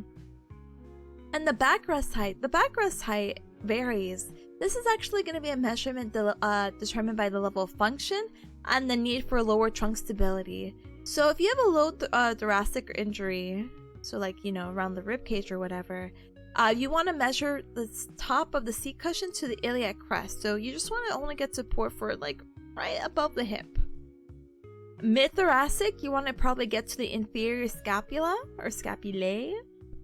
And for higher cervical regions, you want to get pretty much headrest support, because depending on how high the lesion is, they may not have that full control of their neck, so they're probably going to be like this, and that's not fun, and it kind of sucks because you're just looking down. So you want to keep up high, and it's really important to keep that up because it's also from like a social aspect, and we'll talk about that more in that psychological aspect section of the notes. Okay. IFTW, hi, welcome on in, welcome, Gow. Yeah. Welcome. So if the back seat is too high, you're gonna have difficulty with the shoulder motions and basically manual wheelchair propulsion, because it's like, oh, I can't really move. And if it's too low, you're just not getting enough postural support, so it's just gonna be really uncomfortable. So let's go ahead and repeat this really quick before we move on. Backrest height. If it's low, you're only going from the iliac crest. Mid-thoracic, inferior angle of the scalp or scapula, and high cervical lesions, you need a headrest. There's different kind of wheelchair cushions you could give people: foam, air-filled, gel. And pretty much what happens is that foam is lightweight and it's good to contour, but it's not that great for pressure relieving. And remember, every time you sit in a wheelchair, you need to move every 15 minutes to do a little bit of pressure relief. Air-filled is great for pressure relieving, but it's not really that much contorting to your body, hence it probably won't offer as much support, and you might slide off. Gel is a good balance of support and pressure relief. However, kind of like anything that's like gel, it can shift over time, and it might just require a little bit of redistribution, okay? So let's talk about floor to chair transfers. So hey, I have a wheelchair. I fell. How do I get back up from the floor? Well, some requirements to even get back up from the floor is that's followed. So for hip flexion, you might need 90 to 120 degrees. For knee flexion, you might need 90 to 120 degrees. Ankle dorsiflexion is about 10. And shoulder strength and range of motion, the ability to flex and extend are going to be game changing. So let's go ahead and talk about some of the examples, okay? So, the front approach. This is the most commonly used method. So the person kind of falls on the floor, and what happens from here is that they get up from the front. So the front of the wheelchair, and then they somehow get in there. Sorry, again, the gifts, I only have so much time to record, so you'll have to forgive me. So how you would do this basically is, this is going to be involving a transfer from a sitting position to the floor directly into the wheelchair facing forward. So this, position the wheelchair in front of you with the wheels locked and a sturdy base. Bend the knees and position your hands onto the floor. So they need to bend their knees, get their knees in between the wheelchair so they like throw themselves over there. Push your arms and legs to lift your body into a kneeling position, so that's why you see her on the knees, standing upright. And then pivot your body to sit on the edge of the wheelchair, then adjust your legs to sit properly. So when she's up in this kneeling position, she uses her arms to propel herself, uses the head-hip ratio to kind of lean over, and kind of does that spin that way. It's very daunting. What you need is about 90 to 100 degrees of hip flexion, 90 degrees of knee flexion when pushing off that ground, and full shoulder flexion, which is about 180 degrees. It's very important so you can have that range of motion of pushing yourself up from the floor and doing that little turn. Side, this is really interesting. This is really someone who has limited mobility and strength. This requires less shoulder flexibility and offers more stability when transferring. So this is just a more stable option, but also really good for people who may have that limited mobility and strength. So what you want to do is position the wheelchair to one side, preferably the stronger side, or to basically if you have a preference if you're left or right. You do not have to slide one leg over this. This is not necessarily, I think this was a misunderstanding. But you basically use your upper body to pull the chair onto the armrest.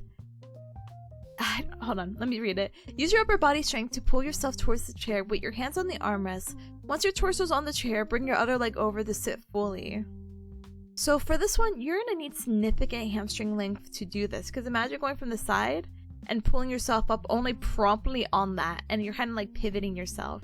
It is not fun, but it's a lot of head-hip ratio. So when she gets up, see how low her head is? Because when she brings her head down, her hips go up, and when her hips go up, she's able to sit on to the chair, and then she can adjust from there. So same thing, hip flexion around 90, knee flexion, hopefully full range of motion, because again, you need that hamstring length. That hamstring length it helps with that knee flexion, or hamstrings help with knee flexion, so kind of go hand in hand a little bit. And the shoulder flexion, you need about maybe 90 degrees. But yeah, head-hip ratio, huge for this. And then our last method is going to be the back. This is typically an approach when people are having difficulties with other methods and need more assistance from a caregiver or external support. So basically, they're going to place the wheelchair behind, and they're going to prop themselves up with the two hands right here.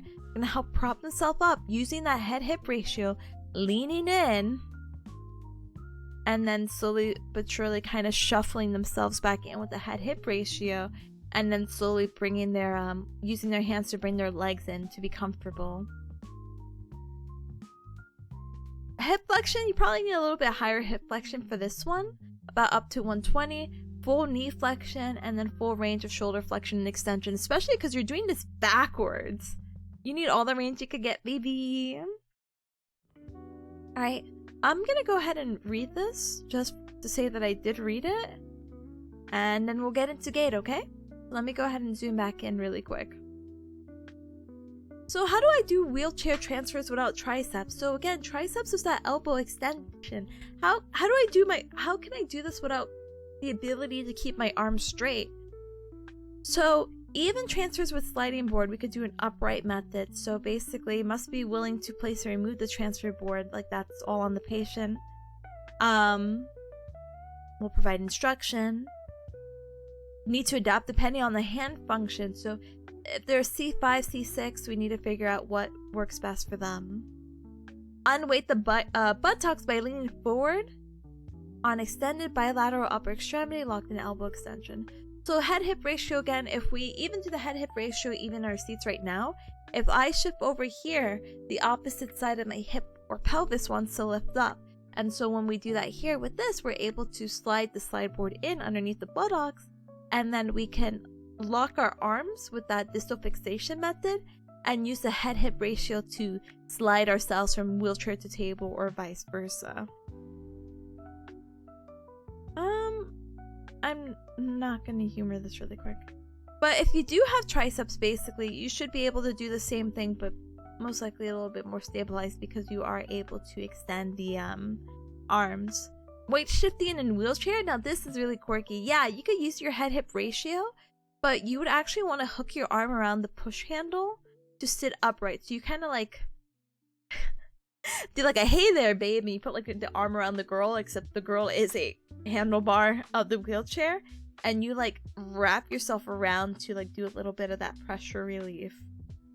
You could hook the back, or you could use not just the handle, you could use the back of the chair for a slight forward lean, Or you could hook the back of the wrist over at the back of the chair for a very, very pronounced forward lean. I wish I could show you this, but I can't. I can't. Wheelchair mobility, you just have to understand how to ascend ramps. And I think the best way, I swear that I read, was you do like a zigzag. You do a zigzag when ascending up a ramp, especially if it's like a little bit of a chunkier ramp. The ascending ramp, I wouldn't do backwards. But some people will do descending ramps backwards. I'm too scared for that. Somehow I feel more comfortable in a wheelie, but I saw someone who got a spinal cord injury very young and they just did a lot of wheelies. So there was like a video of them just going down the hill in a wheelie, and I'm like, I'm afraid I'll fall backwards. I'm never descending a ramp, apparently. But the reason why you don't want to descend a ramp forward is because you might fall forward, basically. You don't really have that control to keep yourself up there. Wheelies are so good. I know wheelies were mentioned earlier, but basically they're a prerequisite skill to negotiate uneven terrain, curves, descend steep ramps and stairs, and they can also be good for pressure relief, you know, like pop a wheelie. And you can help go onto curves or descend or go upstairs. Don't go upstairs, or go up like a stair, stuff like that, you know. Falling backwards, so this is really a cool technique basically. So if you were for whatever reason to fall backwards into your chair, there's a cool technique that they do basically where you need to tuck your head in. I wish I could show you. Let's see. If you're in the wheelchair and you fall, what you have to do is cross your arms over onto the wheelchair. And the reason why you want to bring your head down is to protect your face, because your legs will actually come up to hit you. So you crossing your arms is gonna block that motion, because when you're in the wheelchair and you fall basically, and you have the arms crossed, the legs are gonna be like up here basically, and you don't have control of your legs and what they do. So I hope that is a cool, really quick mouse doodle what needs to happen. But you need to cross your arms to avoid your legs and your knees going and hitting you in the face and you ending up with like a, I don't know, pain. Alright, fall recovery. So to return to get upright from a fall, you need to either get out the chair, place it upright, and you transfer yourself either using that front, side, or back approach that we talked about earlier. Or you could stay seated, but you need fully innervated upper extremity for this. And this one was not fun. You need to lock the chair, place one hand on the floor directly behind the trunk, use the opposite arm to reach for the opposite wheel, and basically you just like, I don't know how to say it, seesaw yourself up. You like rock yourself up until you're fully up, and it requires a lot of strength. I did this in class and I got stuck. I was like, I do not have the arm strength for this. sorry. Anyway, let's talk about bracing and orthosis. Yeah. So this is pretty interesting. So we understand that we cannot walk. I don't know how many times I have to emphasize that. That's just a big thing. So how are we walking? We need to use some kind of orthotic or device that's going to help us. We have different ones. We have the ankle-foot orthosis. We have the... ankle-foot orthosis. We have the knee-ankle-foot orthosis. We have the hip knee-ankle-foot orthosis. And then we have the RGO, or the reciprocating gait orthosis. So this all depends on what the patient needs and what their function is. So ankle-foot orthosis is used when the quadriceps or the front of our thighs are functional. KAFOs lock the knee for support. So they're gonna lock the knee so your knee doesn't bend. Because you know when someone kicks the back of your leg and you're like, oh, your knee bends and you start falling? Yeah, my voice is dying. But that's how you prevent that.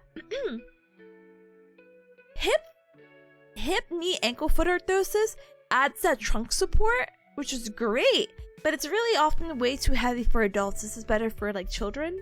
So I'm not saying why children are stronger than the adults, but it's just too heavy for adults. And RGO, the reciprocating gait orthosis, it's going to be mainly used for children basically. And that's going to be like, okay, one leg goes, the other leg go. One leg go, the other legs go. So this is like very, I don't even highlight this often, but I needed this to be color coded for me because I was just not getting it. And I still need to still get it, but maybe I'll get it right now. T1 to T9, if you have a spinal cord injury anywhere from T1 to T9, so like right above the belly button, you are unlikely to functionally ambulate. However, you may be able to ambulate independently or with assistance from forearm crutches or walkers. You could start walking with any of the orthotics that we talked about earlier. Household or limited community ambulation. This starts happening at the level of T1 to T12, so at your belly button and a little bit lower. You are considered a household or a limited community ambulator. Household is like I can get from my bed to like my bathroom or to my kitchen. I can walk around the house. Limited is, well, limited, like I can go out to my mailbox, I can walk around the block, and that's pretty much about it, with the same orthotics and ambulatory aids.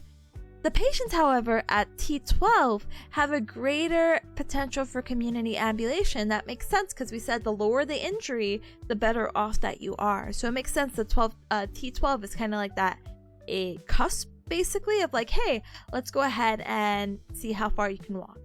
A swing through gait pattern is going to be required for those who have a KFO because they still don't have that innervation or muscular strength quite yet. So the swing through pattern is just like kind of exactly how it sounds. Imagine like two canes. You put cane 1, cane 2 right in front of you, and then like you propel your body forward and you swing through the cane. That's kind of the swing through gait pattern that's going to be required, and this is something again you use with assisted devices. But yeah, household and limited community ambulation happens at the belly button level. Hi, Double. Hi, yeah, the studying's going well. I'm almost done. Almost. No, we can't use reciprocating gait orthosis at R1. Alright, it's not that we can't, but it's not necessarily needed. Now we're starting to have the potential for independent ambulation at home and limited community distances with the assistance of KAFOs and HKFOs.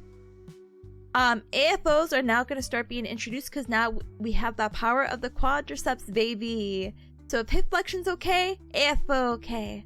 So now AFOs are introduced at the level of L2, where there's still limited community ambulation. Yeah, they're house ambulators for sure, but now we could do a little bit more community with either KAFO, the knee, or the ankle AFO. And then L3, L5 is going to be community ambulation. So they're pretty much normal. They need the AFO though. They still need that stabilization, and they still need their assisted devices such as crutches or canes to have a reciprocal gait pattern. So one after the other. Left, right, left, left. Right, left, sorry. Reciprocal, sorry. So what are the requirements for ambulation? Oh boy, there's so many. But we need at least 10 degrees of dorsiflexion, so we need at least toes to go a little bit uppies. And this is really good for standing balance. They need full knee extension for stability, because we just talked about what happens when your knee bends and collapses. You need strong hip extensors, or at least passively 10 degrees to make a reverse C. So,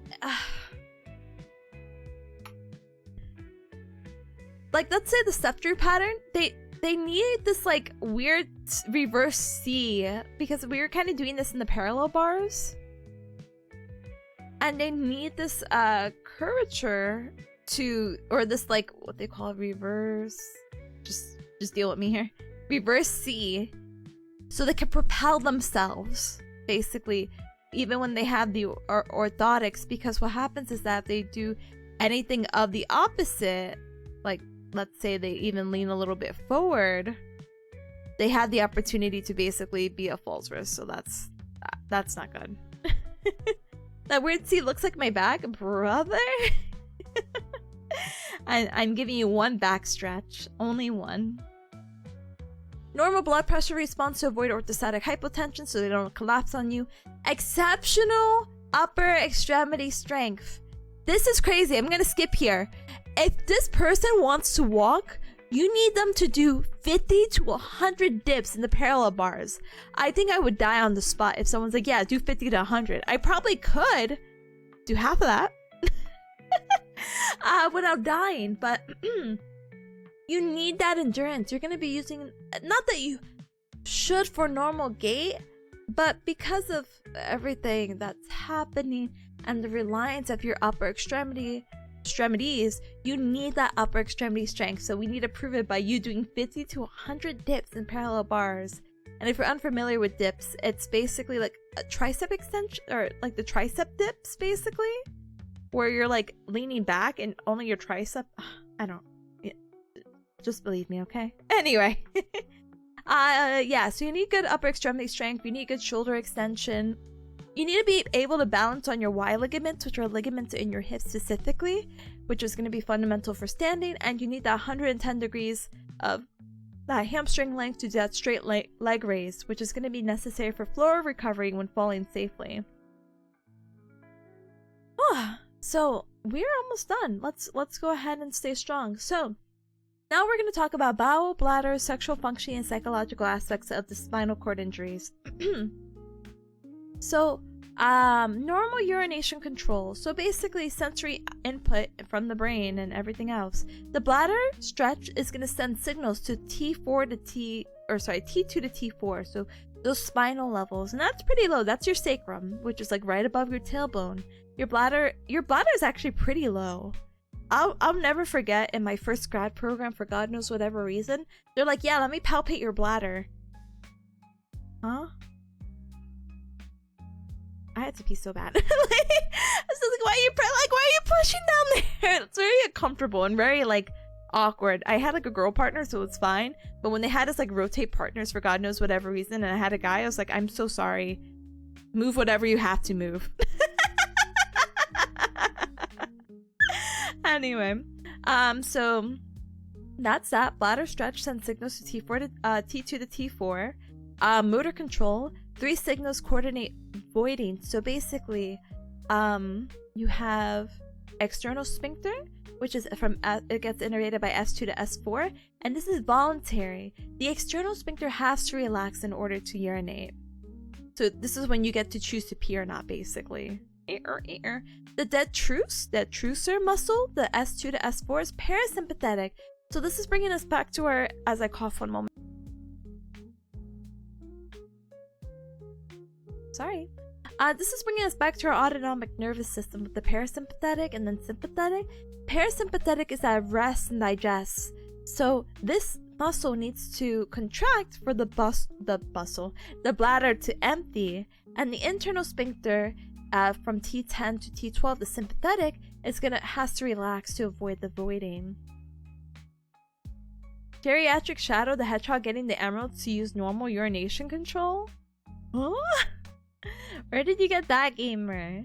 Anyway, urinary dysfunction and spinal cord injury, basically, it's going to be common due to loss of volition control over the bladder function. And really what's going to happen is the oh my gosh. Let me back up. I'm so sorry. Urinary dysfunction is going to be common because guess what? You're going to lose volitional control over your bladder, because if your bladder is being innervated by S2, S4, and we're saying the most that you have is like C8, yeah, you're not going to have control over your bladder if the only thing you control is like your neck muscles, you know? So if you're in a spinal shock phase, which again varies from I think a few hours to 6 months, I hope I have this.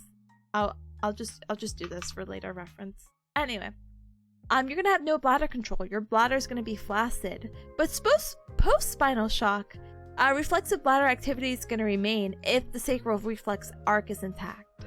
So what does that mean? It means basically, hey, your bladder, it's okay, but only if you have this present. So how do I know if I have it present or not? So now this is where it gets a little bit weird. And I might need to actually Google this. And maybe I have to Google this. One moment. Hold on.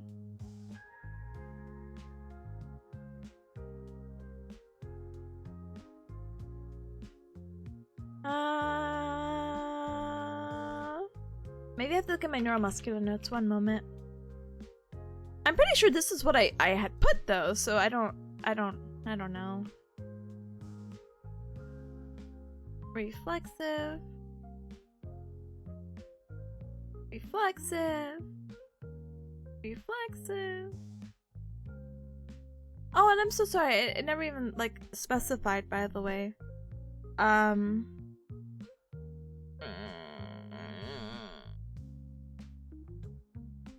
need to add this part.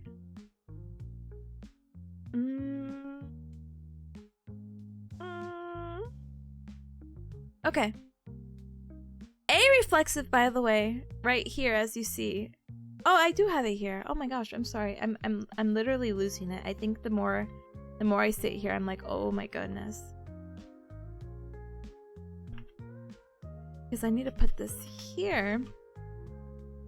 So let's go back really quick. So there's different types of, and how would I say this? There's different neurogenic bladder types. So we can have a reflex bladder with a coordinated sphincter, so right up here. And this is actually rare. Bladder contracts and sphincter opens normally, and this is rare for those with spinal cord injury.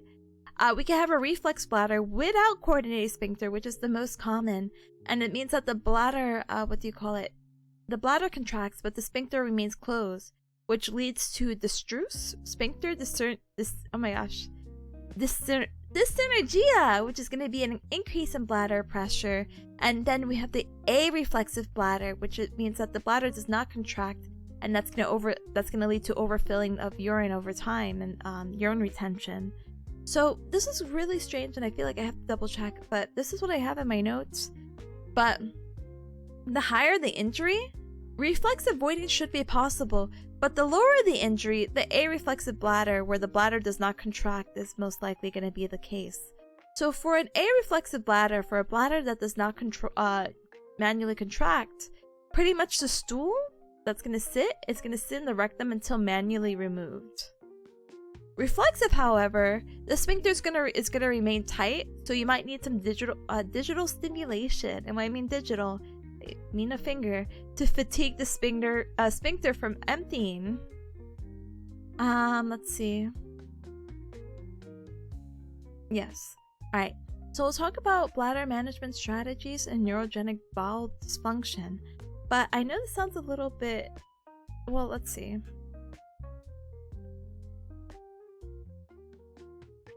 I know this sounds really silly. No, I think actually I'll be okay. I was like, do I need an ad break? I'm like, no, I got all my sneezes now, so I think I should be okay. Alright. Bladder management strategies. So what we want to do is, our goals is, we want to reduce pressure, we want to prevent infection, we want to avoid bladder overdistension, we want to ensure full emptying, we want to maintain skin dryness, and basically find a very socially acceptable method, because obviously people don't want to say like, oh my goodness, this person pees himself or something like that, or I need this or I need that. It has to be not normalized, but for the patient to come to that acceptance of like, yeah, this is just how you're gonna live. So the best practice is going to be intermittent catheterization. So every 4 to 6 hours, basically, we're gonna help them with that clearance. What's not recommended is reflex voiding, because this can actually cause bladder thickening and high pressure. Indwelling catheters can increase the risk of infection, urethral damage, and bladder cancer. And then urinary osteomates, or the mitral fan-off procedure, will allow catheterization through the belly button, which is horrifying. Imagine peeing through your belly button. Ah! Anyway. So that's some management strategy. So this is our golden standard right here of the intermittent catheterization. Neurogenic bowel dysfunction, though, that's going to be, you know, we want them to have a high fiber and high fluid diet, so we make sure that they're emptying and getting their bowel movement. Hi, Soon. Hi, Gamer. Oh my goodness. I hope you've been doing super duper well. Welcome on in. Welcome. Tip of the morning to you. Tip of the morning to you as well. Hi, Gamer. Hope everything's been doing super well. I'm just cramming for my exam. I'm almost done though. I think I've been saying I'm almost done for like the past 40 minutes, but I'm almost done. Bowel program should be done at the same time, daily or every other day. Really, you want to try to perform this 30 minutes after eating? Brothers, I'm not that fast in digesting, so I think this is so outrageous, but hey, I'm just a student. Really knowing that positioning is the key. It's best done upright using a padded commode to allow for full emptying, basically, so them being upright and not laying, so gravity can do its work. And adapted devices are available for basically some type of insertion, digital stimulation, and perennial cleaning to help with that. So I have this kind of mixed up. I don't know why I have this mixed up. We'll talk more about some of this stuff for the sexual function, but basically understand that sexual arousal mechanisms for those who have spinal cord injury, or these people in general, basically. Can I say these words on stream? Probably not. Hold on. Let's not say those words on stream in case. Anyway, so people with spinal cord injuries, I'll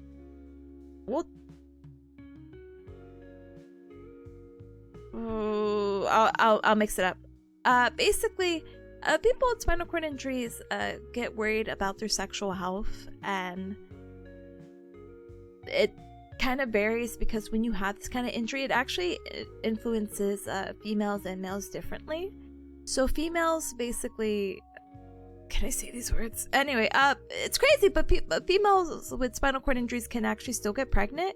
But you know that autonomic dysreflexia that we mentioned like within the first hour of stream, that could potentially happen, but if your doctor's on top of it, doesn't really matter, because the doctor could be like, oh, this is that, and you can have like a smooth, safe pregnancy, basically.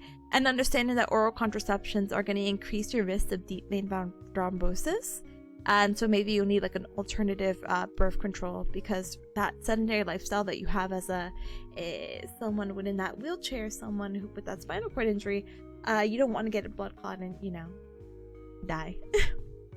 Hi, Orfish. Hi, welcome. I'm not trying to teach you spicy facts, but I'm also just like, what is okay to say out loud? For males, the one I'll say out loud is basically there's a reduced fertility. So basically, yes, females with spinal cords can get pregnant, but males who have a spinal cord injury, it would be hard for them to get other people pregnant because of a low count and motility, and often they need some kind of assistance for like some type of reproduction. But even if it's really spicy and all that stuff and sexual health is just a thing that does come up, and it's one of those things that my teacher did make us aware that, yeah, your patients will just get really comfortable with you because they'll see you like, you know, 2 to 4 times a week, so they'll just start talking to you. And I said, okay. So it's something we need to still like address and know. So what we do is we use a thing called the Plicit model. And the Plicit model actually stands for something, but it's to address sexuality and rehab. So we have the P for permission, so it's normalizing the sexualized concerns. LI is limited information, so basic education on spinal cord injury and sexual function. The SS is the specific suggestions, which is going to be strategies for improving function and satisfaction. And intensive, don't ask me why it's spelled that way, that's not how it's supposed to be, but anyway. Intensive therapies for counseling, medical intervention, and reproductive assistance if this is something that they're really like motivated about. So that's cool. Plicit. Permission, limited information, again, right, just basic. Specific suggestions to see how we can improve, and intensive therapy. Alright, so the last thing I want to talk about is psychosocial aspects of it.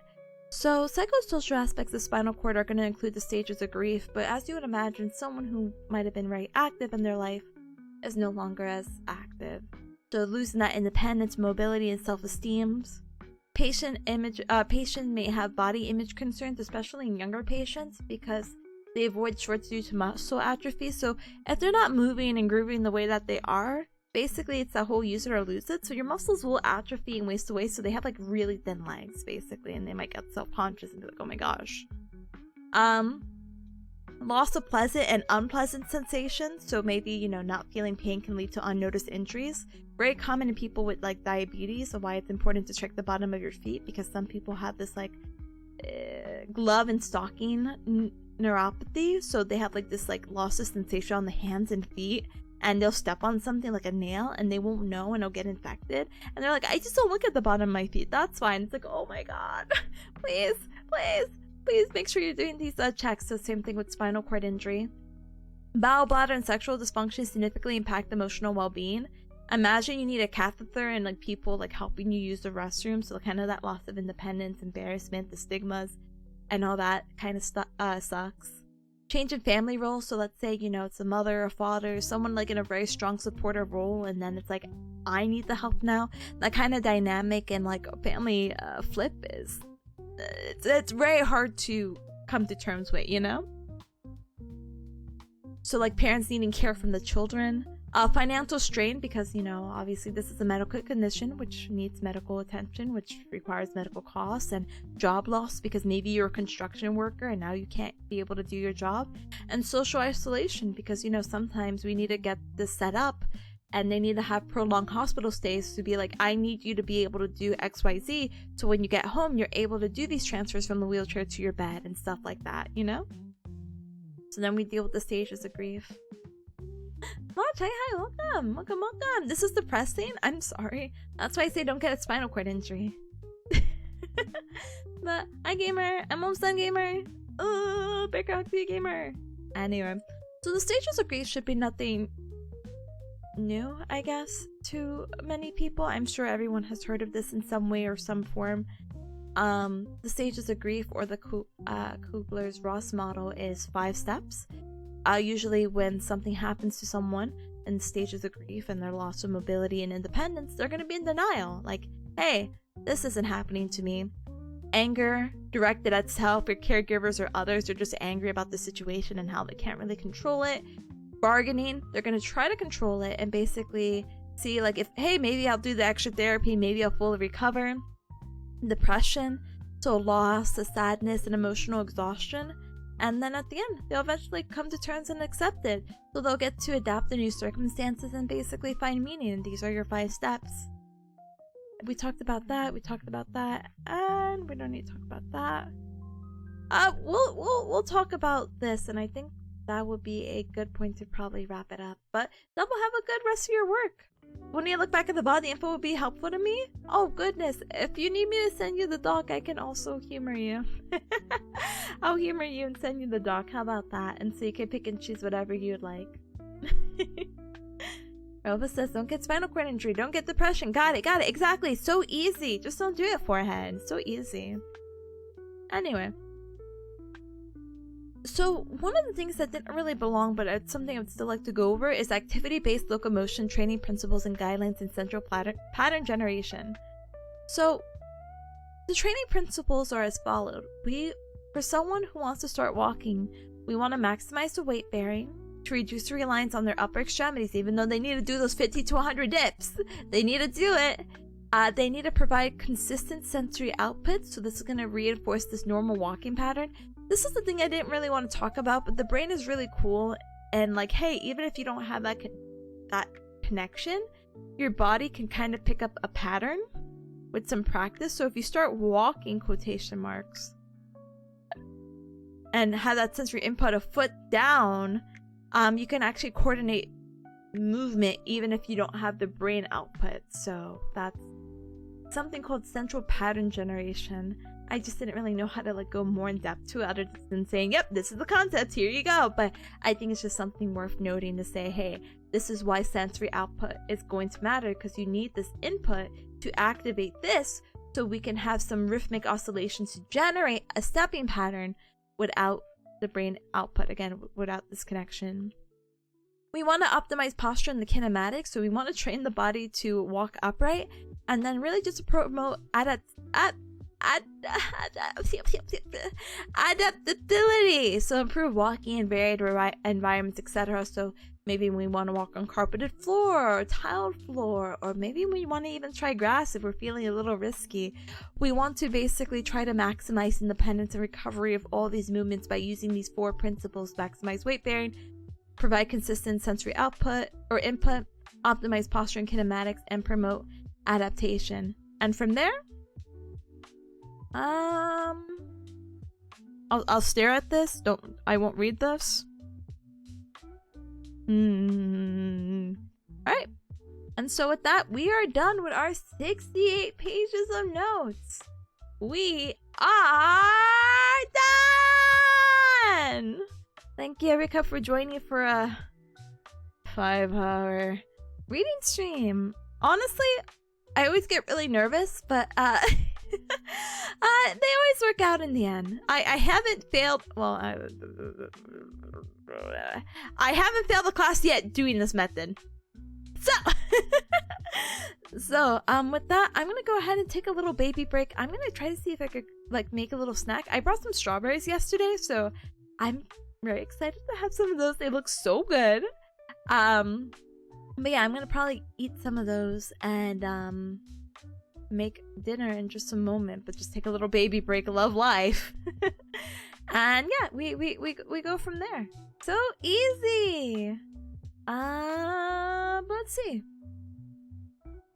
I know who to raid. But I have to wait for the ad to play. Overwatch time? Maybe tomorrow or maybe later tonight? I don't know. I owe Marshall a Marvel Rivals game, so I don't know. Maybe we'll play. If you see us there later, feel free to hop on in gamer. But yeah, maybe Friday we get to play Overwatch. Overwatch is cool again? I feel so bad because a lot of people are like, oh, Overwatch. I'm like, guys, I must have missed the dip or whatever. I was really busy and occupied. Overwatch is still cool in my eyes. Not cool, but like, you know, playable. Look, listen, it might not have 3-second cues, but it's fine.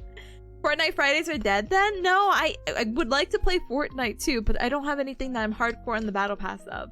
That's more SG's alley anyway, to be honest. The perks are, I don't even know what that is. I know I see the memes about my teammate picking my perk or picking their perk while I sit there and die. I want to know. I want to experience that. Maybe if you Cubs will let me, maybe we get to experience that tomorrow. Yeah? Yeah, because tomorrow's the Cup Club Tuesdays. And I mean, I was gonna put inscription, but I guess now that there's so many varieties with the games, you know. Did I miss a boycott notice? No. No, what boycott notice? Oh no. But how do you say it? Something. Well, we'll see.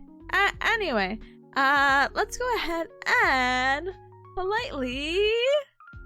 Oh, we picked such a good time too. Okay, so we're gonna be raiding into Colibris. They raided into us yesterday. Yes, yesterday. And they're playing Yakuza 0. I have no idea why everyone's playing Yakuza 0 because Ryan was playing Yakuza 0 yesterday. And honestly, I understand. So many people I would love to watch playing Yakuza 0. I want to see how they are. I'm waiting for Ryan to meet Majima and like play as Majima and then cry. And then she's gonna be like, I don't want to play the game because the game is sad. She's gonna say that. She's gonna say that and she's gonna cry at the end. And that's what I'm waiting for. That's just gonna be a few more hours though. The pirate one just played. Time to play the first one. Ugh, I'm waiting all in order, so I'm like in pain, but it's fine. It's whatever. Ooh. Anyway, Cubs, if you're new here, welcome. Feel free to join the Discord. You may see me play Marvel Rivals or Overwatch later this evening in a voice chat, so that's cool. But you know what's cooler? I also ping when I go live, and I have a little Spanish club. We're on week 12 out of 30, but you're more than welcome to join and do Spanish learning at your own pace. Yay! Yay! Yay! Yay! Feel free to check out the Twitter. So like I mentioned, tomorrow I also have Twitter and Blue Sky. I will be streaming. I think I put 12. I don't even know what my schedule is. I think I put 12:30. Okay, I might stream a little bit earlier. I think I've been saying that for like the past 3 streams. Like I'll stream earlier, but I've been streaming exactly on time, so I don't know. Anyway, so 12 or 12:30 p.m. EST. I'm gonna be doing some co-working in the morning. I just have some assignments to do and I need to prepare for my practical on Sunday, which, oh, by the way, technically I have a test on Sunday, so you're welcome. Anyway, Thank you for checking. Thank you. And then later in the afternoon, we'll squeeze in a quick game or 3 of Cup of Chooses. So we'll have games like I was gonna put Inscription. I was gonna put Yakuza. I was gonna put Overwatch. I don't know if I'm gonna put Marvel Rivals, but we'll figure it out from there basically. Because I would like to play Yakuza again. Please, please. My goodness. Colibri just got raided.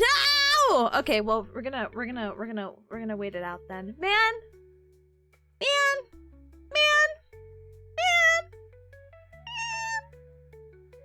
To raid Northern Lion. No, I'm just kidding. Anyway. But yeah, that's gonna be the plan for tomorrow. Again, in the morning, maybe again if I stream a little bit earlier, then we get a little bit more gaming, because I'm gonna basically probably be studying anyway. I have to finish up my Spanish chapter for the week, so teehee, haha, ho ho. I also have to submit some assignments and get ready for tomorrow and Sunday because they have school this weekend. But hopefully we'll have the schedule back up for next week. Monday, we're probably gonna do more Pomodoro. We'll probably return back to Yakuza next week. We'll probably finish Inscription next week. Oh, the new game from the Danganronpa guy released? Oh, I haven't caught up since like the second one, so I feel so out of like out of the picture. But I mean, if it's a completely different series, you know what I mean? It's like, oh, I'll try it. We'll humor it. We'll see how it is. Because I really like Danganronpa. I liked it enough to not follow up with it after the second game. It's not related, yeah, so maybe it'll be easy to get into, you know? But yeah, so yeah, look forward to next week's schedule. Oh, maybe we'll have a collab. Maybe next week as well. Smiley face emoji. But if we don't, then I have a collab confirmed for the week after. Yeah! So like super duper forward to that. Okay. Anyway, so that's gonna be the upcoming schedule, hopefully for the upcoming week. Yeah, keep up to date with the Twitter and all that stuff. And even if you don't have a Twitter and whatever, on my Discord I have like a Twitter post. All the posts get streamlined over there, so you don't have to like peek too hard. You'll just have the notifications from there. Okay, feel free to check out the socials as well. We're gonna go ahead and raid out soon. But yeah, the card has a, how do you say it, the TikToks, the YouTubes, and all that cool stuff, so feel free to check it out, okay? Don't worry, most games peaked with the second game anyway, like Zelda and Mario. Huh?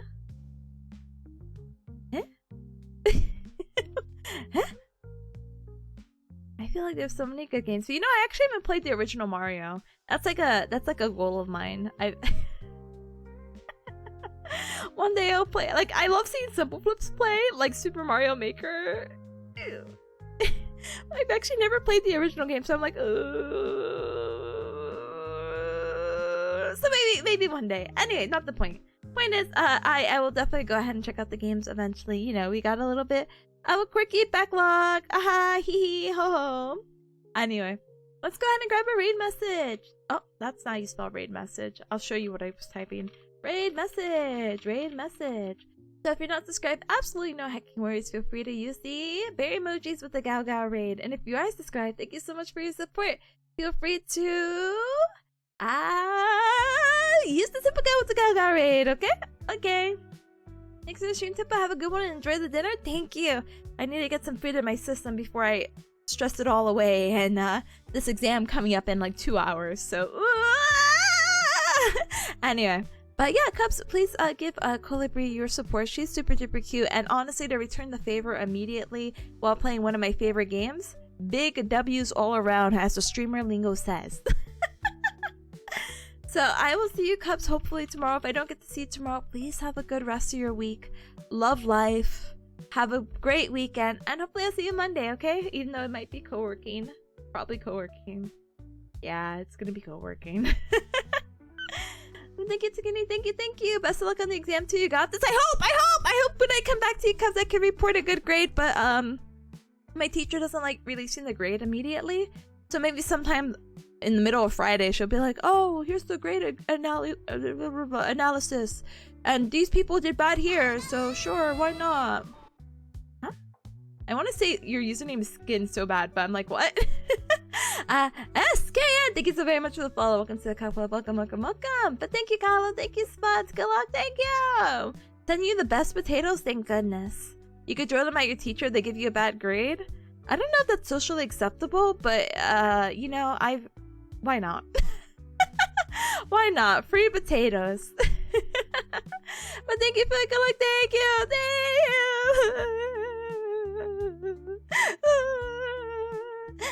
I'm gonna need it. I only have 2 exams this course, so if I do bad on this one, well, I mean, there's always the next time. But I'll keep up the positive attitude. Thank you so much, Cuz, for joining me. As always, for rambling through my notes. I know it's a little bit tough, especially without the background, but it always means so much to me. Please have a good one. Lots of love, and see you Cubs over there on the other side, okay? Bye!